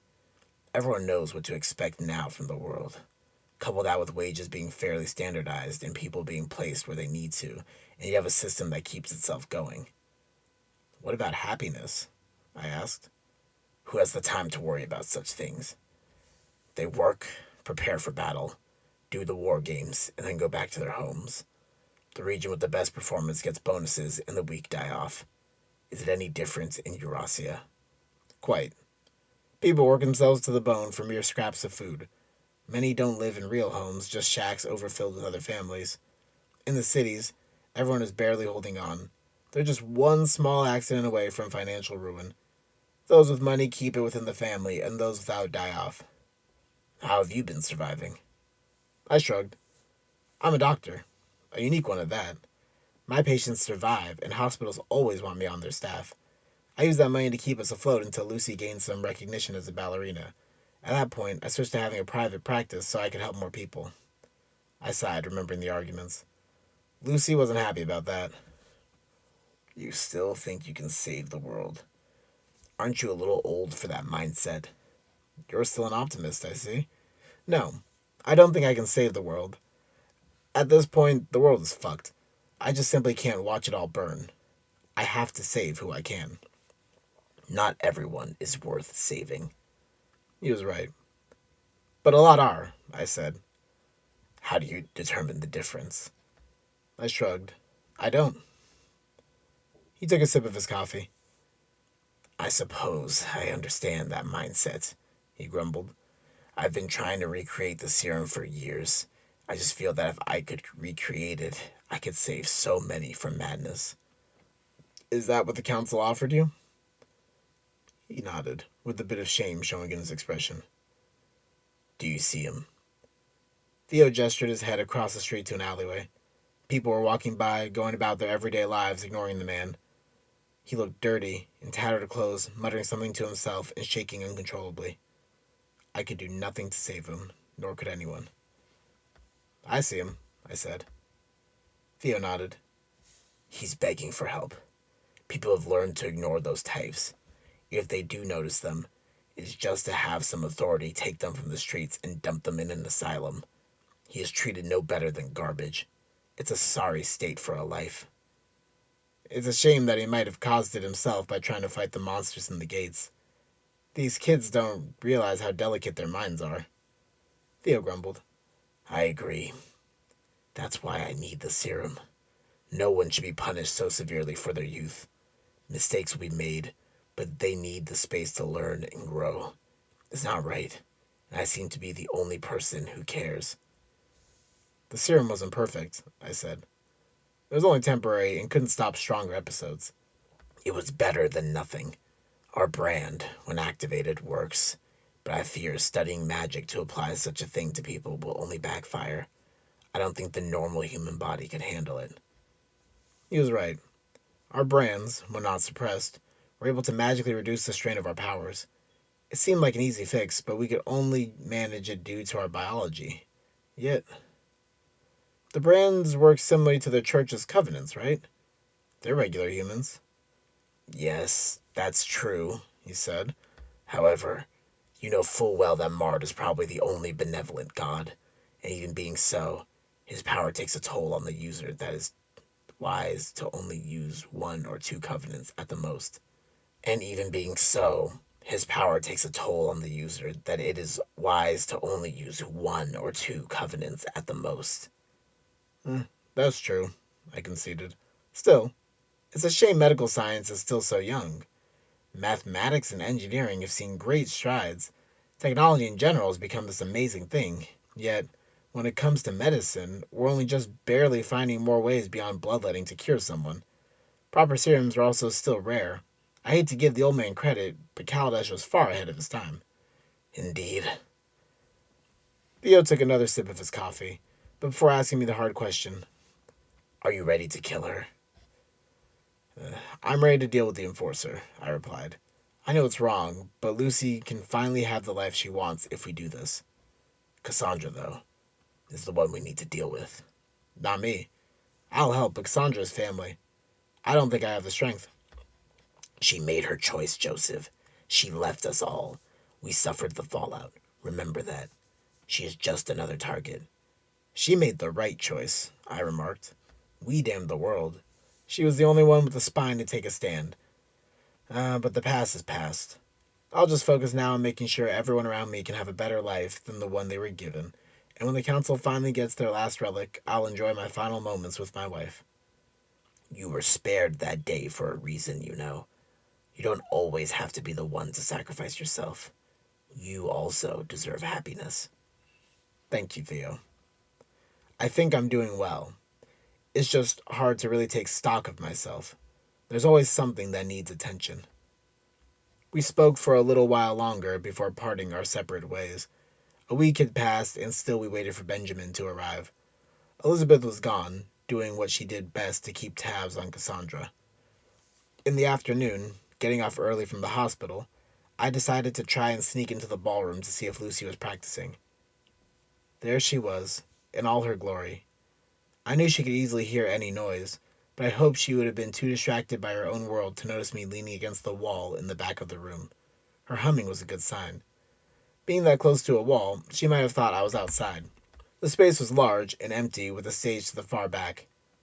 There she was, so graceful in her movements and precise in her footwork. Her back was towards the theoretical audience at the time. She often heard the audience around her to give her the added pressure of giving every practice her best performance. I absolutely adored watching her. All of her pain and suffering she channeled through her dance, using her movements as an expression of her soul. It was impossible not to feel the sadness and the freedom as she twirled. And, Joseph! She yelped. Shoot. What are you... Get out! Get out! Get out! I quickly made my exit, apologizing as much as humanly possible in the meantime. Somehow I found my way to the bar, having a smoke with a glass of vodka. Not to my surprise, Nicholas was there. The moment he saw me, he sat next to me. "Jojo," he yelled while patting hard on the back. "How's it going?" Spit and a strong smell of booze came with his words. His glass was half full. "I'm fine," I said. "You?" "Hey, bartender, get him another round and me a glass of bourbon."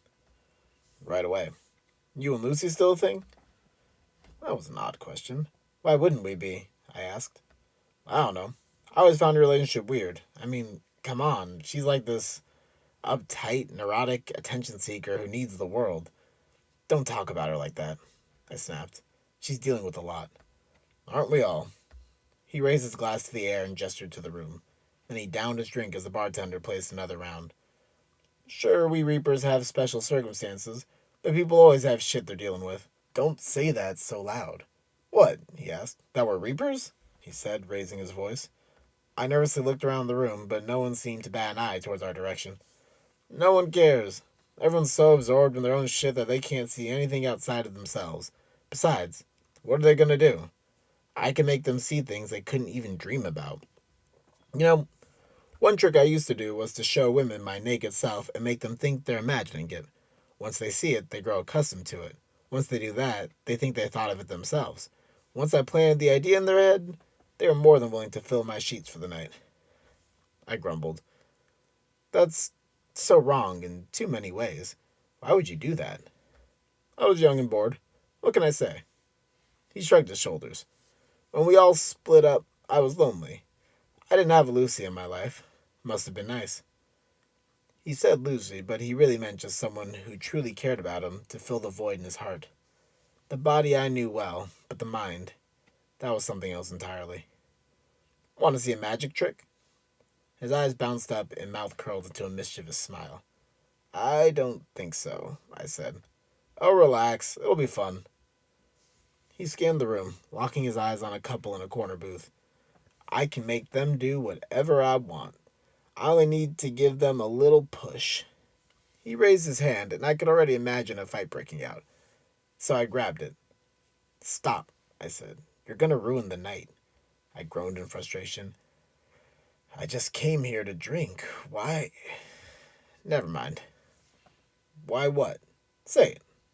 "It's nothing." "Don't lie," I heard in my head. The voice was unfamiliar, though. It sounded like mine, but it was off.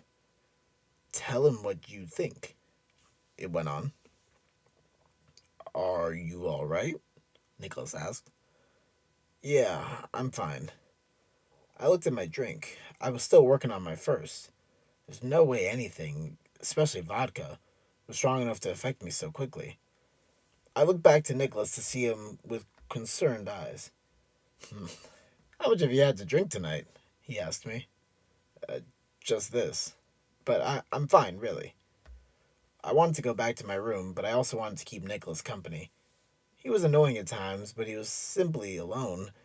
It looked like he was passing the time by drinking away the hours. I downed my drink and got started on the next one. We somehow drank late into the night. A live band came to play, and I was beginning to really enjoy my time. Nicholas was full of energy, dragging me around to play darts, pool, and just talk. Reality set in eventually when I felt my shoulder grabbed while dancing. I was laughing at a joke Nicholas said when I turned around. "What are you doing, Joey?" Lucy asked. Her face was red and eyebrows crinkled in a bit of anger. "Oh, leave him alone," Nicholas called. "We're just having fun." "I've been waiting for hours for you to come back to the room. You've just been out here drinking with him?" That's when it dawned on me that so much time had passed. "Shoot," I said. "I'm so sorry, Luce." I drunkenly kissed her on the forehead. "I'm so sorry. We can go right now." "Forget it." She pushed me away. "You're too drunk to do anything useful. Just stay here. And by the way, Benjamin and Felicia finally arrived. We're going to have a meeting in the morning." She started walking away. I was going to chase after her when I felt my arm grabbed from behind. "Let her go. She just needs to calm down." "No, she needs me to." "You're drunk." "She's mad. It'll only make it worse. Cool down and then leave." Even drunk, I could see his reasoning. He was surprisingly in control. I took heed of his words and sobered up before going to sleep. Chapter 12. Benjamin. If life can get worse, then it can get better. And while I firmly believe this philosophy, some days the boulder gets too heavy to push, and I find it rolling back to crush me. Some days I feel as though I've already died. I'm simply going through the motions of what I believe life would have been had I lived. Nothing moves me. Nothing fills the void inside. I exist for no purpose. My passions have been stilled. Music is supposed to be an expression, but I can't even do that anymore. It doesn't even matter. What people say they can feel in my music are simply decades upon decades of experience. People don't know what it is to feel someone else's emotions. They only have an idea. We need to go, Felicia was telling me in our hotel room. It was morning. The sun was spilling through the blinds. Mr. Bear Bear, the teddy bear I've had my whole life, was cuddled in my arms. It was for him to take care of that I lived.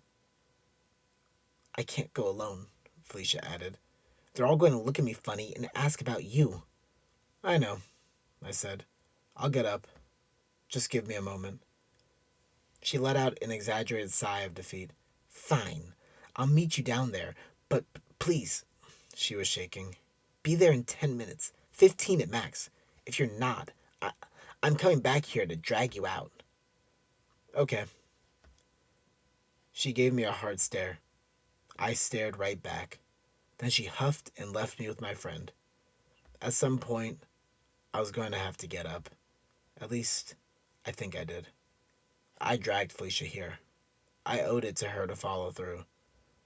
Fine, I announced to the room.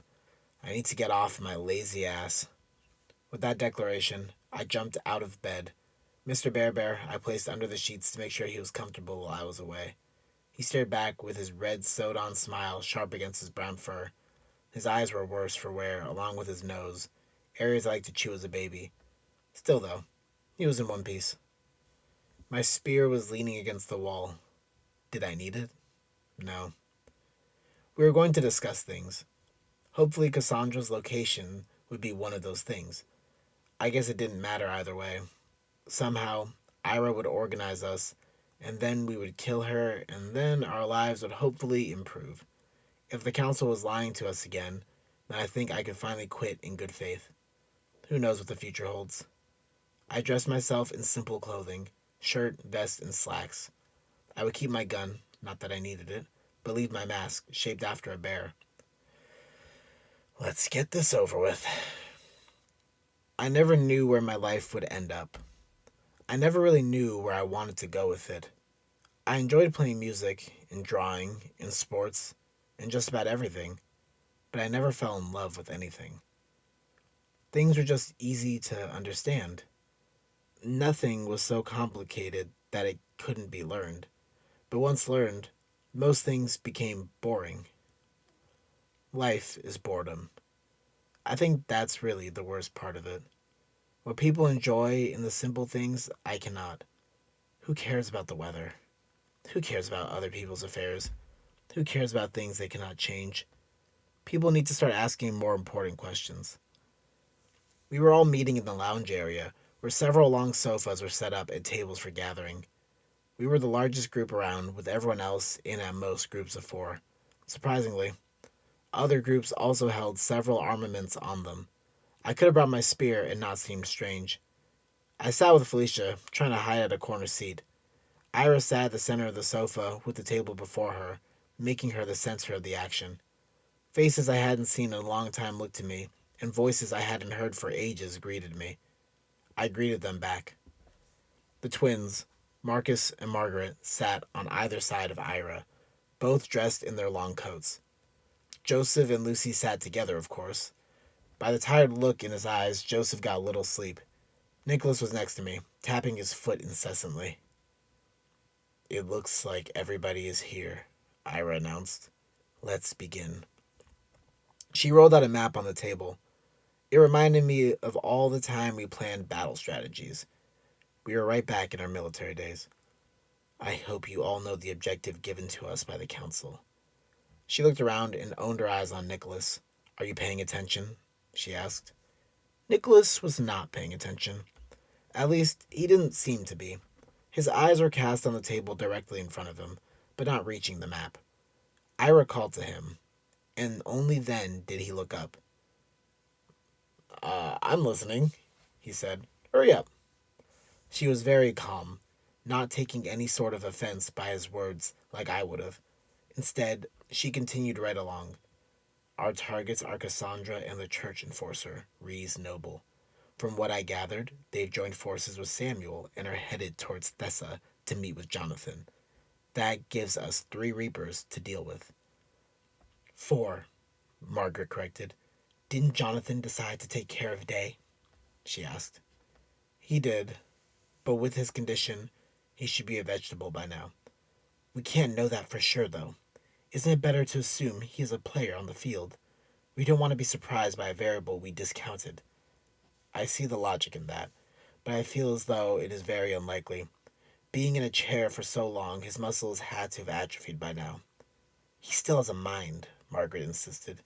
If he links us to Jonathan, then we could become susceptible to emotional manipulation. We shouldn't ignore the risk. Her argument annoyed me. She was right that Day could do all those things, but the man is certainly a vegetable. Without managing his powers, his mind would have slipped into the dreamlands and never returned. Avoiding risk is nice, but when the chances of something are infinitesimally small, they are unimportant to think about. Very well, Ira conceded. We may have 4 Reapers to deal with, and Jonathan's mercenary group, the Hunters. Mercenaries? Nicholas blurted. Jonathan got into the business? He laughed. How much do they number? Marcus asked. I don't know, Ira admitted. I haven't been keeping tabs on him. I only know they operate in the area and mostly clean up monsters in the region. As far as Al Kabu goes, it's probably one of the safest regions on the continent that is outside of council protection. Do they participate in the war games? Theo asked. I doubt it. Those games are only mandatory for city dwellers. I didn't realize. I've always lived in the city. Their numbers need to be scouted. Marcus, Margaret, and myself can do the scouting. The rest of you will be on standby. Standby? Lucy grumbled. How dare you? If we're taking out Cassandra, I want to be there to do it myself. Ira's expression did not change in the slightest. As I said, you will be on standby while we scout. When we've gotten all the information we need, we shall move in. Of course, I want you to handle her. Out of everyone here, you have the best chances of killing her. At that, Lucy smiled.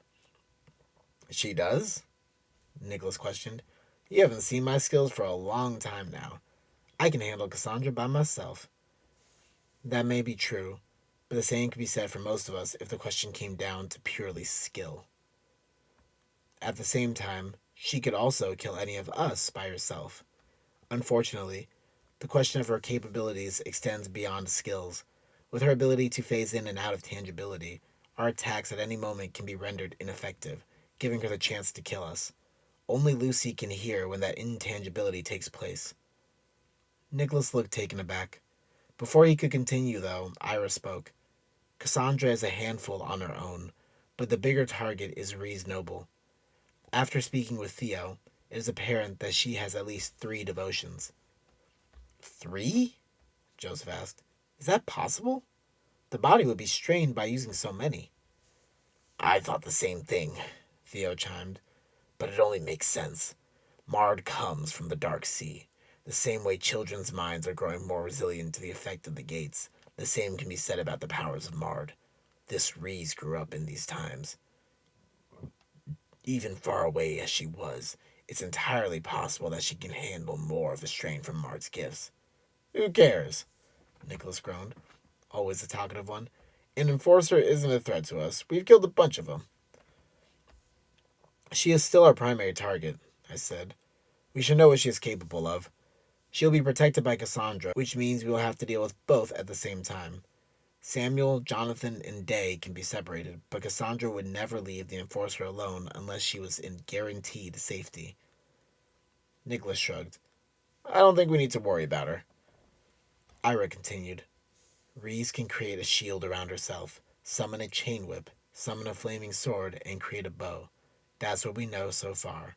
Her major devotion is unknown, but I would assume it's Zeharim, warrior amongst warriors. The last person with that name was a general that Samuel and Cassandra defeated. And me, Nicholas chimed. Besides those two, Samuel is a highly capable hand-to-hand fighter. When we last saw him, he was still proficient in 12 martial arts spanning both yin and yang styles. Keep him at a distance and watch out for his transformation. The hunters are regular mercenaries, so don't worry too much about them. As for Jonathan and Day, if they are active, together they can send amplified waves of fear that will affect all of you. If that happens, I can deal with them myself.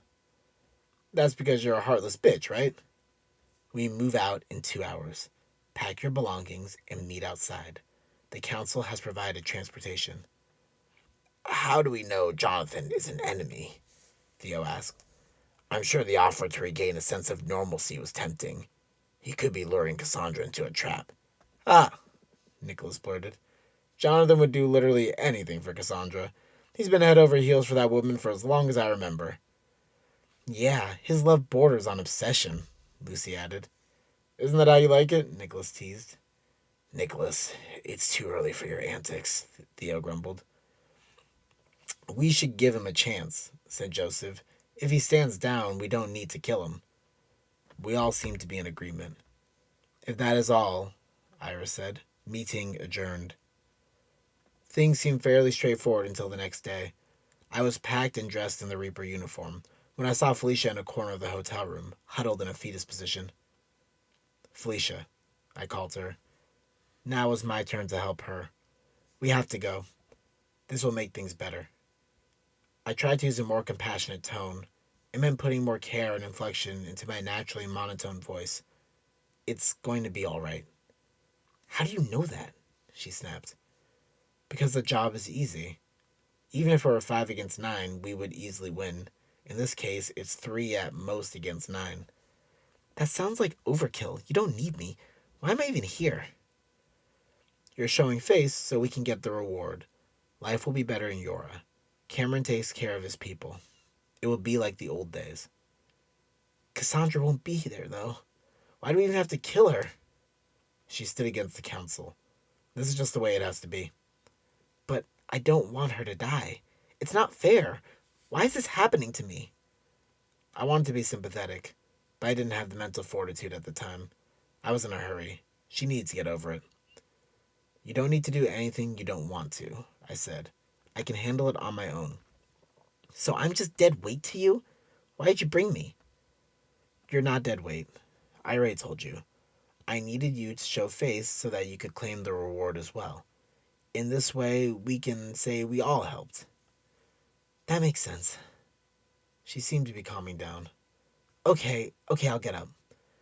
I don't have to do anything though, right? Just show up. If you want to stay here though, that's fine too. I can leave Mr. Bear with you. I can still protect him wherever we end up. I'll let you handle all the fighting. Okay then. Let's go. I reached my hand out and helped her to her feet. Chapter 13. Margaret. Trust is not something that is given. Trust is not something that is earned. When given the right opportunity and enough motivation, everyone will betray anyone. A thick mist rolled across the town. Morning only had just arrived. Quiet stillness filled the air. My mind was focused on every twitch of movement. Birds tried to distract me, but I never took the bait. My vantage point from the rooftop balcony gave me a good view of the city and also helped to obscure me from my enemy. And just as I was hunting them, they were hunting me. One of us would make a false move before the morning was over. Theo made these moments far easier with his perfect sight, but I was capable with or without him. The only person I needed in my life was Marcus. I watched from the skies and he skulked from the ground. He was the only comfort I could have in life. Without him, I don't know how I would have gotten so far. Something looks amiss out of the corner of my eye. Across the river, I think I see something orange glow. I had to peek through the scope of my sniper. It was dangerous to do so for too long. Without the cover of the scope, the sun could reflect and give away my position. but I knew there was something in that morning darkness that looked off. I took the risk. Still faint, but I was right. A tiny orange glow shone present through the fog. I aimed and fired. My shot rang out and echoed. The orange glow faded. As a precaution, I covered my scope again. After a few minutes, I looked back through the lens to try and confirm my kill. Nothing but mist filled my vision. Then, there was a glint. I pulled the rifle behind the balcony and ducked. A shot scraped the edge. He had my location, but I also had his. This time, I was quick. I rested the rifle on a different area of the balcony and took a quick shot as reasonable. The glint shook and then vanished. Another shot came for me, striking nearby. I retaliated. I was a better shot. I knew I was. Panic wanted to set in, but I refused it access to my mind. My aim was calm and true. I rested my finger on the trigger. There was no glint to give me a location, but I trusted my instincts. I took the shot. Silence followed. A longer silence came after that. Even if my target was dead, I had to reposition. He may have been alive. His allies could be circling me. Anything could happen. It was time to move. It was too late. A door opening from behind alerted me. Someone had found my location. I grabbed my crossbow nearby and turned. "Are you ready?" My twin, Marcus, asked me. "Right." I was on a ridge, at the edge of a forest, looking into the estate of the hunters. Moonlight shined on the fields around the walls. The operation was about to begin. Cassandra and Reese Noble were spotted around the premises. It was time to execute them. "I'm ready," I said. A pack set was next to me. I took out the transceiver and spoke. "Theo, are you in position?" His voice came in from the other end. "I'm ready," he said. "Cassandra, Samuel, and Reese are speaking with Jonathan right now in the library." "Is that where the escape tunnel is?" "Yes. Don't worry, though. Benjamin, Joseph, and Felicia are on standby at the end of it. They won't escape." "Good. Is Ira there?" I ask. "I'm here," she says on the other line. "Commence the operation." We understood. Marcus and I looked to each other and placed on our matching black steel masks, symbolizing monkeys. I went back to looking through the scope of my sniper, and he jumped down to ground level. The manor grounds were vast. The main walkway led through a garden and eventually to a plaza before the main estate. Dormitories were nearby, as well as a training ground and a cemetery. Watchtowers bordered the edges with guards posted at each. Walls surrounding the estate had magical sigils inscribed in them. They were fortified, but it would be no problem for us. Marcus was already moving on the ground level, keeping to trees and shadows. My job was the same as Theo's. I was to be Overwatch. In times past, we were all mentally linked, so our jobs were better. Unfortunately, Day was not on our side. All I could really do was manage threats once we began really getting into the thick of things. Hunters patrolled the perimeter of the manor and also walked the grounds. They looked to be few in number. It seemed a little suspicious to me. After all, Jonathan knew the council had targeted Cassandra. The man was many things, but a fool was not one of them. I scanned the surroundings more, taking note of places for ambushes. Nothing stood out to me. Even still, I felt the itch of suspicion. Marcus was approaching just fine. If he needed to, he could always dash a short burst and ambush an enemy before they even had a chance to make a sound. We could infiltrate quietly, which would give us the best chance at killing Cassandra. All my brother had to do was get over the wall and open the gate. I should have been calm, but the nagging sensation still lingered on my skin as goosebumps. I took the transceiver from the pack set and spoke into it. "Theo, do you read me?" "I read you," he said. "Can you look around the perimeter again? Something seems off." "Something? Like what?" I wasn't sure how to tell him. If I could only say I had a feeling, he could write it off as another paranoid delusion of mine. I wouldn't even be able to criticize him. He was right to doubt me when it came to my caution. But still, I felt it better to be overly cautious than to be overly brave. "I just have a feeling. A logical one.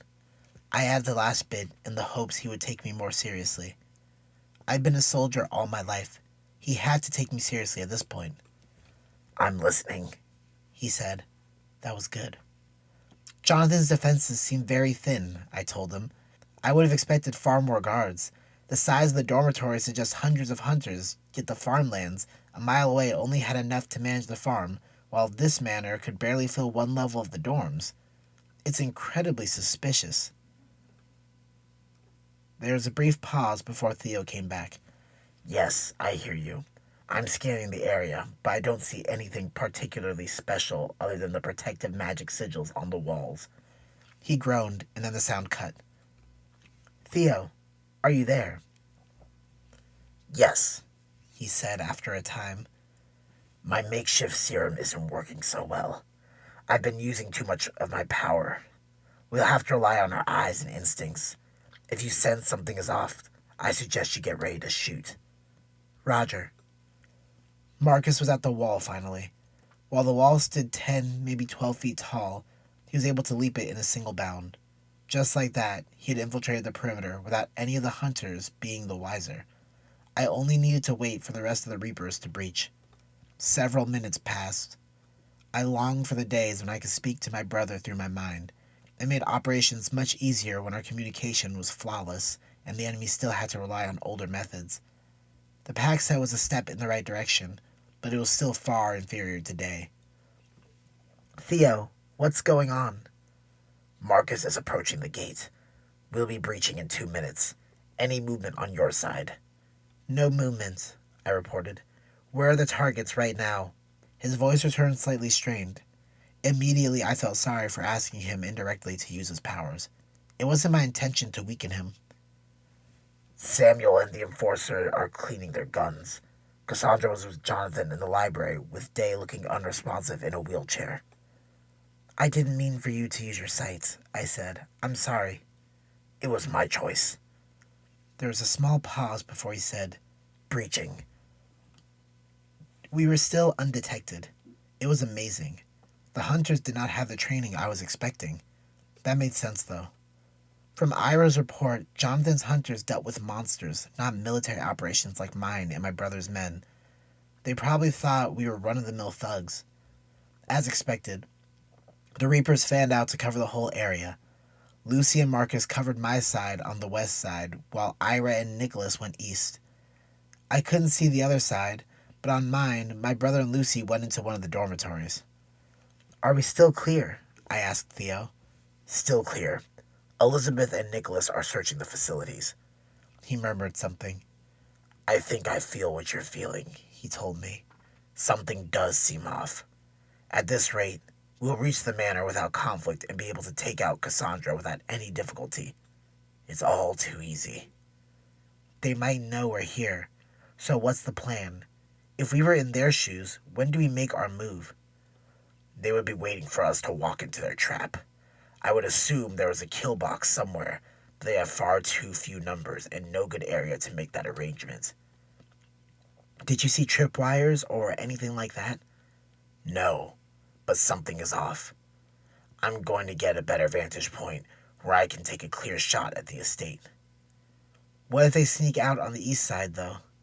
I'll see them if they do before I get to my new spot. They're still in the estate right now. I think it's best if we close our encirclement. Roger.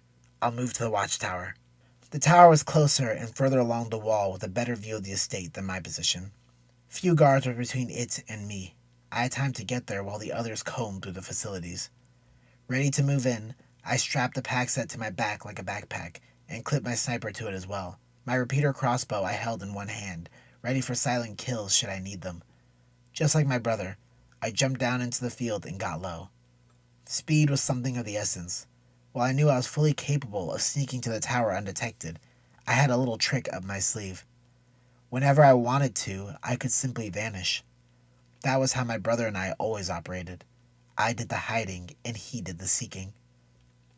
With my powers, I turned invisible along with my equipment attached to me. There was a toll, but I was already in a heightened state and felt the effects would be minor. Sure, I would think more people were coming for me, and it was impossible to discern which of my emotions were valid versus false. But on the battlefield, I would rather be hyper alert than not at all.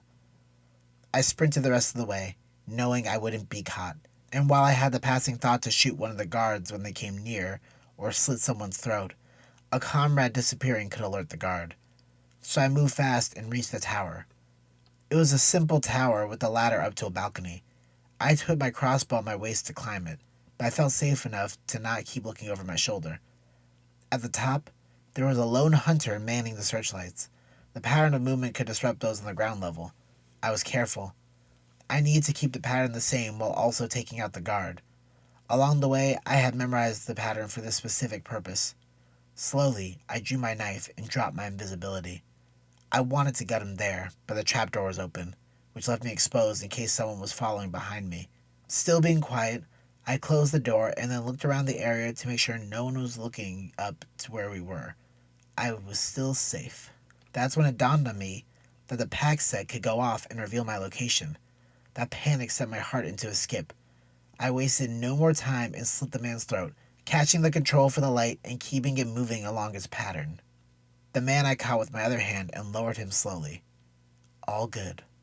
Almost all good. I realized something. On the ground in the corner was a stone. That stone had a sigil on it, and the sigil was glowing. It meant something.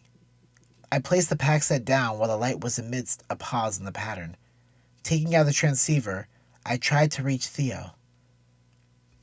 "Hey Theo, do you read me?" "Yes, I read you," he said. "I'm in the watchtower, and there's a strange stone here marked with a sigil. I don't know what it means, but I know it's here for a reason."